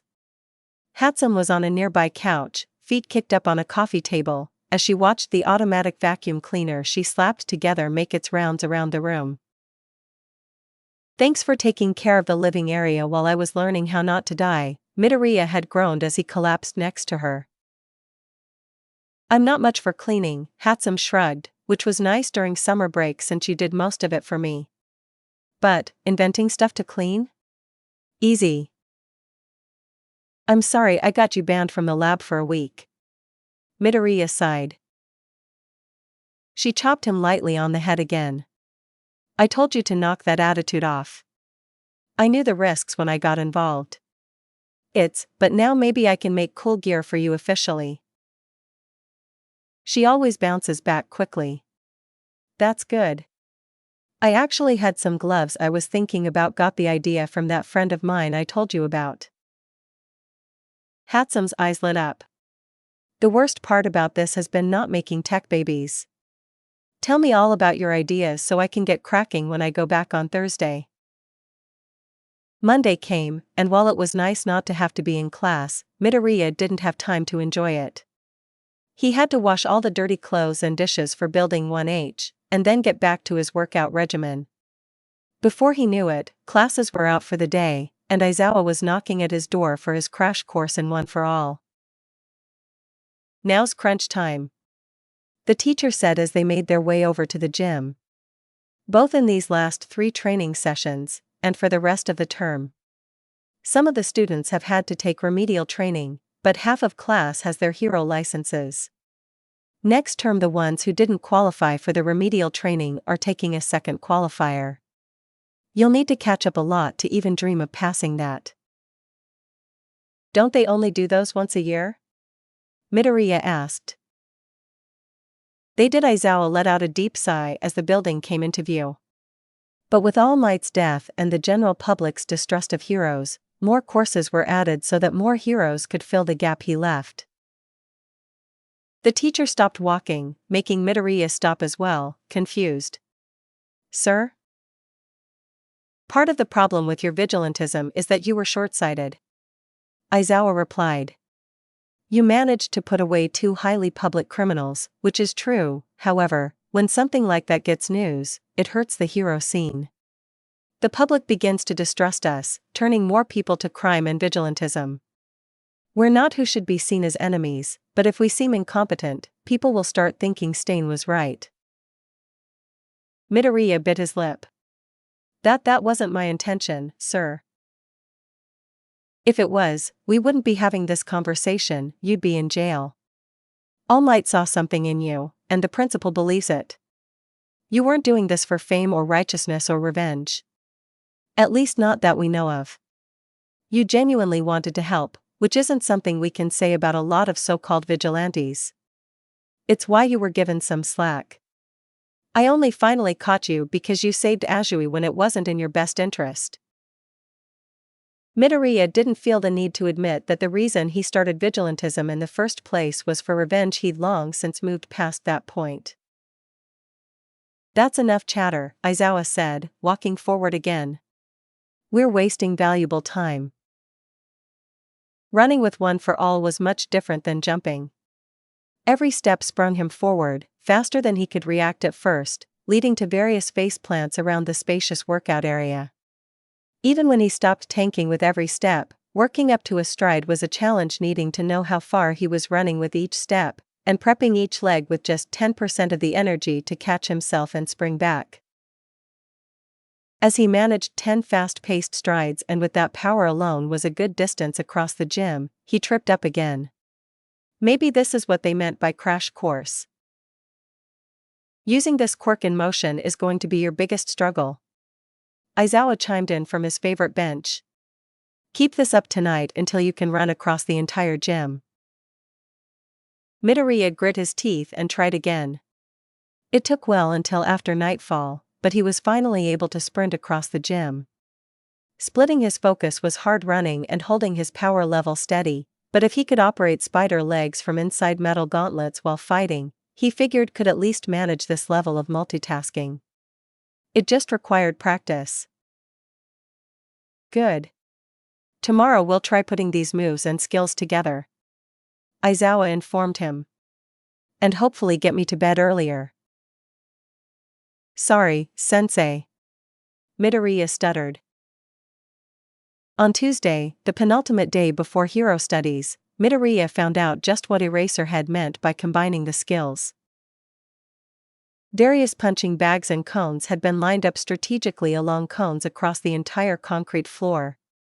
Confused, Izuku looked to his new teacher. You can probably guess, Izawa explained, putting a few eye drops in his left eye. You're going to run to each cone and punch each bag along the way. I'm going to time the whole thing. See how tight we can fine-tune the restraint for your quirk. His first few rounds of the obstacle course went horribly, which in retrospect, made sense. Learning to control one aspect of the quirk took hours upon hours each day. And this was combining multiple different muscle groups at once. Trying to turn at the cones resulted in him tripping and skidding across the pavement. Again, Izawa commanded. Then, Midoriya overshot the cone, sailing a good 5 feet over it in his step. Again, Izawa repeated. After another attempt, Midoriya ran the cones, but crashed headlong into the sandbag. Again, Izawa yelled. After another few attempts, he managed to run the cones, and paused in front of the sandbag, charging his arm. And Izawa stopped him. You're taking too long. What do you mean? Midoriya gasped. It took you a full few seconds between stopping in front of the bag and charging your arms. Izawa grunted. The transition should be seamless. A villain isn't going to pause so you can switch energy. Midoriya let it sink it in. Need the energy in both places. With his new quirk, it was hard enough to hold the energy in one place. One day you'll need to carry that energy across your whole body. The faster you can transition it, the easier that will be. Izawa explained. Now do it again. It was late Tuesday night when Midoriya collapsed into his bed, waking Hatsum, who had already been there. Geez, she laughed, for someone under house arrest, you're gone all day. No banter, he sighed into his pillow, everything hurts. That power is tricky, huh? He nodded in response. It was all he could manage. She only laughed harder. All right, hero boy. Roll over. I'll help you feel better. Wednesday had doubled the size of the course, but with his training, Midoriya only had half the crashes. It took time, but he managed to cut the length of his transitions in half. As the sun set, Izawa cut him off. I think that's enough. Midoriya was just getting ready to take off running again when he felt the power drain from his legs and making him stumble. Sir? It's getting dark soon, Midoriya. Izawa added. You've made real progress on your quirk, as much as I don't care to admit it. You have good potential. Midoriya was about to smile before Izawa continued, but so do plenty of people who misuse their quirk for evil or vigilantism. I don't trust you yet, so you need to prove that to me. The teen looked to his feet. Yes, sir. Now go get some sleep. And at some point, we'll have to see about moving you to Building 1A. Midoriya looked up, ready to object, but a glare from Izawa told him it wasn't up for discussion, so he skulked off. I kinda figured they'd put you in the hero dorms, Hatsum admitted. It's fine. I can hack the security drones and sneak in. You could probably just come over, Midoriya deadpanned, tiredly. We know a lot of the people there anyway. Sneaking is more fun, and I get to hack robots. Hatsum argued. She smiled. You know, as much as it's that I'm losing you in class, I get to build stuff for your strength-enhancing quirk. Finish the design for your hero suit, I can't wait to put it together. Just make sure it doesn't kill me. She pinched his cheek. My new best customer? Never. Back in the present, Wednesday night, after that conversation, Midoriya finally turned off the shower and head back to what could be one of his final nights sleeping in 1H. Tomorrow he started the hero training course. Tomorrow everything changed. He climbed into bed and took Hatsum by surprise with a passionate kiss, which led to other things. Afterwards, she gently rested her arm across his sore body. I'm not complaining, but what was that about? Just wanted you to know how much I appreciate you sticking through this. And it was true. Because things were about to change more than they could predict. Class, this is the new transfer from support, Midoriya Izuku. He recently discovered his strength-enhancing quirk to avoid an explosion in the support lab, Izawa explained to the class. That's my cover story? Lame. Combined with his fighting abilities displayed in the sports festival, we thought we'd give him a try here. We have a few open desks. Choose whichever. It wasn't much of a choice. Uraraka was waving frantically and pointing at the empty seat behind her, trying to get his attention and being less than subtle about it. He stifled a laugh. It was good that he at least had friends going into this. Too bad it's this nerd and not his girlfriend with the big knockers, Mineta said, not even bothering to mutter his crass remarks. Almost reflexively, he felt one for all surge into his arm, but he took a deep breath and walked past the twerp. Oh man, Kirishima groaned, I wanted to fight against you with those cool spider legs. That was more the welcome he had been hoping for, and Midoriya couldn't help but smile. Maybe we can spar some time, I still have them around. That's enough of that. Class President Yaoyorozu, fill in Midoriya with what we've been focusing on. Izawa instructed, zipping up his sleeping bag and falling asleep on the floor. Midoriya blinked in confusion. He was so used to Power Loader's passion for what he taught that this seemed like a bad joke. Quietly, he turned to a pink-haired skinned girl by him and pointed to the yellow sleeping bag behind the desk. Does he? All the time. The girl chirped. I'm Ashido Mina, by the way, nice to meet you. Oh thanks, you too. The class president walked over and gave him a warm smile. Greetings to Class 1A, Midoriya. As class president, I will do whatever you would need to help you catch up to the rest of us. He returned her smile and went to answer her when she dropped a stack of books and binders on his desk. I prepared numerous copies of my notes and studies on hero theory, quirk theory. Deku raised his hand to speak up, excited about quirk theory, but the president seemed not to see him and continued with her rambling. The study materials that helped us prepare for our term finals. Guess you should be glad you weren't here for the practical, and some notes I picked up from the licensing exam which I will be retaking next term. She seemed to deflate herself with that comment, and Midoriya withdrew his hand. He was surprised to hear this. He knew about her powerful quirk. And she was class president, surely she should have had no sweat acing the provisional licensing? Hey Yaoyorozu, Don't overload him so much on day one, Uraraka laughed, nervously. Yeah, Karo, besides, Aizawa wanted you to tell him what we're doing currently, Azui added, putting a little emphasis on the final word. Right, the president replied, straightening herself up. Right now, we are preparing for the cultural festival next month. Oh, neat, Izuku lied. Truth be told, he didn't much care for things like festivals. He used to get chased around them by Kaken and the neighborhood bullies, though he was sure things would be different now. Still, it seemed a little lackluster for hero activities. Now, I know you're still designing your hero costume and need to pick a hero name, but we still would like you to join us at 6 in our common area to begin preparing our performance. And this will give you a good time to catch up. The president finished, regaining a bright smile. She's got a good point, he figured, I'll need to work hard. These guys have had half a year practically to master heroics. Then again, I am no slouch either. Sounds like a plan. Izuku grinned.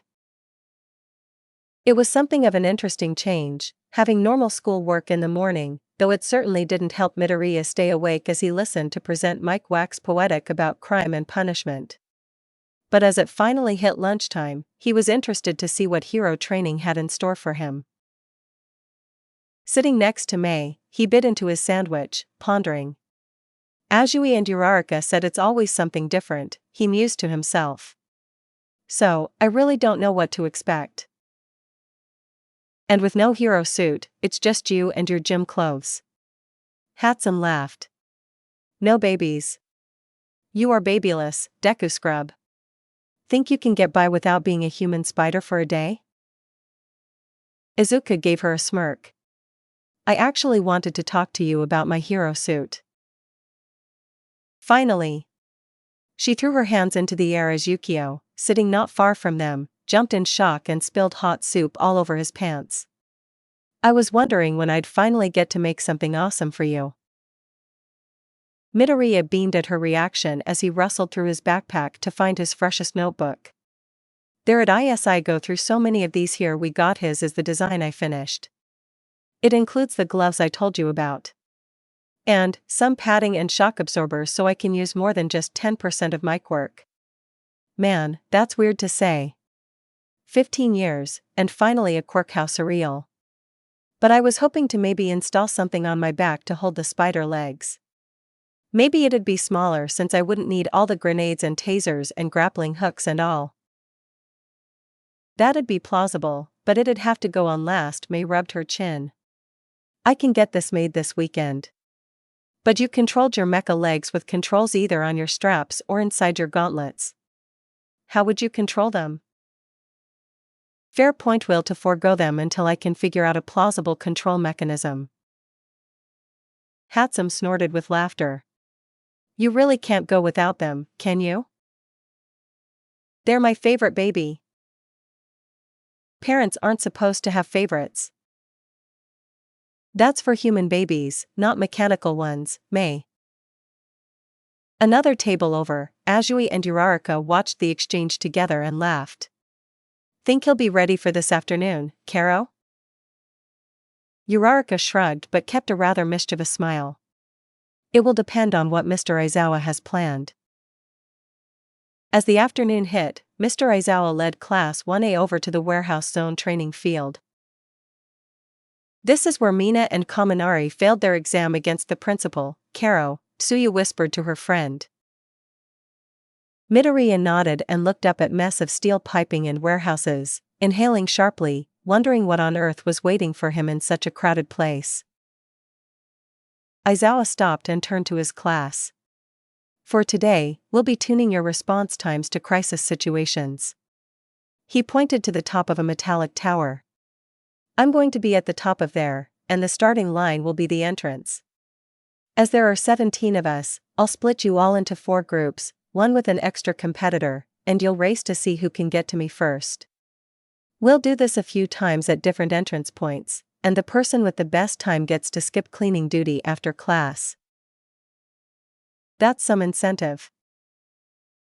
As the groups were split up, Midoriya wasn't exactly surprised that he was put in the group with the surplus student. Izawa wouldn't pass up the chance to give him extra competition to really work his quirk. Still, he was up against Shiro, Ashido, Wajiro, and Aoyama, what he considered to be some of the more mobile classmates of his, and he was stuck in his gym clothes. I guess I've got my work cut out for me. He eyed the tower in the distance and the mess of pipes and ductwork before him. Go. As the students took off running, with no other ideas what to do, Midoriya summoned as much power as he could into his legs without hurting himself and took off running at high speeds. He looked around him and realized immediately Shiro or Ashido were the favorites. He was swinging through the urban wasteland with his tape powers, and Ashido was surfing across her own acid above the ground. He swerved quickly to avoid it. On your left, monsieur. For a split second, Aoyama came zipping past him using his laser, but the laser gave out after a few seconds and he stumbled across the ground, Midoriya leaving him in the dust. Well, that was something. He heard a thudding all around him, and he looked up to see Wajiro using his tail to kick off the wall and pipes, in some sort of makeshift parkour to catch up with the two leaders, Shiro and Ashido. Midoriya wasn't trailing them by much, and while his movement speed was good, they were mobile and airborne, allowing them much more mobility. Immediately, his mind began racing to his grappling hooks, or his spider legs or the hover pack. But I don't have those right now. Frustration began pushing his motions more. He missed his gear. He could smoke the others with his gear. As he approached the tower, he saw some ducks leading to the top, and jumped onto them, climbing towards the top with each hop, but he still couldn't beat Shiro or Ashido, and tied with Wajiro as they both landed by Aizawa at the same time. Aoyama was up there with them only a few seconds later. Not bad times, all of you. Now take a break, it will be time for race 2 before you know it. As they climbed down, Midoriya felt a bit discouraged as the four talked amongst themselves, Shiro bragging a bit about how this area was right in his element, though not terribly obnoxiously. But that faded a bit as Wajiro turned to him with a small smile and added, "You were pretty fast for your first bout of hero training." "Yeah, you kept up pretty good for just running." Shiro grinned. "I'm just a master of aerial combat. Don't take it too hard." The boast brought a competitive smirk to Midoriya's face. "I'm just getting warmed up. Don't you worry about me." As he watched the next group go, consisting of Tokoyami, Azui, Mineta, and Shuji, he noticed a few things. First, he noticed that Azui and Shuji were doing the best, by using the ducts and pipes to spring forward, making a beeline for the tower. Like Shiro, this course was beneficial for those who could maneuver through the air. Second, Azui and Tokoyami were being very aggressive towards each other. Are they still dating? He realized he hadn't seen them together much since he started dating Mei. Not really time for gossiping and dating and stuff, I got to focus on the next race, he thought as he watched Azui snag a narrow victory, just barely beating Shiro's time. Ah, damn it. Shiro swore. As the next group prepared, Midoriya beamed at Tsuyu. "Good job, Tsu." "Karo," she croaked happily, "you're getting the hang of it, too." As she walked past, he held up a hand to high-five Tokoyami. "Good stuff, man, I like how you surround yourself with dark shadow." The bird gave him a light high-five back, but said nothing, seeming a bit more brooding than usual. "Yeesh. What's that all about?" He watched the class president make short work of Uraraka, Kuda, and Sato, stretched out as the last group went. Before he knew it, he was at a different entrance at the other side of the training zone, facing the tower with the others. He crouched down into a runner's stance as the others prepared. "Let's see how airborne I can get with this. Go." Midoriya took off running once more, pushing himself to stay ahead of the others, but he could hear the sounds of tape being shot, liquid acid dripping, and the slam of a tail gaining on him.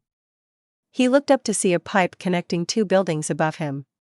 He dipped into a crouch and sprang up to it, transferring the energy to his arms as he grabbed the pipe, and vaulted himself forwarded. He shifted energy back to his legs as he landed on the ledge of a warehouse window and sprang to another pipe, going back and forth as he approached the tower, keeping ahead of his classmates. It's just like using the boost boots. Although not completely the same. As he was nearing the tower, he went to land on some more ductwork, putting energy back into his legs to catch himself, but he must have put too much into it. The duct caved in and Midoriya crashed to the ground, face planting into the dirt. Azui and Uraraka cringed as they saw the display. Aizawa leaned over the tower. "You okay, Midoriya?" From the ground, not moving, Midoriya raised a fist with a thumbs up. "Great impression on my first day." Frustrated and humiliated, Izuku held on to these feelings to fuel him for the very last race. It was a new feeling. An odd feeling.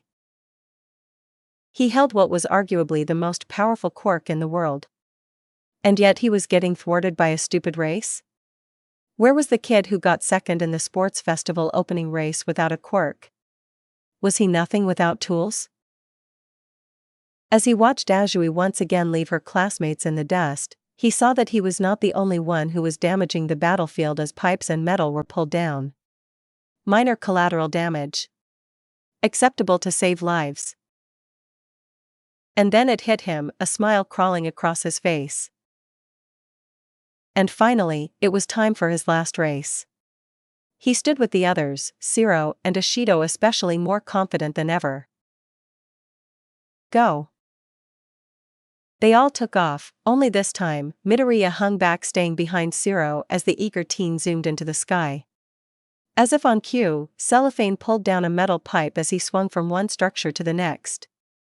Midoriya snatched it out of the air and took off with one for all. Just need to find the perfect spot.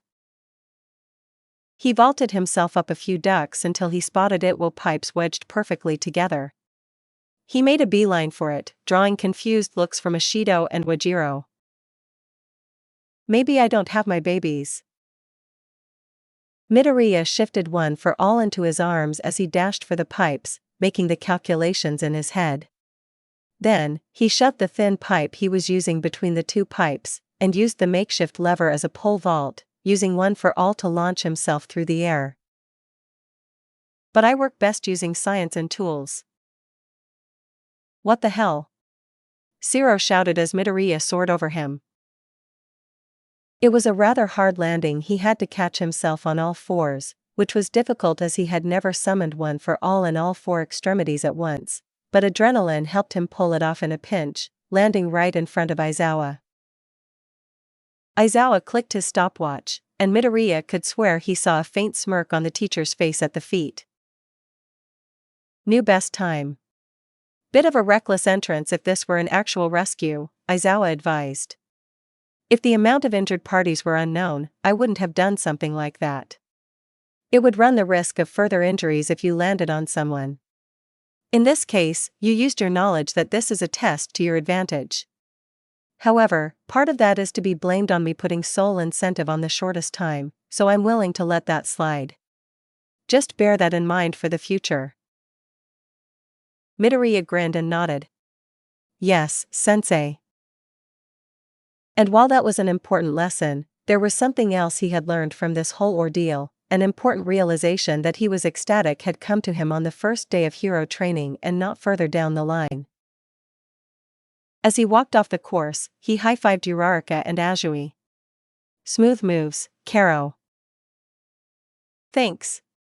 He laughed. Sometimes I remember to work smarter, not harder. Let's see if I can beat that time. Tsuyu cracked her neck before walking towards the last entrance point. You gave me a tall order. Good luck, Tsu. Uraraka cheered. As the frog heroine took off, Izuku whispered to Uraraka, Hey, I wanted to ask but not sound rude or gossipy or anything. Did something happen with her and Tokoyami? Oh, yeah, that. Uravity let out a nervous giggle. See, after a few weeks it kind of just fizzled out. I think Tokoyami still isn't taking it well. Oh. She seemed a bit happier about that than one should when talking about a breakup, but Deku decided not to pry into it anymore, and just watch the rest of the exercises, thinking about all the ideas brimming in his head. Fate wasn't on his side today, as Azui was still able to beat his best time by a fraction of a second as Midoriya finished mopping up the floor. Still, he had managed to endear himself to a few of his classmates. Zero thought his stunt was pretty cool, and he had gotten a pat on the back from Kurashima for his manly stunts, so it wasn't a complete loss. But finally, as cleaning time ended, he bolted through the halls, heading for the support lab. He knew Hatsum would be starting his hero suit today and he had to tell her about his revelations. As he was a few feet away though, a rather forceful hand grabbed his shoulder and spun him around. Midoriya's heart jumped to his throat as he was met with a rather disapproving gaze from under Powerloader's helmet. You. Yais, sir? Midoriya stuttered. He knew this was coming, eventually, though he had to admit he had been avoiding Powerloader since being caught a week ago. Powerloader looked around to make sure no one was listening in, and spoke, lowly, I'm going to say this once you were, as I've said, probably one of the sharpest minds I've seen come in and out the support program. But... His grip tightened momentarily as Midoriya shook. I did not teach you what I did not take you under my wing, so you could run around in the middle of the night and undermine what it means to be a hero. Tears welled up in the boy's eyes, momentarily. I'm sorry, sir. I appreciate everything you've done for me, I wouldn't be here if not for you and...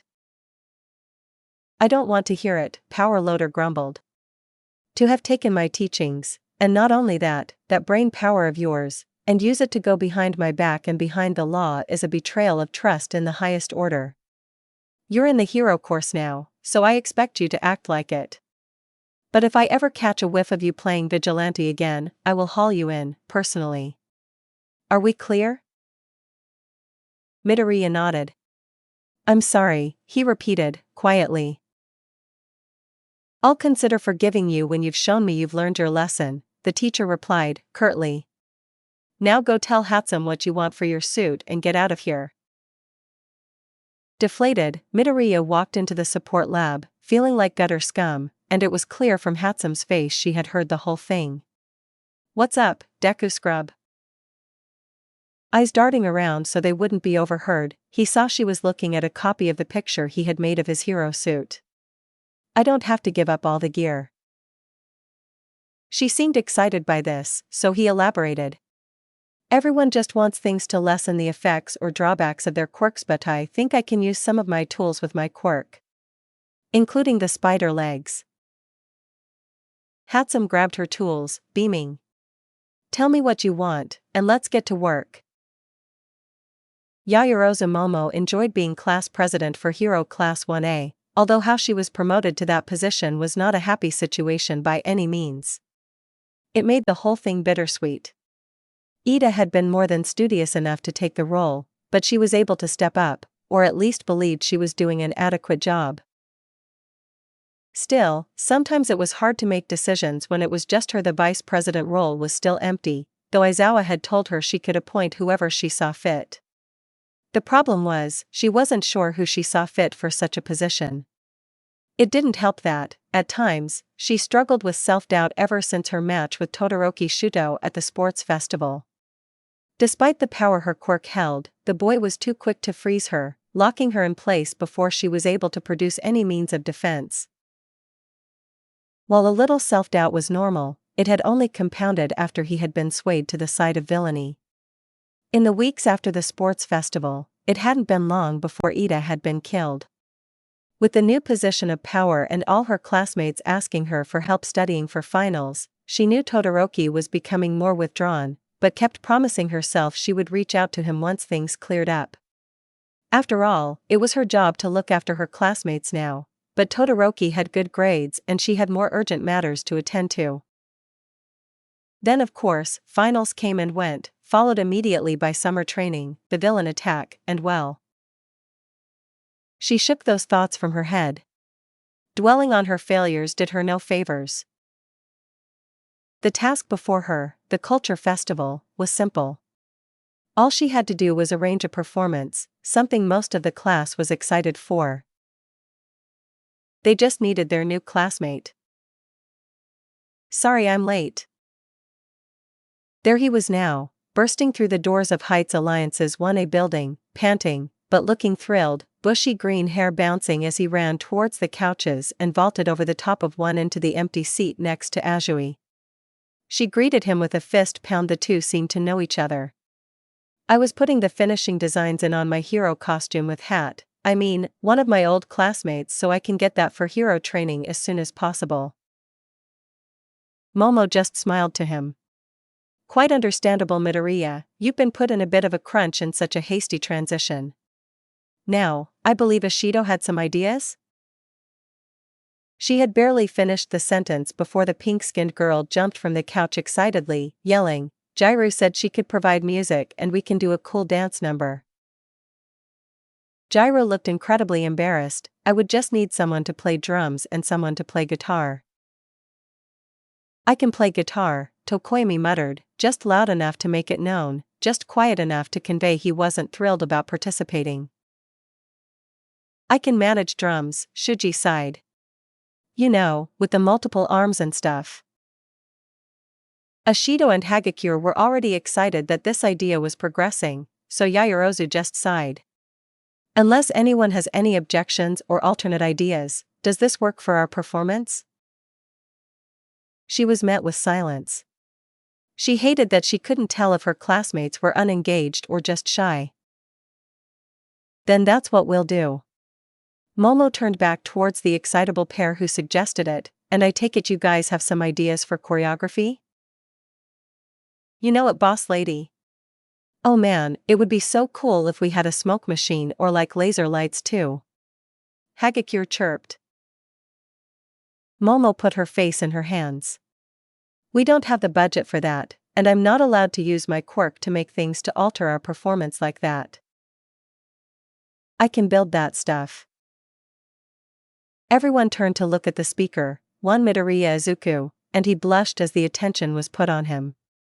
To him, not one with any rhythm or musical talent, but stuff like that is pretty easy to throw together. Momo weighed the options in her head as Mina stared at her with expectant excitement. Finally, she nodded. "Okay, Midoriya, if you can put those together, that can be your contribution." Izuku felt himself relax internally as Ashido and Hagakure cheered and thanked him, even Jairu giving him an appreciative nod. No way was he dancing in front of a crowd that was more nerve-wracking than getting outed as a vigilante. Besides, he at least got to build something this way. He needed to preoccupy his time. As much as he hated to admit it, part of him had become somewhat addicted to his vigilantism. Going out and saving people, after a life of being told he couldn't, was becoming a thrill. The sooner he could get his hero license and operate openly, the better. Midoriya listened in politely, but in his head, was already running over the specs for a simple fog machine and a light machine. He could run to the beach that weekend and grab the materials for it and put them together in his room. Not the most satisfying inventing, but it would do. He didn't want to get rusty at building. Even if he was officially in heroics, he wasn't going to abandon using tools in his work and studies. In fact, he was excited for Monday. If his suit was finished over the weekend, it would be the perfect test run for it. Once the meeting was over at roughly 8, he excused himself to see if the robot security drones the school used had finished moving his stuff into his room. It turned out, they had. Almost eerily, in fact, as they had placed everything in the exact same spot as he had left it in his room in Building 1H. He let out a sigh. This wasn't what he wanted, but if he was shooting to be a hero one day anyway, this would just have to do. Midoriya stepped out onto his balcony and at least mused that it was a nice night, and even if he was still a support course vigilante, he didn't have a target or any problems to chase down right now anyway. His thoughts were promptly interrupted as Hatsum sprang up to his balcony using her boost boots. He yelped in surprise as she grabbed the side of his railing and flipped herself over it. You shouldn't yelp if you're going to be a hero, Deku scrub, she teased, unstrapping her boots. Heroes have to be brave in the face of danger. And I'm not even danger. I'm your awesome girlfriend/mechanic. Handsome, there's a door. He sighed, clutching his heart to try and calm its rapid pace. This is much more direct, and I get to test my new improvements to the baby. Curiosity piqued, he tilted his head. What improvements? So if you put in long jump mode, you could jump the length of a football field. She finished explaining as they sat on his bed, talking. That's so cool. He cried, wish I could have that on my pro suit. She shook her head, disappointed. I ran the numbers.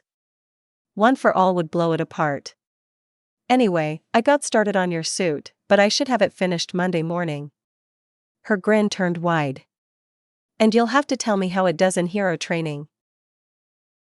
He beamed right back at her. Honestly, I can't wait. Between the gloves, the spider legs, and the padding that will let me use more of my power, I hope I blow everyone away. The two talked late into the night, proposing ideas and changes that they could make once Midoriya got more used to his quirk. Eventually, they fell asleep like that.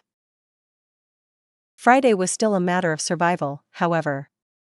Mercifully, today was another round of rescue training, though it was more of a compilation of all the things Class 1A had learned about rescuing and aiding the injured. Having never been involved with it, Midoriya saw just how far behind he was in realms outside of fighting. Thankfully, 13 was happy to show him how to dress the wounds of the injured and give him a rundown of where he needed to focus. Thank you, Midoriya said as he wrapped Tokoyami's arm, the dark hero playing an injured victim at the moment. I'm sorry to pull you away from everyone. Nonsense, 13 replied, jovially, this class was thinning out a bit. You may have joined late, but we want you to succeed. Your soul was not meant to wander alone in the dark, Tokoyami added. Not like mine. Oof. Midoriya thought as he finished and led the emo bird to the area designated for the injured. Sure. 13 didn't seem to know how to respond to that either. Stick with Uraraka today, she's a pro at civilian rescue. Ochako had been nearby and turned crimson at such praise. Thank you, sensei. Just have to make it to Monday. Make it through the weekend he did thought assembling the smoke machine and light system for the class festival had taken a good chunk of time, though it did require Hatsum sneaking some materials since he wasn't supposed to work on original projects in the support lab. On Sunday night, she entered Building 1A the regular way, at Midoriya's insistence, and he tried on his new hero costume. It was all green and insulated with padding and braces all over, some places thicker than others to protect himself from the kickback of One for All.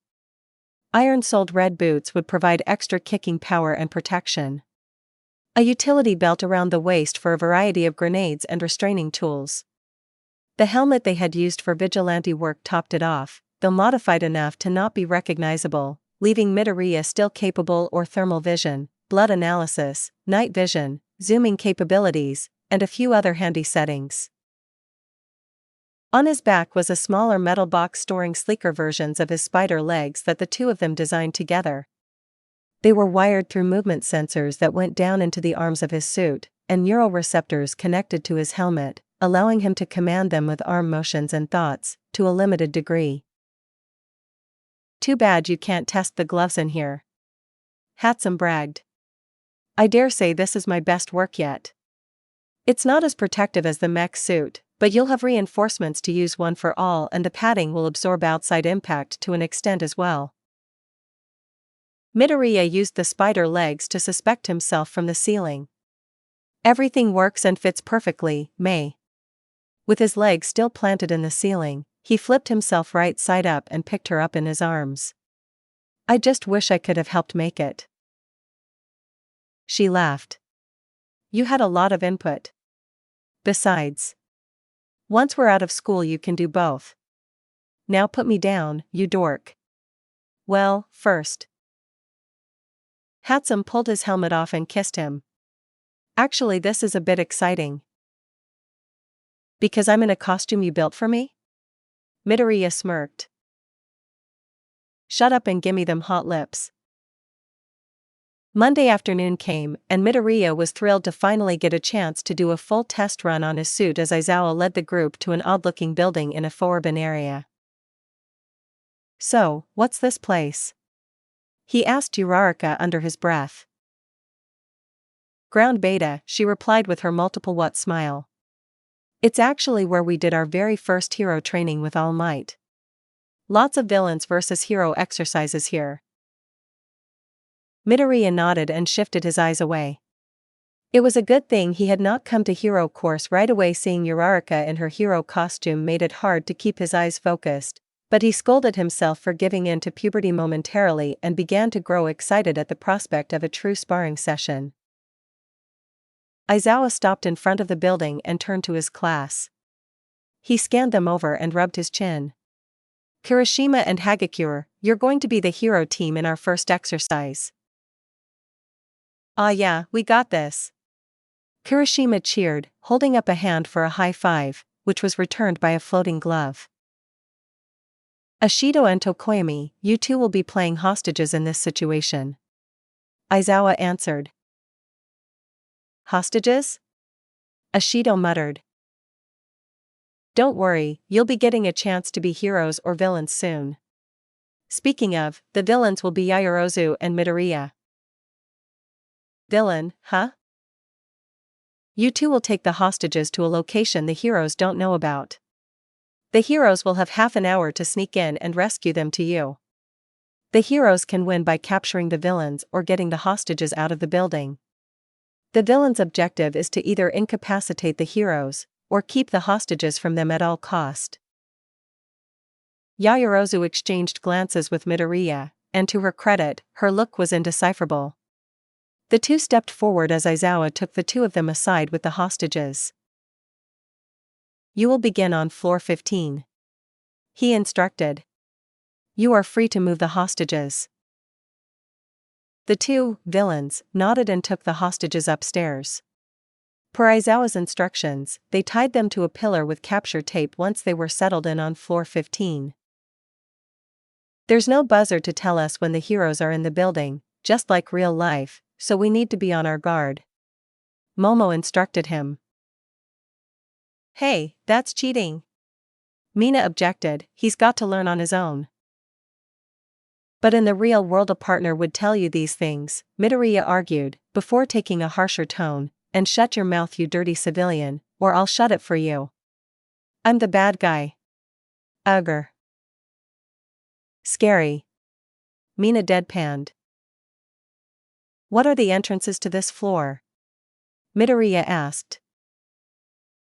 The elevator, and 4 stairwells. Yaoyorozu answered, one at each cardinal direction. He nodded. Watch the hostages. I'm going to seal off the entrances and then we can wait this out. Good initial strategy, but don't underestimate Hagakure and Kirishima. They've been working to improve their quirks, especially after the licensing exam. Midoriya nodded again as he left the hostage room, wanting to be quick.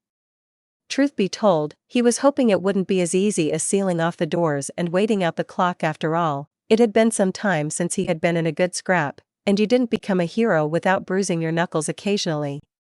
He made a lap around the floor and pulled a glue grenade from his utility belt to seal off each door and the elevator. Just because I want to fight doesn't mean I should be stupid about this. It was quick work, and he returned to the room with Momo, who had produced a chair and a bow staff, pointing it threateningly until she realized it was her partner. Easy there. Izuku held up his hands in surrender. Any signs of them out there? The class president asked.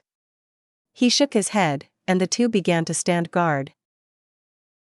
So, I know it's only been 3 days, but how are you enjoying hero course? Yaoyorozu asked. Midoriya thought about it. He couldn't give her a fully honest answer, since it wasn't his choice to be here. Still, it didn't feel like lying when he said, "It always used to be a dream. But it feels like I'm really going to have to strive not to be left behind all you guys. And I miss inventing stuff in the lab." "Are you not allowed to use it still?" He thought back to the rather uncomfortable conversation he'd had with Power Loader and shuddered. Those resources aren't open to non-support students. He shivered slightly. "Do you feel a breeze?" The two glanced over to an open window, and Midoriya squinted at it, trying to remember if it had been open the whole time. He shifted his helmet to thermal vision and gasped. "We have a visitor," he growled, and tackled Hagakure to the ground. She had been merely a few feet away from the hostages, sneaking across from the window. Wind knocked out of her, she was defenseless as Midoriya jumped off her and used a glue grenade to seal her in place. "Wha? No fair." Hagakure cried, "How did you find me?" Momo ran to the window to secure it, but a surprise punch knocked her into her back. Kirishima rolled through, grinning like a madman. "Didn't think to check for a fire escape, criminal scum?" "Ah, damn it." Midoriya planted himself between the hostages and took a defensive stance, spider legs springing from his back. "Oh man," Kirishima laughed, "I was hoping I'd get to throw down with those." Before he could move though, Momo had surprised him by taping his legs together. "Don't take your eyes off an opponent, heroic fool." Kirishima reacted quickly, hardening his fists and punching through the tape to free himself as Momo rolled out of the way. "You're outnumbered," Midoriya warned, "surrender now or prepare to die." He wasn't used to villain dialogue. "Heroes don't surrender," Kirishima shouted, charging. Man, he's taking this for real serious. Guess I should too. With his back to Momo and the hostages, Midoriya realized this was the perfect time. Kirishima charged forward, but Midoriya was faster, flicking his thumb against his ring finger with about 20% of his power. Now usually, this finger flick was only strong enough to create a strong, direct gust of wind, and probably not enough to even knock someone over unless they were already off balance. However, that was before he and Hatsum designed his special gloves and bracers. On the inside of the ring finger was a striking surface, similar to the side of a matchbox, which, when struck, also released a small reserve of nitroglycerin that was wired into the small pack on his back. That was perhaps why he named them the Kaken gloves. A targeted explosion rocked Kirishima and threw him against the wall, as Ashido, Tokoyami, and Yaoyorozu dropped all the pretenses and yelled, "Holy shit!" Slumped against the wall, Kirishima growled up at Midoriya as the smoke cleared. What the hell was that? Despite the unexpected turn of events, Izuku was shocked to see the boy smiling. He must really love a good fight. "It's your doom, hero," Midoriya cackled. "Nyeh. This isn't acting class." Ashido deadpanned. Kirishima lunged, but in his distraction, he hadn't noticed the new thing in the room Momo had created. While the smoke was up, a giant puddle of glue, roughly the same consistency of the glue grenades, all over the floor. In his eagerness, the Red Riot had stomped right onto the goo and got himself stuck. Ashit. Midoriya looked over to the class president, shocked. "I got the idea from your grenades," she told him, chipper. Seemed like a wonderful idea, and Red Riot is the type of hero to rush right into a fight.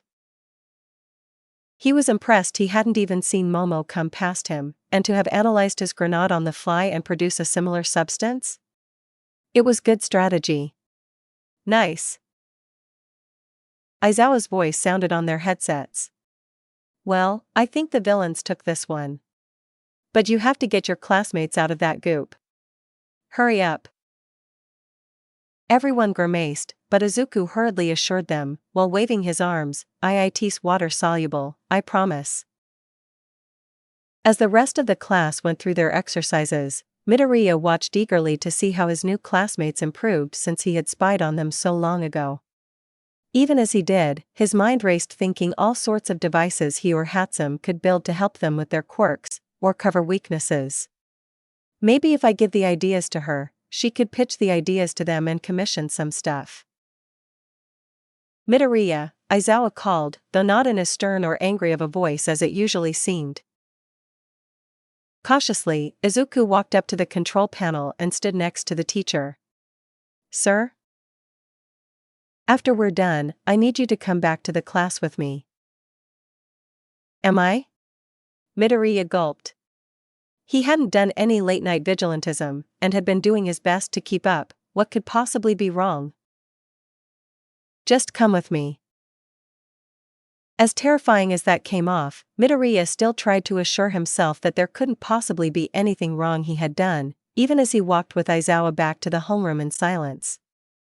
Although he was surprised when instead of the class, Eraserhead kept going and opened the door to one of the staff lounges. Inside, the principal was talking to Eri. Upon seeing him, Eri ran to Izawa and hugged him, the sight looking somewhat out of place to Midoriya. It reminded him of a picture he saw on the internet of a tiger nuzzled up with a baby pig, unnatural but not awful. Ah, there you are, Eraserhead. Nizu smiled. I'll leave Eri in your capable hands, as I have some meetings to attend to. And good day to you as well, Mr. Midoriya. Midoriya! Eri yelled, running from Izawa to Deku, hugging him as well. Hey kiddo. The teen stuttered he didn't really have any experience with kids, but it helped this one already seemed to like him. Eri here has been released into my care. Izawa explained. Due to how our quirks interact. Midoriya didn't need further explanation. Izawa was the only one who could prevent Eri from erasing someone from existence as Mirio had been. I understand you aren't participating in the class's performance. Midoriya began to stammer out his response, nervously. Tu was asked to build a smoke and light machine. I don't have any musical talent. And that's fine. But if you're going to be free during the festival, you're going to need help me watch Eri. Izawa grunted. Midoriya blinked and slowly looked from Eri to Izawa. I should have run off and started a new life. I wasn't even going to go to the culture festival, Hatsum shrugged, lying next to him in his bed the morning of the festival. She had taken to sneaking in at night. That's valuable lab time. But, if you want me to go with you and help you with the goat child, I suppose I can do that for my favorite vegetable head. Midoriya rolled his eyes at her sarcastic tone. Thanks, babe. I can't imagine what would go wrong, you know? Can't be any harder than taking down Todoroki or Stain. Yeah, well, you owe me one, she stuck her tongue out playfully, for emphasis. I guess it can't hurt though. Power Loader said I should get out of the lab more often. I think he just wants to get out of the lab though, which requires me out of it. Midoriya laughed, probably. He asks about you sometimes, you know, Hatsum smirked. I think he's still mad, but he always seems to want to make sure you're okay. He smiled. Perhaps his one regret that was still lingering was the betrayal he had heard in his teacher's voice. Maybe I'll be able to come back around more soon. I hope so. It's boring around there without you. Now let's go watch your classmates embarrass themselves. Totally. So? How do I look? Hatsum asked, stepping from her room in a traditional kimono. For the festival they were supposed to wear traditional clothing. Midoriya's jaw dropped. Whoa. She cackled. Well, that's good. I clean up well enough, but it's such a waste of time when I just get dirty again anyway. She eyed him up and down, smiling, and added. You're always a hunky piece of arm candy too. Come on, let's go. Midoriya picked his jaw up off the floor and the two made their way from the dorm to the festival grounds. Waiting for them there was Aizawa, Eri, and a purple-haired boy that Midoriya vaguely remembered but couldn't put his finger on it. Just like before, Eri ran up and hugged Midoriya, who was at least prepared for it this time, and knelt down to hug her too. "Hey kiddo, how are you?" he asked. "Hey there, goat child." Hatsum waved excitedly. Eri just gave a small smile. "I'm not a goat." Hatsum gasped comically. "Ah man. I brought all these tin cans for you to eat." "Took you too long enough," Aizawa barked. "This is Shinso Hitoshi. You might remember him from the sports festival." "Oh right." Midoriya remembered, eyes lighting up. "With the brainwashing quirk. That was really cool." For some reason, this statement seemed to catch Shinso off guard, and he looked away, saying nothing and blushing slightly.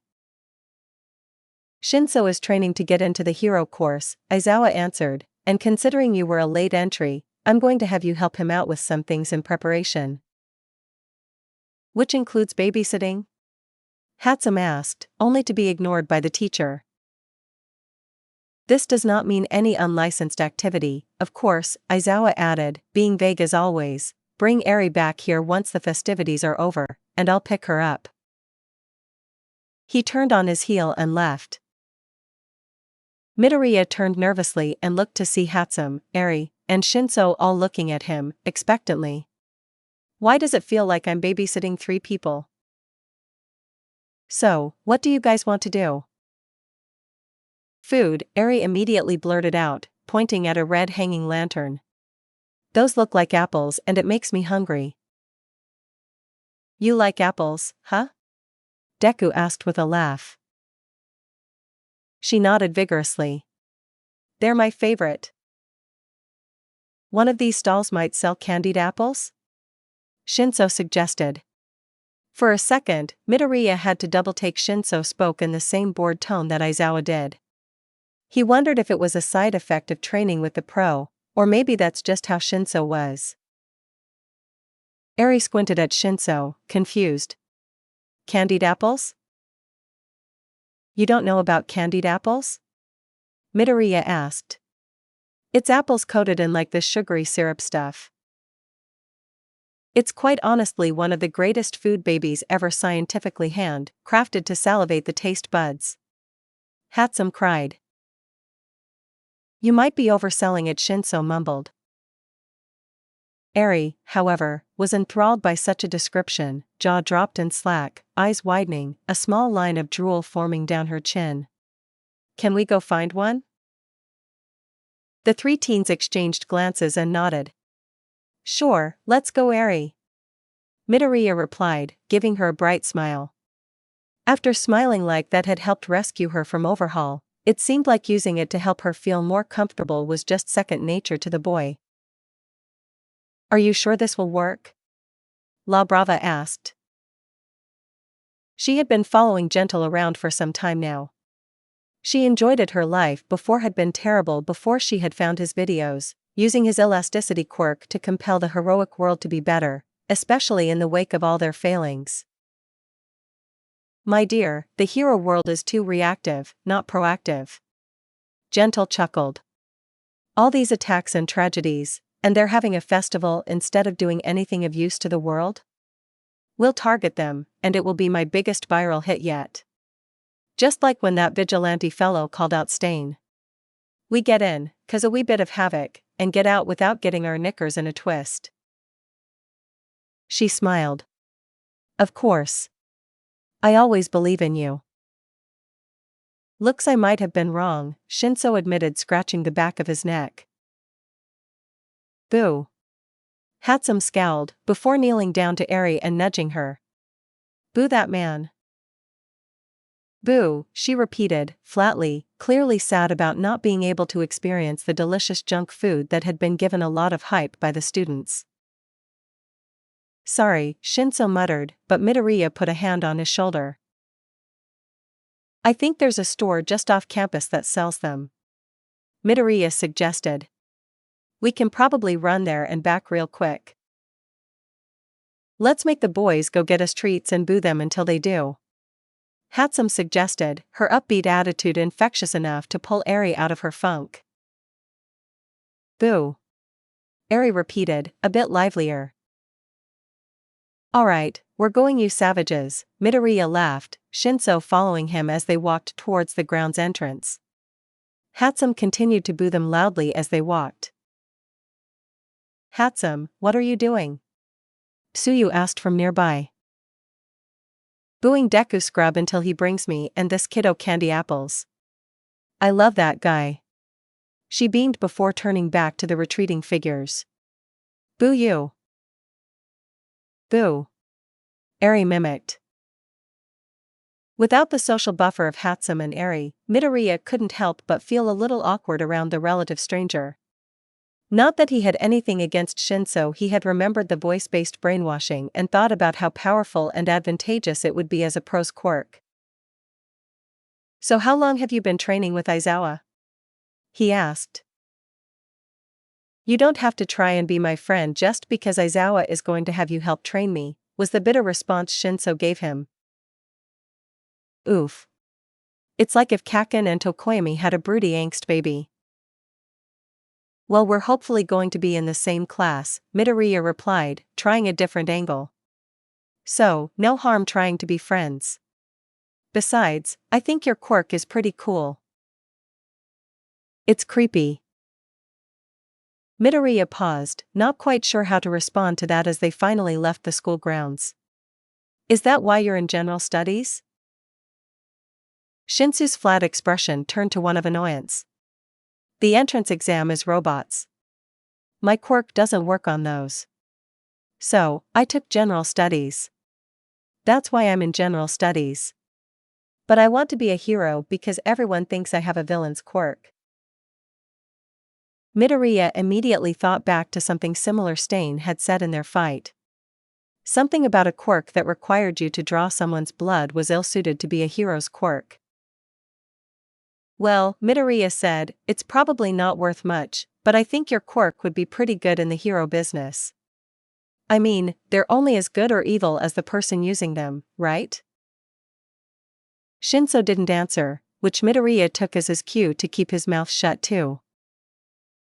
This will be fun.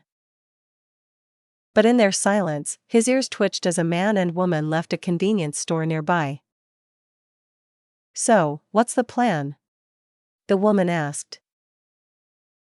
Midoriya squinted. The man seemed familiar, but he couldn't quite put his finger on where from until the man spoke. Nothing too extreme. We attack the culture festival. Rattle a few bones. Rustle some jimmies, as the kids say. Get away, and this will help those little saplings grow. The man answered. As the two walked further away, Midoriya grabbed Shinso and pulled him into an alleyway. Ow. Shinso growled, what was that for? Do you know who that guy is? Midoriya hissed. Shinso poked his head out of the alleyway and squinted at the retreating figures. No. They're small time though, I'm sure the teachers can handle it. As he turned, Shinso saw Midoriya already pulling out his phone, and had a video up.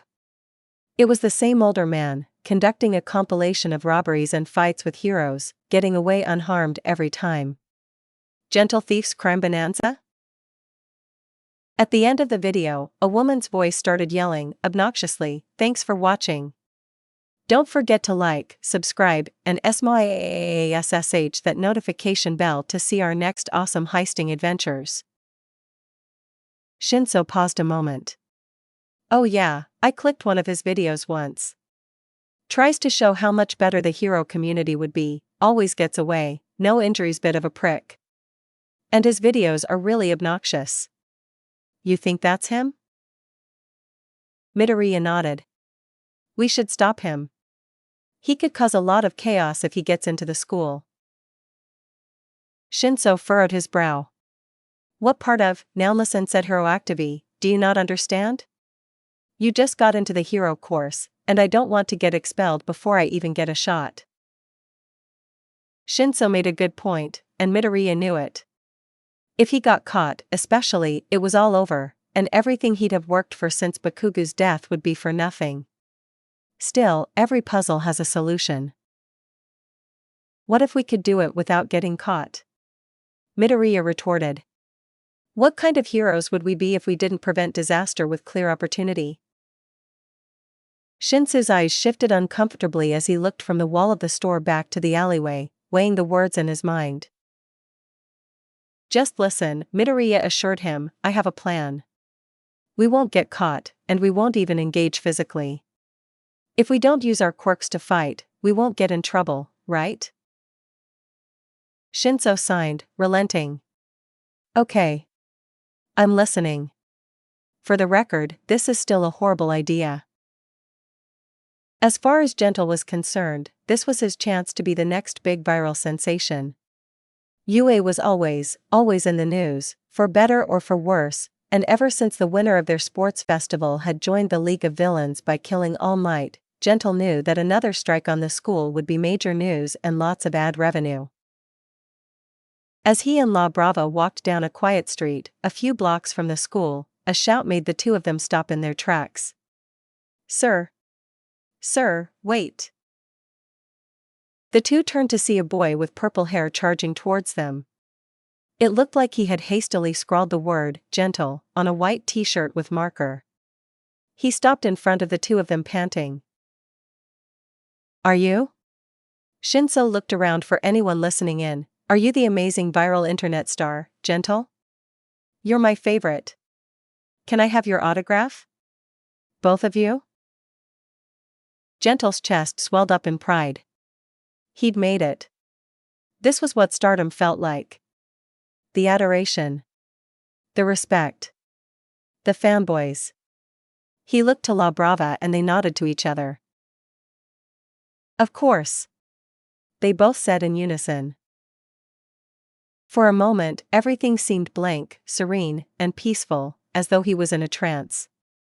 Then, before he knew it, he was snapped out of his trance as something of a blur, a body moving too fast for him to comprehend, had coiled him in capture tape. What? He exclaimed, but then he was in the trance again. Peacefully in bliss as he watched a green-haired blur wrapped La Brava in capture tape. She must have talked and went into the trance again too. Stand up against the tree. The boy with the purple hair commanded.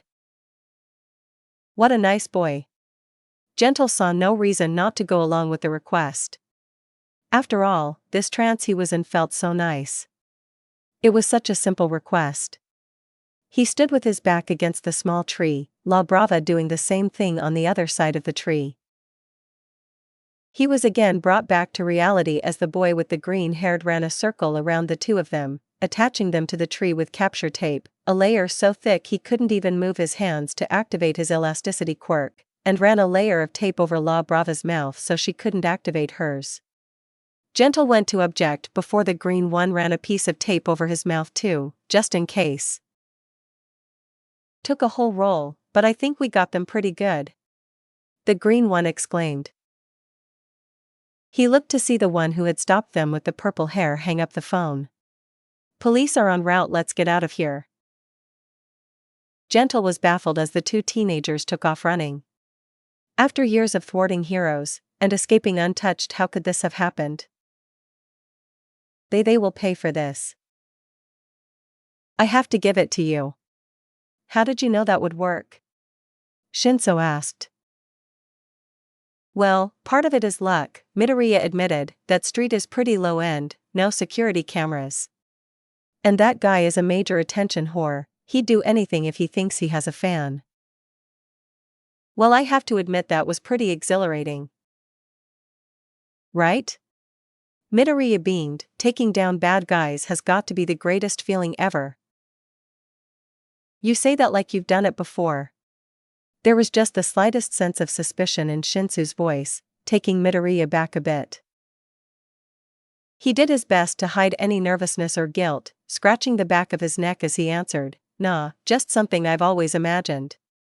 I grew up idolizing All Might, so I've always thought about it.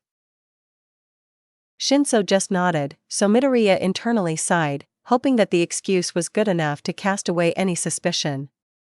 Still, if Shinso was training under Aizawa, could the teacher have told him to keep an eye on Midoriya? Either way, a change of subject would do Midoriya good, he figured. Anyway, let's hurry. The store is a few blocks away. As they walked, Shinso spoke up, to his surprise. You know, I grew up idolizing All Might too. Yeah? The quiet boy nodded. I wanted nothing more than to be a hero, you know. But everyone I don't know, everyone was creeped out by my quirk. Girls stopped talking to me because they thought I'd take advantage of them.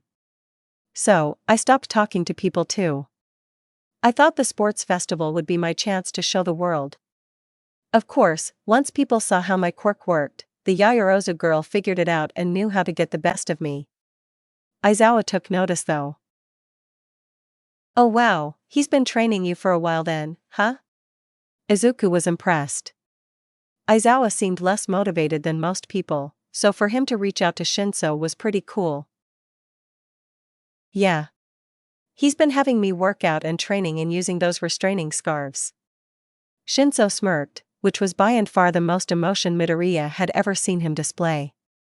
Wants me to go into the next hero licensing exam. Hey, me too. Midoriya beamed. Look, if we go into it together, we should definitely learn to help each other out. That way, we can both get licensed and catch up with the rest of Class 1A, right? I suppose I can see the logic behind that. Shinso nodded. So, for now, we can be partners. Funny way to say friends GHK. Shinso had brainwashed Midoriya for a second and released him. Don't push it, Midoriya. Midoriya still smirked, in silence, as they finally made it to the small shop that sold candied apples. He bought enough for all of them and his class, since he was still making some of that good money off his patents for glue grenades. We should hurry back, Eri is probably worried, Shinso sighed. If Aizawa is training you, do you spend a lot of time with Eri too? Yeah. She's still pretty shy around me, though. Can't imagine why. Look, it's the boys. Boo them until we get apples. Hatsum shouted as soon as she saw Midoriya and Shinso within eyesight. Boo. Eri yelled, at least sounding much happier than she had before. They were joined by Kirishima, Uraraka, and Azui, who were also booing them, right up until Midoriya put a candied apple in Eri's hand. Midoriya was taken aback. It looked like Uraraka and Azui were holding hands. But as soon as he noticed, the two seemed to quickly let go and look away. Huh. We got a little held up. Midoriya deadpanned as, finally, his friend stopped booing him. With a long line. Shinso added. Karo, well, you didn't miss our performance, so that's good. Tsuyu teased the two. Eri bit into her candied apple, and almost dropped it as her eyes widened. Everyone leaned in as her expression changed. Holy freaking super crap! She screamed. This is the greatest thing I've ever tasted. For the first time since the raid, she smiled brightly. Midoriya held up a hand for a high five to Shinso, who looked at him and walked away. Don't worry bro, I won't leave you hanging.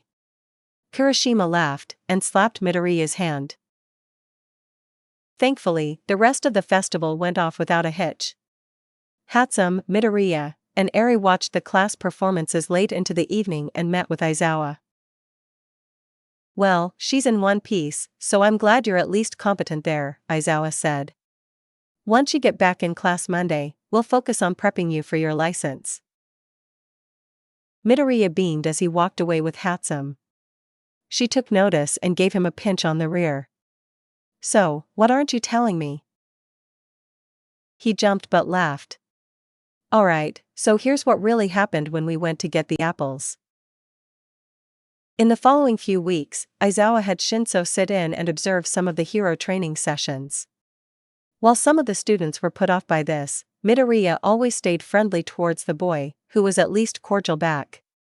And since they trusted Midoriya, Tsuyu and Uraraka were friendly towards Shinso as well, which was by far the weirdest thing that had happened since the brainwasher had started UA. The two had discussed, not long after the festival, on whether they should have told Aizawa about their encounter with Gentle. The time to tell him would have been before we did anything, Shinso reasoned, but now, let's not risk it. You're right. Midoriya conceded. Neither Gentle nor La Brava had told the police anything identifying about them, oddly enough. And Midoriya knew that while he had acted restlessly in not deferring this situation to the teacher, she was somewhat addicted to the thrill of heroics. Which is what made the next class announcement huge for him. It was an unassuming Tuesday morning when Aizawa announced that the students who did not qualify for remedial exams would be taking the retake exam that upcoming Friday. That of course includes our new meet Deku. Aizawa flinched at the hero name. He thought it was pretty dumb, but the kid had insisted as some sort of tribute to a childhood friend or something. He'd been asleep for the explanation. And Shinso. But that zombie isn't even in our class. Mineta whined. He seemed to have a problem with any new student who didn't have bobas. Shut up, Mineta. Zero deadpanned. Aizawa glared towards Mineta, who cowered in fear, before continuing. As some of you know, Shinso has been training to get transferred to the hero course, and we have the openings. This course is something of a make-or-break situation for him. If he passes, he'll be a permanent fixture in our class.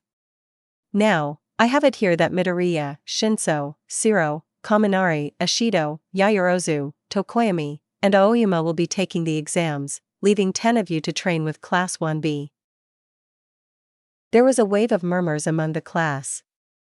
Class 1B had only failure in the hero licensing exam, and he was able to secure his license in remedial training. While Class 1A had some infamy for the USJ attacks and their class star winning the sports festival before killing All Might, Class 1B had been doing their damnedest to surpass them. The licensing exam had been something of a sore spot for Class 1A, even to those who had passed.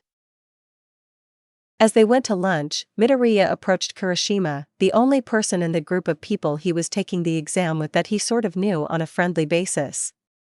Hey, you got a sec? Sure, what's up? Kirishima greeted him with as jagged of a smile as ever. What can you tell me about the exam? He asked, in a low voice. Yaoyorozu had already informed him he was not allowed to know, as Aizawa wanted him to go in blind, just like most heroes do when they go out to patrol. But while he was going to continue doing his best to avoid any unlicensed combat, Midoriya also knew that pros had very few restrictions about being heroic. They were to prioritize rescuing citizens over defeating villains, and keep property damage to as minimal as possible, but otherwise were free to operate as they saw fit. And Midoriya saw fit to use all resources available to fight smarter instead of harder. Kirishima looked around and put his head down, signaling Izuku to lean in closer. Last time, they had us doing this weird dodgeball type thing where we have 3 targets on our bodies. And you had to eliminate 2 people to pass to the next round, and then it was this weird civilian rescue stuff with professional victims. Midoriya's mind absorbed all this like the fluffy green sponge it resembled. I've heard of companies that do that, pro-victim stuff. They make good business on these exams. Right. So, they judge you on how friendly and effective you can work together to save civilians, and then a villain attack adds to the commotion. Man, they go whole hog on this thing. But worst of all, at the start of every single one there's this thing called the UA crush. Midoriya furrowed his brow. What? Kirishima's expression turned rather sheepish. The whole place gangs up on UA to eliminate its students. That's where a lot of us were eliminated. Sounds like I've got my work cut out for me. Midoriya pondered, but his expression was anything but deterred.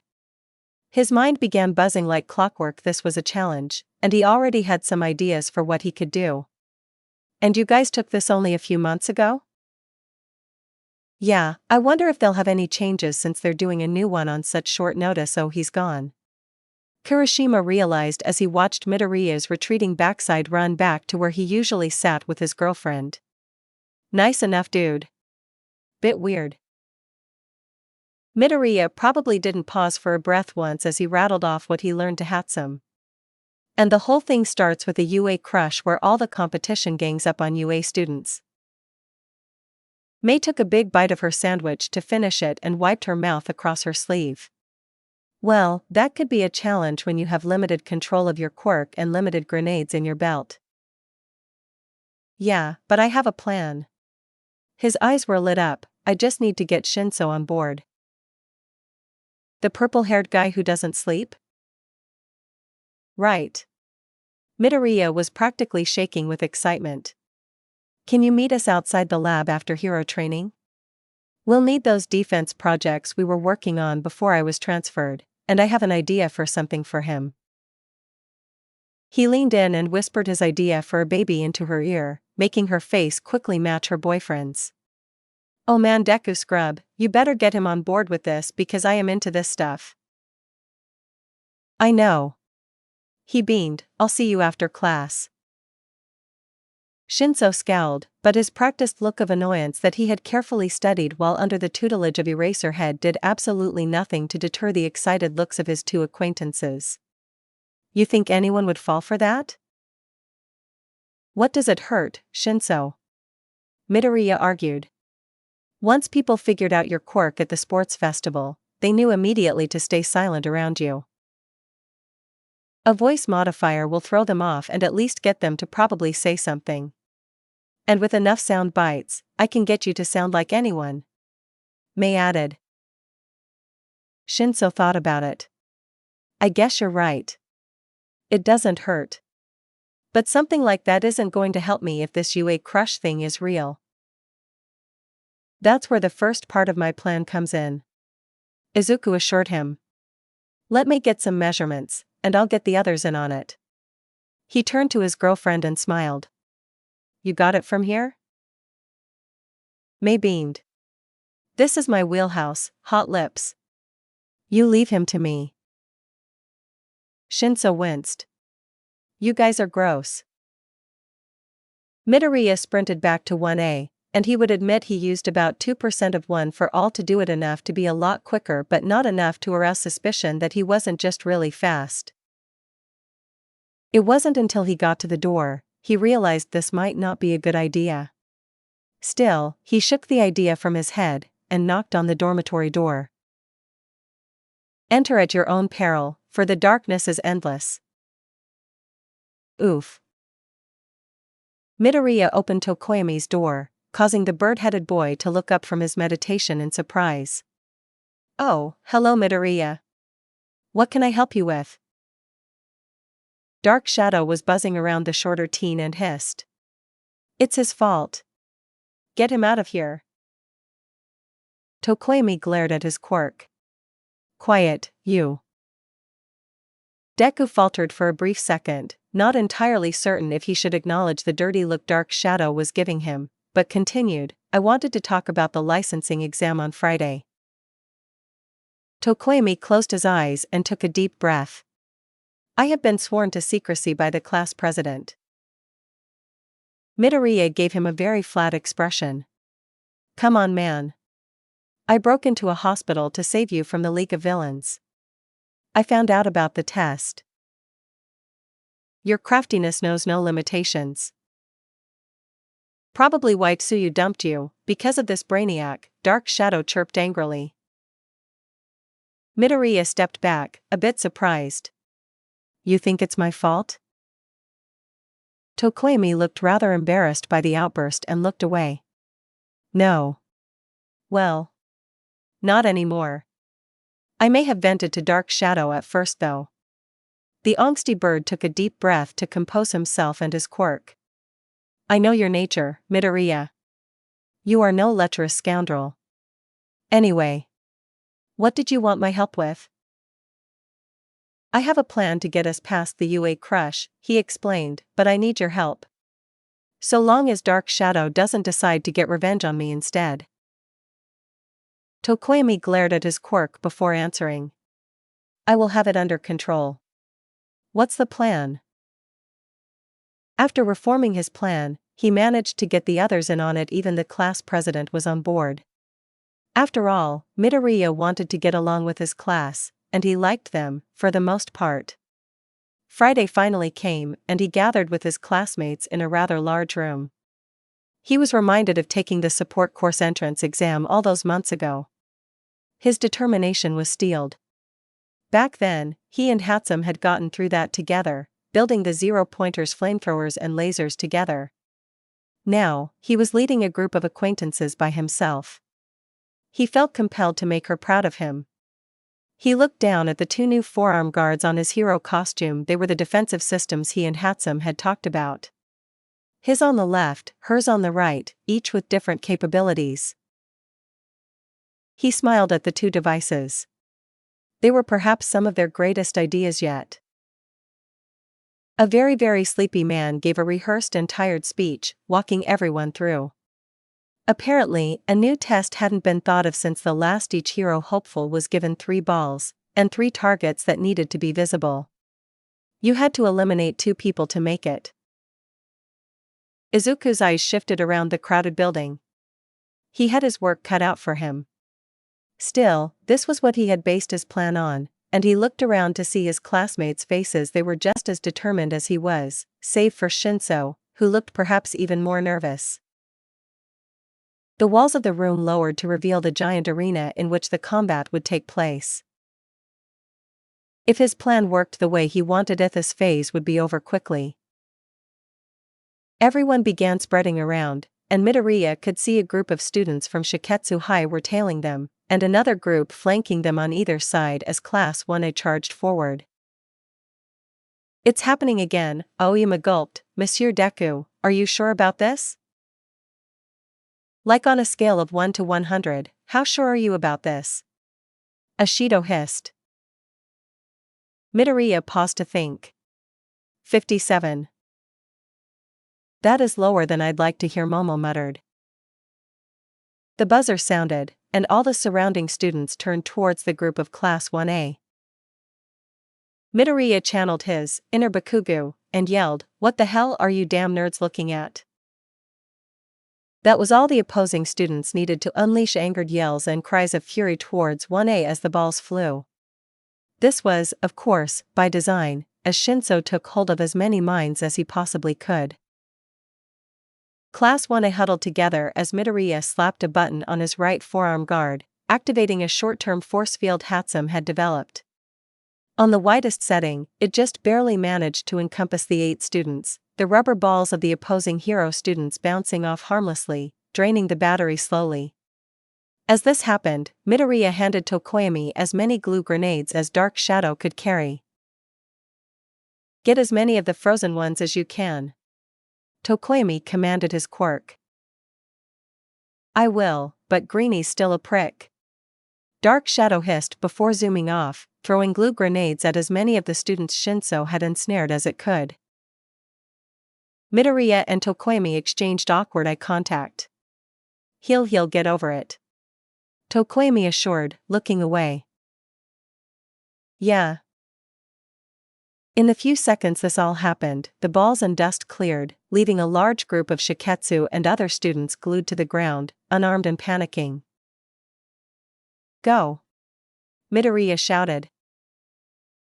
And it was a massacre, if massacres ever occurred during modified games of dodgeball. Midoriya charged forward and used one of his balls to hit the targets on 2 students, apologizing them for their rotten luck. Shinso, next to him, did the same thing without the apologies, as did the rest of the class. Well, would you look at that, the administrator of the test announced from his podium, tiredly. Looks like the first 8 spots go to UA. Much better showing than last time. Please report to the waiting room. Yeah. The students of 1A cheered, and before Midoriya knew it, he was getting hugged and high-fived from his new acquaintances, all of them gushing to him non-stop about how well his plan had worked. Midoriya even looked up to see Shinso smiling at him. From the stands, Aizawa watched, having left the rest of Class 1A with Vlad King to train with Class 1B. He narrowed his eyes. Despite his best efforts, Midoriya must have found out what the test was. And while he thought that might happen, he certainly hadn't expected Midoriya to go ahead and devise a plan for all 8 of them. At least Joke isn't here to heckle me while I watch. Ah, you think I could go without seeing you, sourpuss? Aizawa flinched as he heard her voice from a few rows behind him. He turned and glared, which did nothing to deter the look of joy on her face. Damn it. Midoriya and his friends waited and watched as other students began to join them. He looked to Shinso, who was next to him.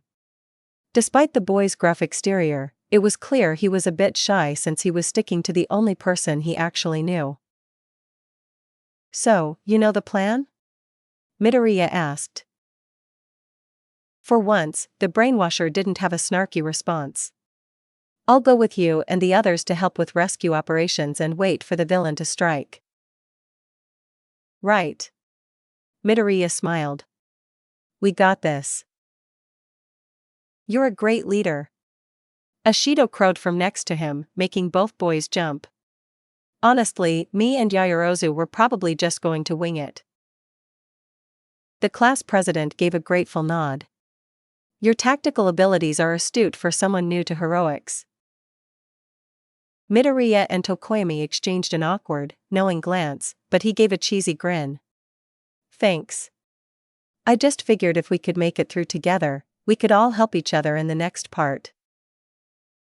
My ability to what now? Shinso asked, brow furrowed. Just smile. Kaminari deadpanned. I'll try. As the next round began, the students of Class 1A stuck together as they approached a fallen building. When they met a group of victims with judgmental eyes, Midoriya heard Ashido ask, "What's the plan?" He turned, expecting that she was asking the class president. But he was met with 7 pairs of eyes, even Yaoyorozu's, looking to him for instructions. For a minute, we're with you, dude. Zero grinned. He dropped his voice a bit but spoke more to everyone when he added. Remember, the pro-victims judge you on your ability to stay cheerful and hopeful, to inspire hope even in grim situations. Began to panic. He was good at fighting, how was he supposed to? Mirio. For a split second, Midoriya thought he could see oddly shaped ghosts behind his class. An effect of One for All? Anxiety hallucinations? Probably not a real thing. But he remembered in Mirio's last moments, he smiled and did the best thing he could do to protect Eri. Yaoyorozu, use your quirk to set up first aid and a triage station. He commanded. Tokoyami, get an aerial view with dark shadow to get eyes on the structural integrity of the building. Everyone else help me secure the area so we can extract civilians. What was it Mirio said about me and Tsu? He turned to the victims, opening his visor to show off a forced, cheesy grin. We're here to save you. It's going to be okay. Looks like that group is doing way better than last time, Ms. Joke teased her long-suffering friend. Did you actually give them some direction this time? Or maybe it's the new blood you have here today? Did my kids give you such a scare that you got competitive? I didn't tell them a thing, Joke. That part was true. But she wasn't wrong, Aizawa realized. He had long felt something was missing from Class 1A. They all had this potential to be heroes. But ever since Todoroki had fallen from grace, it was like their confidence was taken away. They became complacent in their safe zones. They needed something there to give them that push. He cringed. He could hear All Might's voice telling them to go beyond, but he wasn't one for cheesy cheering. So why were they all following Midoriya's lead so much? He hated to admit it, despite his feelings about vigilantism. Perhaps the real-life experience had given the kid the backbone to lead, to not cower in the face of danger. But this is where things got tricky. "Release the Kraken," the exam administrator said tiredly into a headset. "I'm a whale," Gang Orca yelled back. "Whatever." Leading an army of thugs, Gang Orca stormed the battlefield, causing loud explosions as he began causing as much destruction as possible. As Midoriya and Shinso carried two injured children to the triage area, the former vigilante looked to his reluctant friend. "You ready? Time for phase 2. Shinsu's mouth twitched. "As much as I could ever be." Midoriya stared down Gang Orca and his army of thugs and looked around. "Why am I the only one here?" Perhaps he could salvage the situation. If no one was around, that would make their plan easier. Of course, as soon as the thought crossed his mind, a girl he didn't recognize from Shiketsu lunged for Gang Orca and received a vicious backhand from the number 10 pro hero. She was flung through the air towards the triage center. Sighing inwardly, Midoriya deployed his spider legs and leapt for her, catching her in midair and landing a good 20 feet from where he had started. "You okay?" "Yais," the girl stuttered, awkwardly. She was a plain-faced girl with stringy black hair, but she was staring at him funny, as if she had met him before. Deku didn't have time for that though and set her down to charge Gang Orca. Midoriya planted himself with his back to a large boulder. "What do you think you're doing?" Shinso threw his voice using his voice modifier to sound like a generic thug. "Don't let him talk to you like that, boss. I'm here to take the CITGRHK. Gang Orca began, but stopped, causing a few of his henchmen to stop and look at him, confused. From behind the boulder, Shinso took hold of Gang Orca's mind. "You sushi piece of crap, I'll take you down." Midoriya yelled, hoping to cover up what Shinso had done. "Want us to take him, boss?" the henchman asked. "No." Gang Orca growled, "Leave him to me. You stay put until I've finished this fight." The henchmen looked around to each other, mumbling. "This is new? Think we're being tested?" "You know what? I don't get paid enough to care." Midoriya took off using one for all in his legs, leading the villain as far away from the sight of his henchmen, Shinso sneaking off as he commanded Gang Orca to give chase. Once fully out of sight, the two took off to a secure area, where Yaoyorozu was waiting. "You got it ready for us, Kriati?" Midoriya asked, panting as he stopped to catch his breath. Momo nodded and gestured behind her, to a giant above-ground pool, filled to the brim with her replicated version of Midoriya's glue from his glue grenades. "We're all set, Deku. Think this will work?" "Only one way to find out." "Do it, mind screw." "That's a terrible hero name," Shinso deadpanned, but turned to Gang Orca and instructed, "Alright, now jump into that pool and make sure you wedge your arms into the glue when you do." Gang Orca made an odd whale mating call and did as he was told, cannonballing into the pool and wedging himself into the goop. Upon feeling it, he snapped out of his trance and began struggling, angrily. "What gives?" The three students watched for a while as he thrashed, and it appeared it was holding. "Alright, it's working."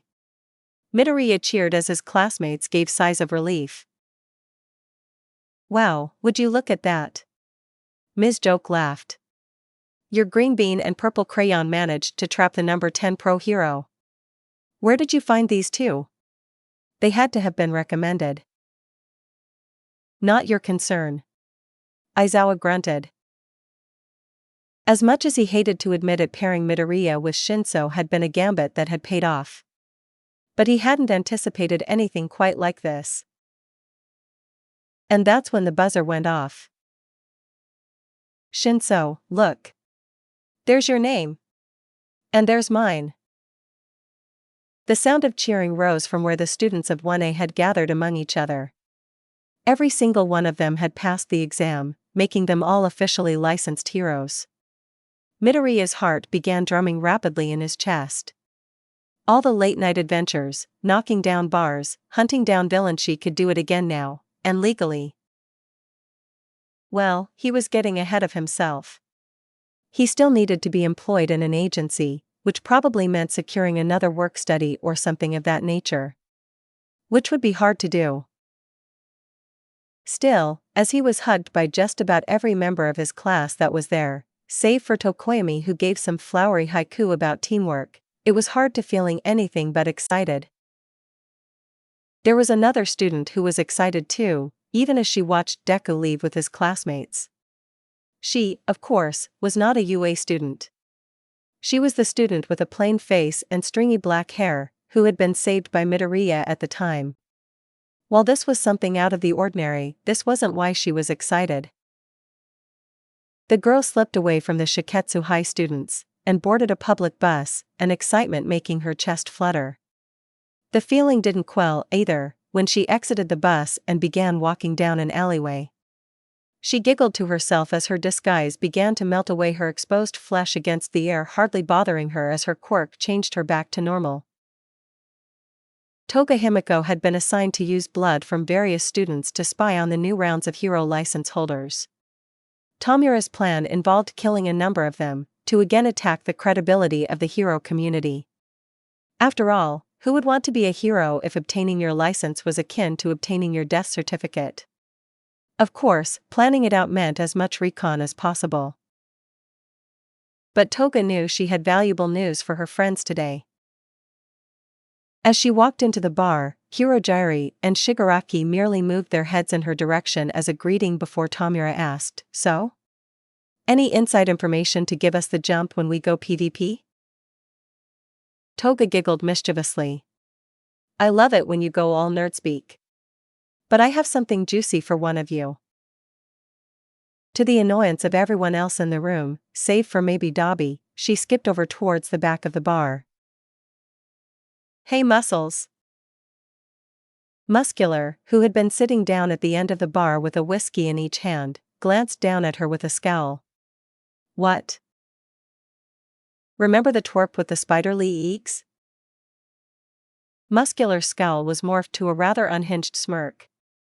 "Go on." Midoriya swung his door open, where, as he suspected, Hatsum was waiting for him, adjusting a few screws on an invention she was working on. Her eyes snapped up to meet his, and at seeing the giant grin across his face, she broke out into a giant smile of her own. "You did it?" "I did it," he cried in answer, and she jumped into his arms as they laughed.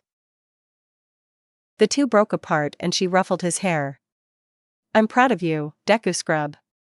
But I always knew you could be a hero." "Is that so?" She nodded. "Ever since I saw you risk your to save MT Lady, I knew you had a drive for it."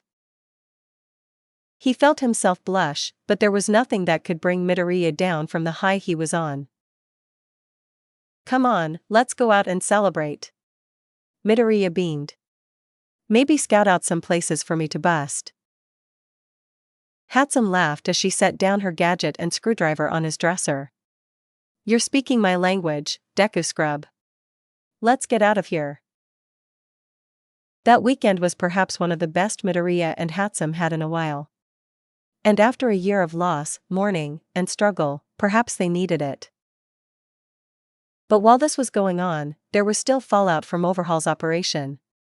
Students in Year 3 mourned the loss of Mirio, his absence leaving a hole that was felt throughout the entire class. And in the pro world, a vacuum was felt as well. Night-Eye and Mirio had a number of open cases that were contracted out to their firm that still needed to be resolved. Usually when cases were distributed to agencies, should the top hero of the firm fall, it would just be distributed to a sidekick, or, saving that, reassigned to another agency altogether. Night-Eye was different though. Due to his ability, he did offer certain contingencies to his clientele, whether public or private, should he leave this mortal coil while on duty. The agency itself couldn't shut down until all open files were closed. Centipeter and Bubble Girl knew this, however, had never actually bothered to look into what the contingencies meant. But, the two of them got off their train stop, and went where they were instructed. "You ever heard of this guy?" Centipeter asked his colleague. "Grand Dorito or something?" "Man, I don't give a hoot who he is as long as he doesn't have a tickle fetish." Bubble Girl scowled. "Never again." Word. They knocked on the door of a rather modest house, and both jumped slightly at the speed the door was opened. Not a millisecond after Centipeter's hand left the wooden door, it creaked open. Before them was a small, elderly man, dressed in a hero costume despite being home by himself, wearing a vacant, empty smile. "Oh my, is it Halloween already?" he croaked. "You two look a bit old for this." Bubble Girl began, a bit thrown off by the response. This guy looked ready to collapse at any moment. "Are you Gran Torino?" "That's what I wrote on my underwear, so that must be me." WWE from the Night Eye Agency. Gran Torino's face fell, disheartened. The expression change was so immediate it took the two sidekicks off their guard. "Humph. So old Four Eyes finally bit off more than he could chew, did he? Was that all a facade?" Centipeter wondered. But as he blinked, the old man was gone, the door closed in his face. "Huh? Well, what are you waiting for?" The two sidekicks jumped and spun around. Faster than they could see, he had made it to the end of his walk and slammed the door behind him. "Night Eye left me in charge to finish up his cases before you two move on to another agency, right?" Gran Torino grunted. "I've got better things to do, so let's get this show on the road."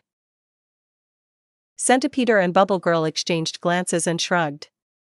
It was hard to tell whether this was better or worse than Sir Night Eye, but they got a pretty nice bonus for finishing up this contingency plan, so why fight it? "So how did hero training with Class 1B go?" Midoriya asked, he and Hatsum sitting across from Uraraka and Azui at lunch on Monday. To his right was Shinso, who had not been able to wipe the deer in the headlights expression from his face since being fully made a student of Class 1A that morning. "We ended up with mixed teams since there were 30 of us, Uraraka side, 5 rounds of 3 versus 3. It was rough. My team was the only one with just Class 1A people who won, Karo." Tsuyu croaked, smiling. "Yeah, well, we can't all be as skilled with that tongue as you," Uraraka replied, teasingly. Hatsum and Midoriya exchanged a look, awkwardly. The way Ochako said that seemed a little suspect, like she knew from experience. "We'll get them next time," Midoriya assured his friend. His phone buzzed in his pocket. Pulling it out, he looked down to see a text from Hatsum, simply stating, "I think those two are smushing booties."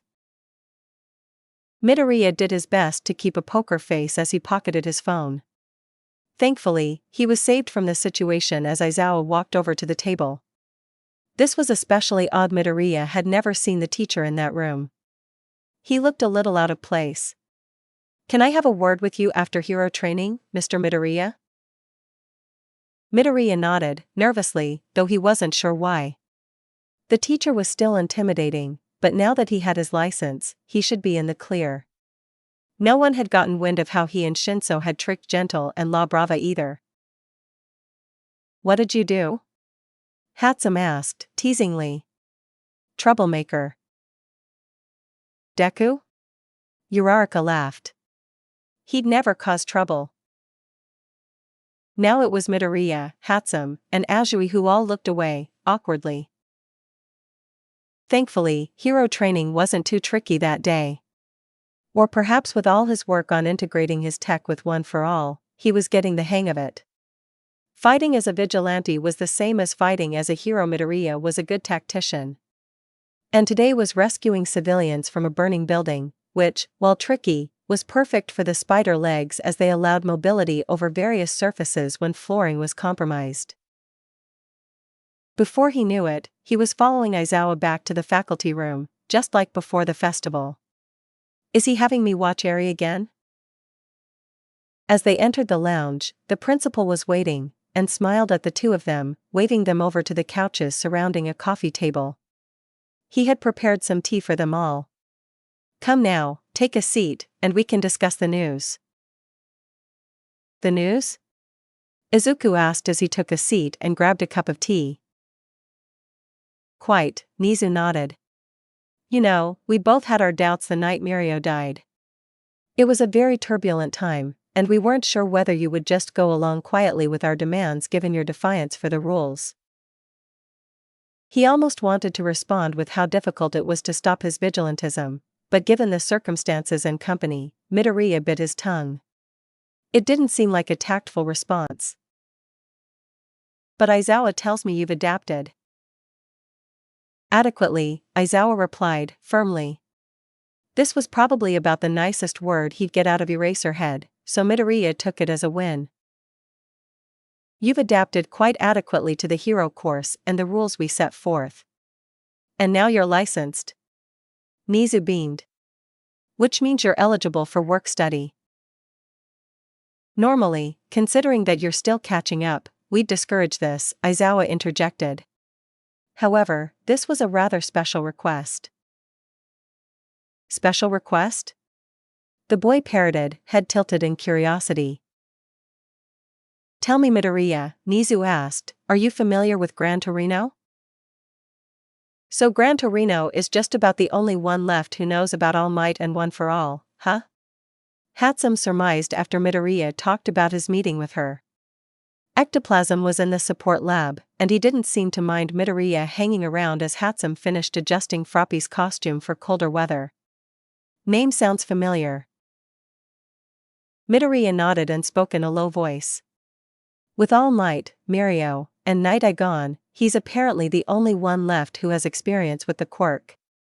He wants to keep an eye on me and at the same time give me some real-world experience as a hero. He looked around to make sure no one was listening before adding, Nizu makes it sound like he doesn't know about my vigilantism, but it sounds like he could really help me out. Still having trouble spreading One for All across your whole body? Hatsum gave a sympathetic smile, a far cry from her usual teasing one. Nothing I can build to help you with that one. That's all up here. She reached over and poked him on the forehead. She paused to think, as if double-checking herself to make sure she could force Deku's brain to comply, but shook her head. You've already done so much for me. Don't worry about it. The words brought the giant grin back to Hatsum's face as she finished some adjustments. Don't get too sappy on me now. So, when do you start? Tomorrow, Midoriya answered, rubbing the back of his neck. I guess he wants to get these cases closed so he can go back to retirement, and Night Eye's sidekicks can move on to other things. Hatsum nodded. Well, let's see if your suit needs any tune-ups before you go then. Can't have you blowing yourself up with those Kaken gloves. It was his turn to give her a bright smile. You're the best, May. Obviously, duh. May stuck her tongue out. I dare say I'm somewhat fond of you as well. The next day, Midoriya boarded the familiar bus route towards Sir Night Eye's agency. Even though he knew where he was going, it was off, like he was going there for the first time. It felt weird before he was going with Hatsum and Mirio. Now, it was just him, meeting a stranger, and going for hero work instead of support work. It hit him he never really had been given a chance to think about Mirio's death, not with dealing with Overhaul, being put in the hero course, and learning how to not kill himself every time he used One for All. In the brief time he had known Mirio, he felt like he'd learned a lot from the older teen. His consideration in their conflict for One for All, being heroic in the face of death. Mirio gave me One for All. I have to do my best to finish these cases for him. I'll do my best to live up to his example. With newfound determination, he walked down the street until he reached Night Eye's agency. He walked in with all the confidence he could muster. "Hello?" He called out to the empty reception area. "Mr. Gran Torino?" "It's me, Midoriya Izuku." A speeding blur of yellow came from his left and kicked him across the face, sending him onto the floor as he caught himself on his hands and knees. A small, elderly man in a yellow and white hero suit stood before him. "You're the scrawny kid succeeding Toshinori?" he asked, as if baffled that an unsuspecting teenager allowed himself to get irked by an old man. "Well, get up. We need to get you up to speed so you don't drag me down on these cases." Another foot crashed into his ribs, sending Midoriya rolling across the tiled floor, but he shifted to his feet in a defensive stance. This is gonna. Thanks for listening to my video. Don't forget to like, share, subscribe and comment below your favorite part. Sayonara, see you in the next video.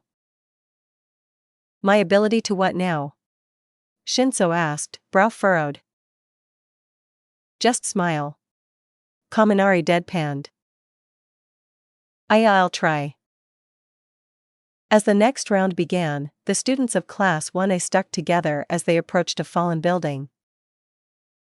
When they met a group of victims with judgmental eyes, Midoriya heard Ashido ask, "What's the plan?" He turned, expecting that she was asking the class president. But he was met with 7 pairs of eyes, even Yaoyorozu's, looking to him for instructions. "For a minute, we're with you, dude." Zero grinned.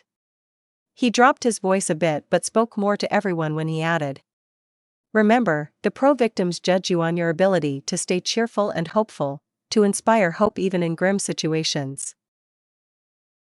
Began to panic. He was good at fighting, how was he supposed to? Mirio.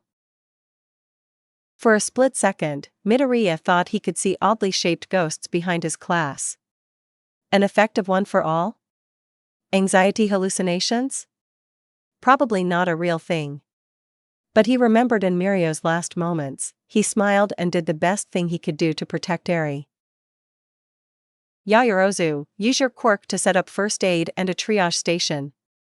He commanded. "Tokoyami, get an aerial view with dark shadow to get eyes on the structural integrity of the building. Everyone else help me secure the area so we can extract civilians." What was it Mirio said about me and Tsuyu? He turned to the victims, opening his visor to show off a forced, cheesy grin. "We're here to save you. It's going to be okay." "Looks like that group is doing way better than last time," Ms. Joke teased her long-suffering friend. "Did you actually give them some direction this time? Or maybe it's the new blood you have here today? Did my kids give you such a scare that you got competitive?" "I didn't tell them a thing, Joke." That part was true. But she wasn't wrong, Aizawa realized. He had long felt something was missing from Class 1A. They all had this potential to be heroes. But ever since Todoroki had fallen from grace, it was like their confidence was taken away. They became complacent in their safe zones. They needed something there to give them that push. He cringed. He could hear All Might's voice telling them to go beyond, but he wasn't one for cheesy cheering. So why were they all following Midoriya's lead so much? He hated to admit it, despite his feelings about vigilantism. Perhaps the real-life experience had given the kid the backbone to lead, to not cower in the face of danger. But this is where things got tricky. "Release the Kraken," the exam administrator said tiredly into a headset. "I'm a whale." Gang Orca yelled back. "Whatever." Leading an army of thugs, Gang Orca stormed the battlefield, causing loud explosions as he began causing as much destruction as possible. As Midoriya and Shinso carried 2 injured children to the triage area, the former vigilante looked to his reluctant friend. "You ready? Time for phase 2. Shinsu's mouth twitched. "As much as I could ever be." Midoriya stared down Gang Orca and his army of thugs and looked around. Why am I the only one here? Perhaps he could salvage the situation. If no one was around, that would make their plan easier. Of course, as soon as the thought crossed his mind, a girl he didn't recognize from Shiketsu lunged for Gang Orca and received a vicious backhand from the number 10 pro hero. She was flung through the air towards the triage center. Sighing inwardly, Midoriya deployed his spider legs and leapt for her, catching her in midair and landing a good 20 feet from where he had started. You okay? Yais, the girl stuttered, awkwardly. She was a plain-faced girl with stringy black hair, but she was staring at him funny, as if she had met him before. Deku didn't have time for that though and set her down to charge Gang Orca. Midoriya planted himself with his back to a large boulder. What do you think you're doing? Shinso threw his voice using his voice modifier to sound like a generic thug. Don't let him talk to you like that, boss. I'm here to take the CITGRHK. Gang Orca began, but stopped, causing a few of his henchmen to stop and look at him, confused. From behind the boulder, Shinso took hold of Gang Orca's mind. You sushi piece of crap, I'll take you down. Midoriya yelled, hoping to cover up what Shinso had done. Want us to take him, boss? The henchman asked. No. Gang Orca growled, leave him to me. You stay put until I've finished this fight. The henchmen looked around to each other, mumbling. This is new? Think we're being tested? You know what? I don't get paid enough to care. Midoriya took off using one for all in his legs, leading the villain as far away from the sight of his henchmen, Shinso sneaking off as he commanded Gang Orca to give chase. Once fully out of sight, the two took off to a secure area, where Yaoyorozu was waiting. You got it ready for us, Kriati? Midoriya asked, panting as he stopped to catch his breath.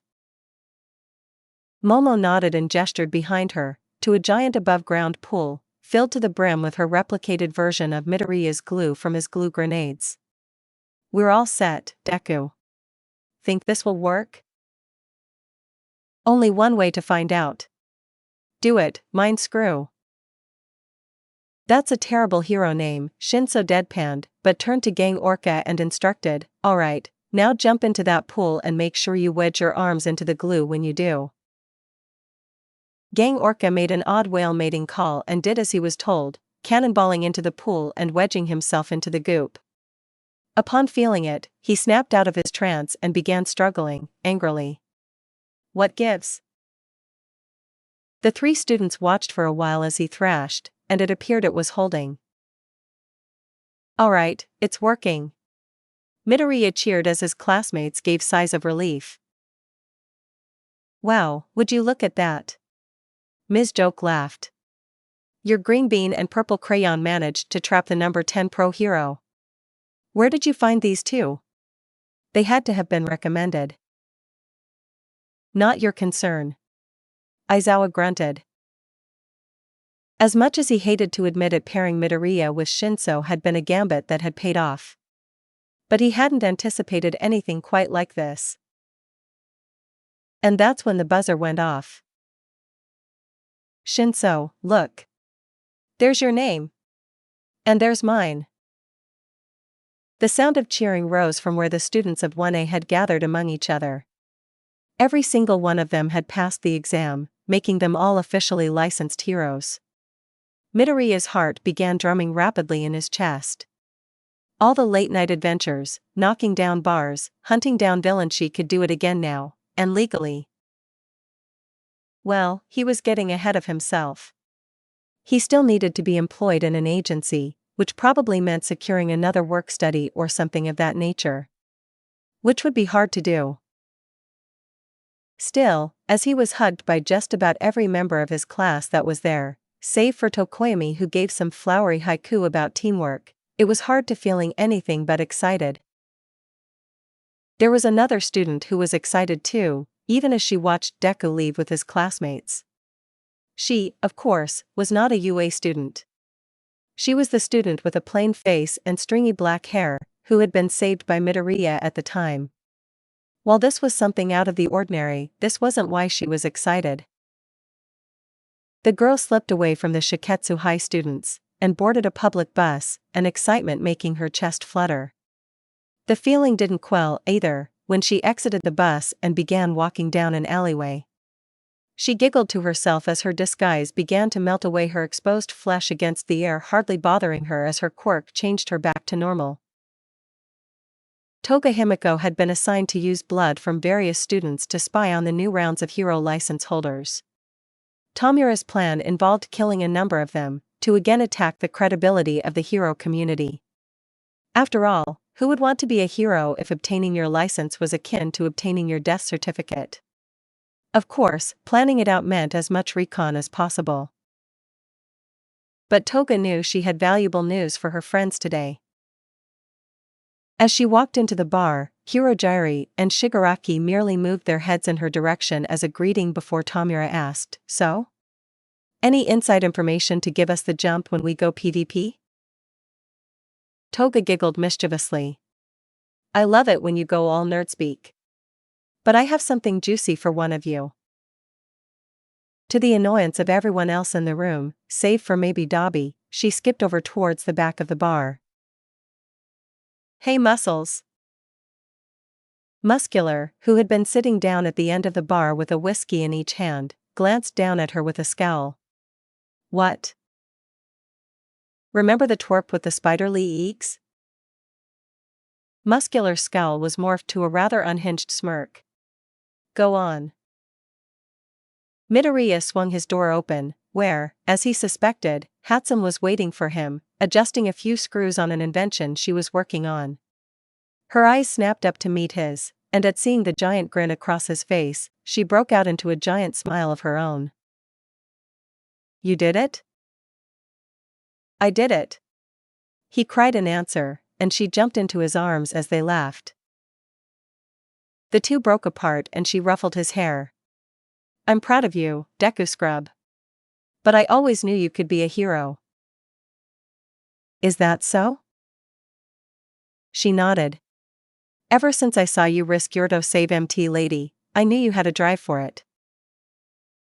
He felt himself blush, but there was nothing that could bring Midoriya down from the high he was on. "Come on, let's go out and celebrate." Midoriya beamed. "Maybe scout out some places for me to bust." Hatsum laughed as she set down her gadget and screwdriver on his dresser. "You're speaking my language, Deku Scrub. Let's get out of here." That weekend was perhaps one of the best Midoriya and Hatsum had in a while. And after a year of loss, mourning, and struggle, perhaps they needed it. But while this was going on, there was still fallout from Overhaul's operation. Students in Year 3 mourned the loss of Mirio, his absence leaving a hole that was felt throughout the entire class. And in the pro world, a vacuum was felt as well. Night Eye and Mirio had a number of open cases that were contracted out to their firm that still needed to be resolved.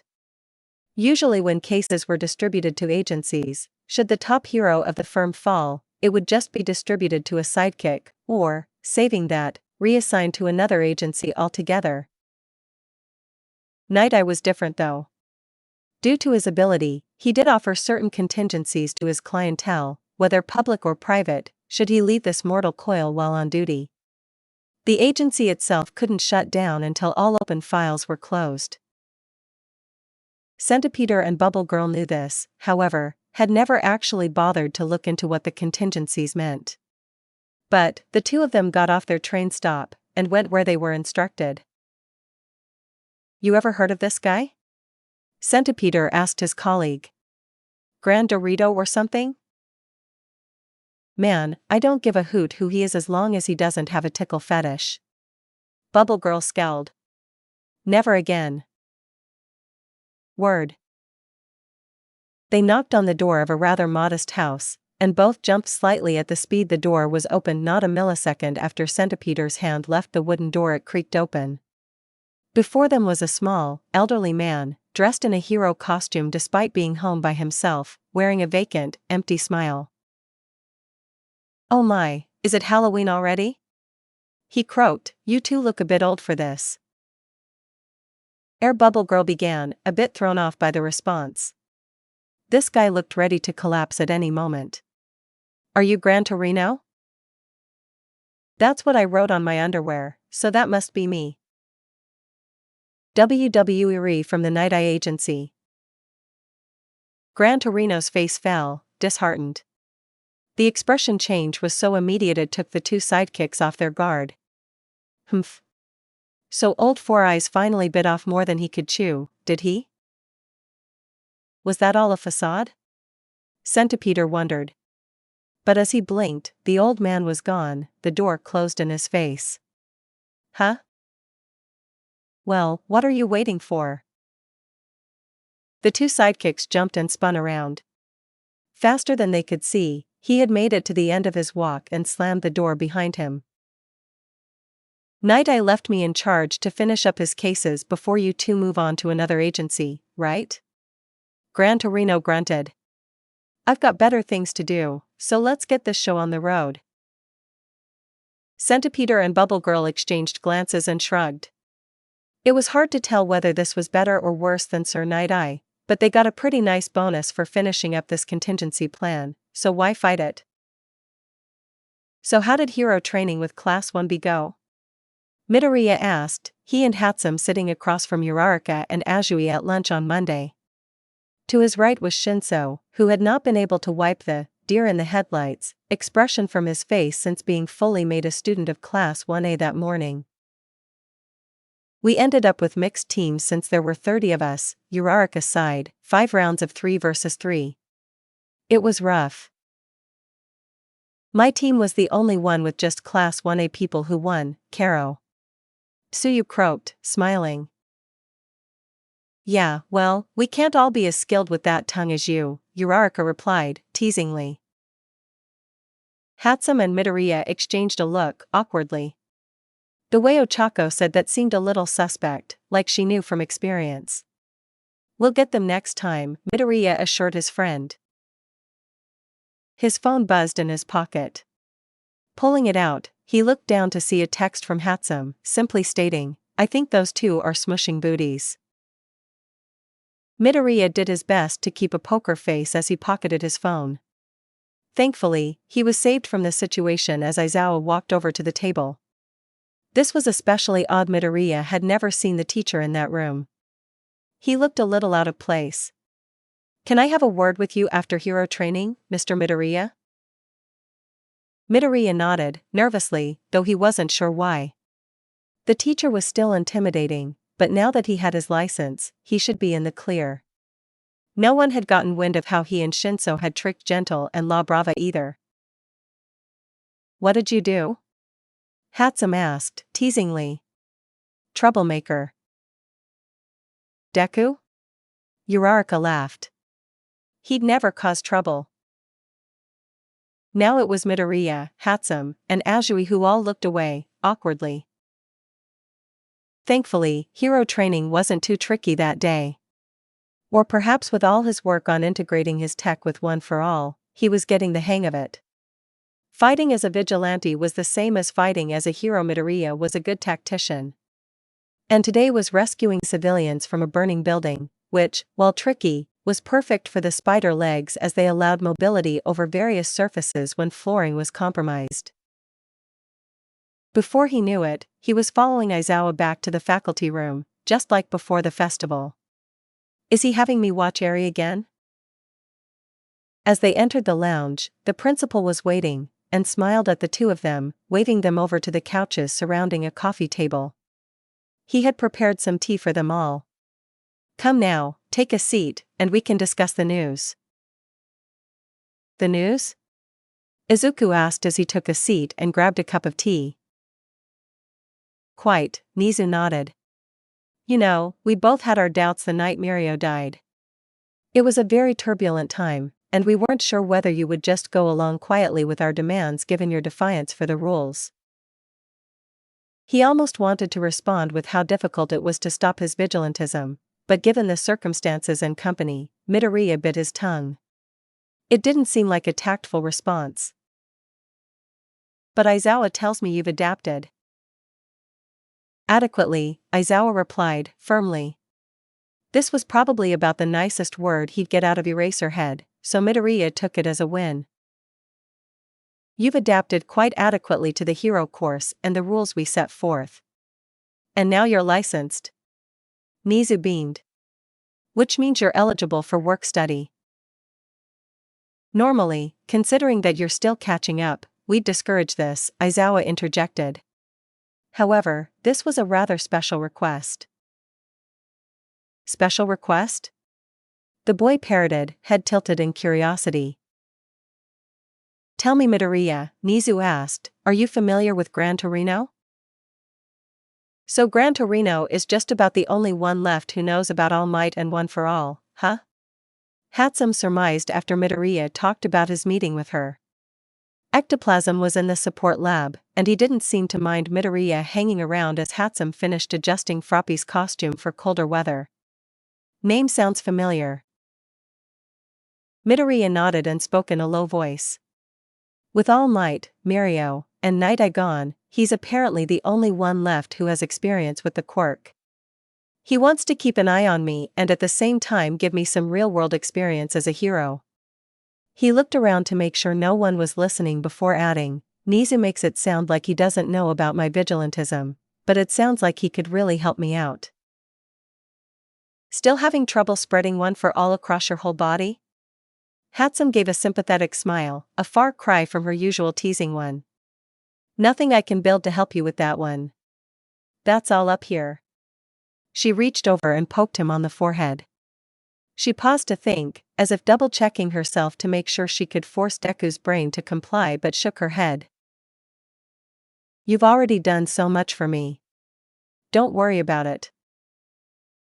The words brought the giant grin back to Hatsum's face as she finished some adjustments. Don't get too sappy on me now. So, when do you start? Tomorrow, Midoriya answered, rubbing the back of his neck.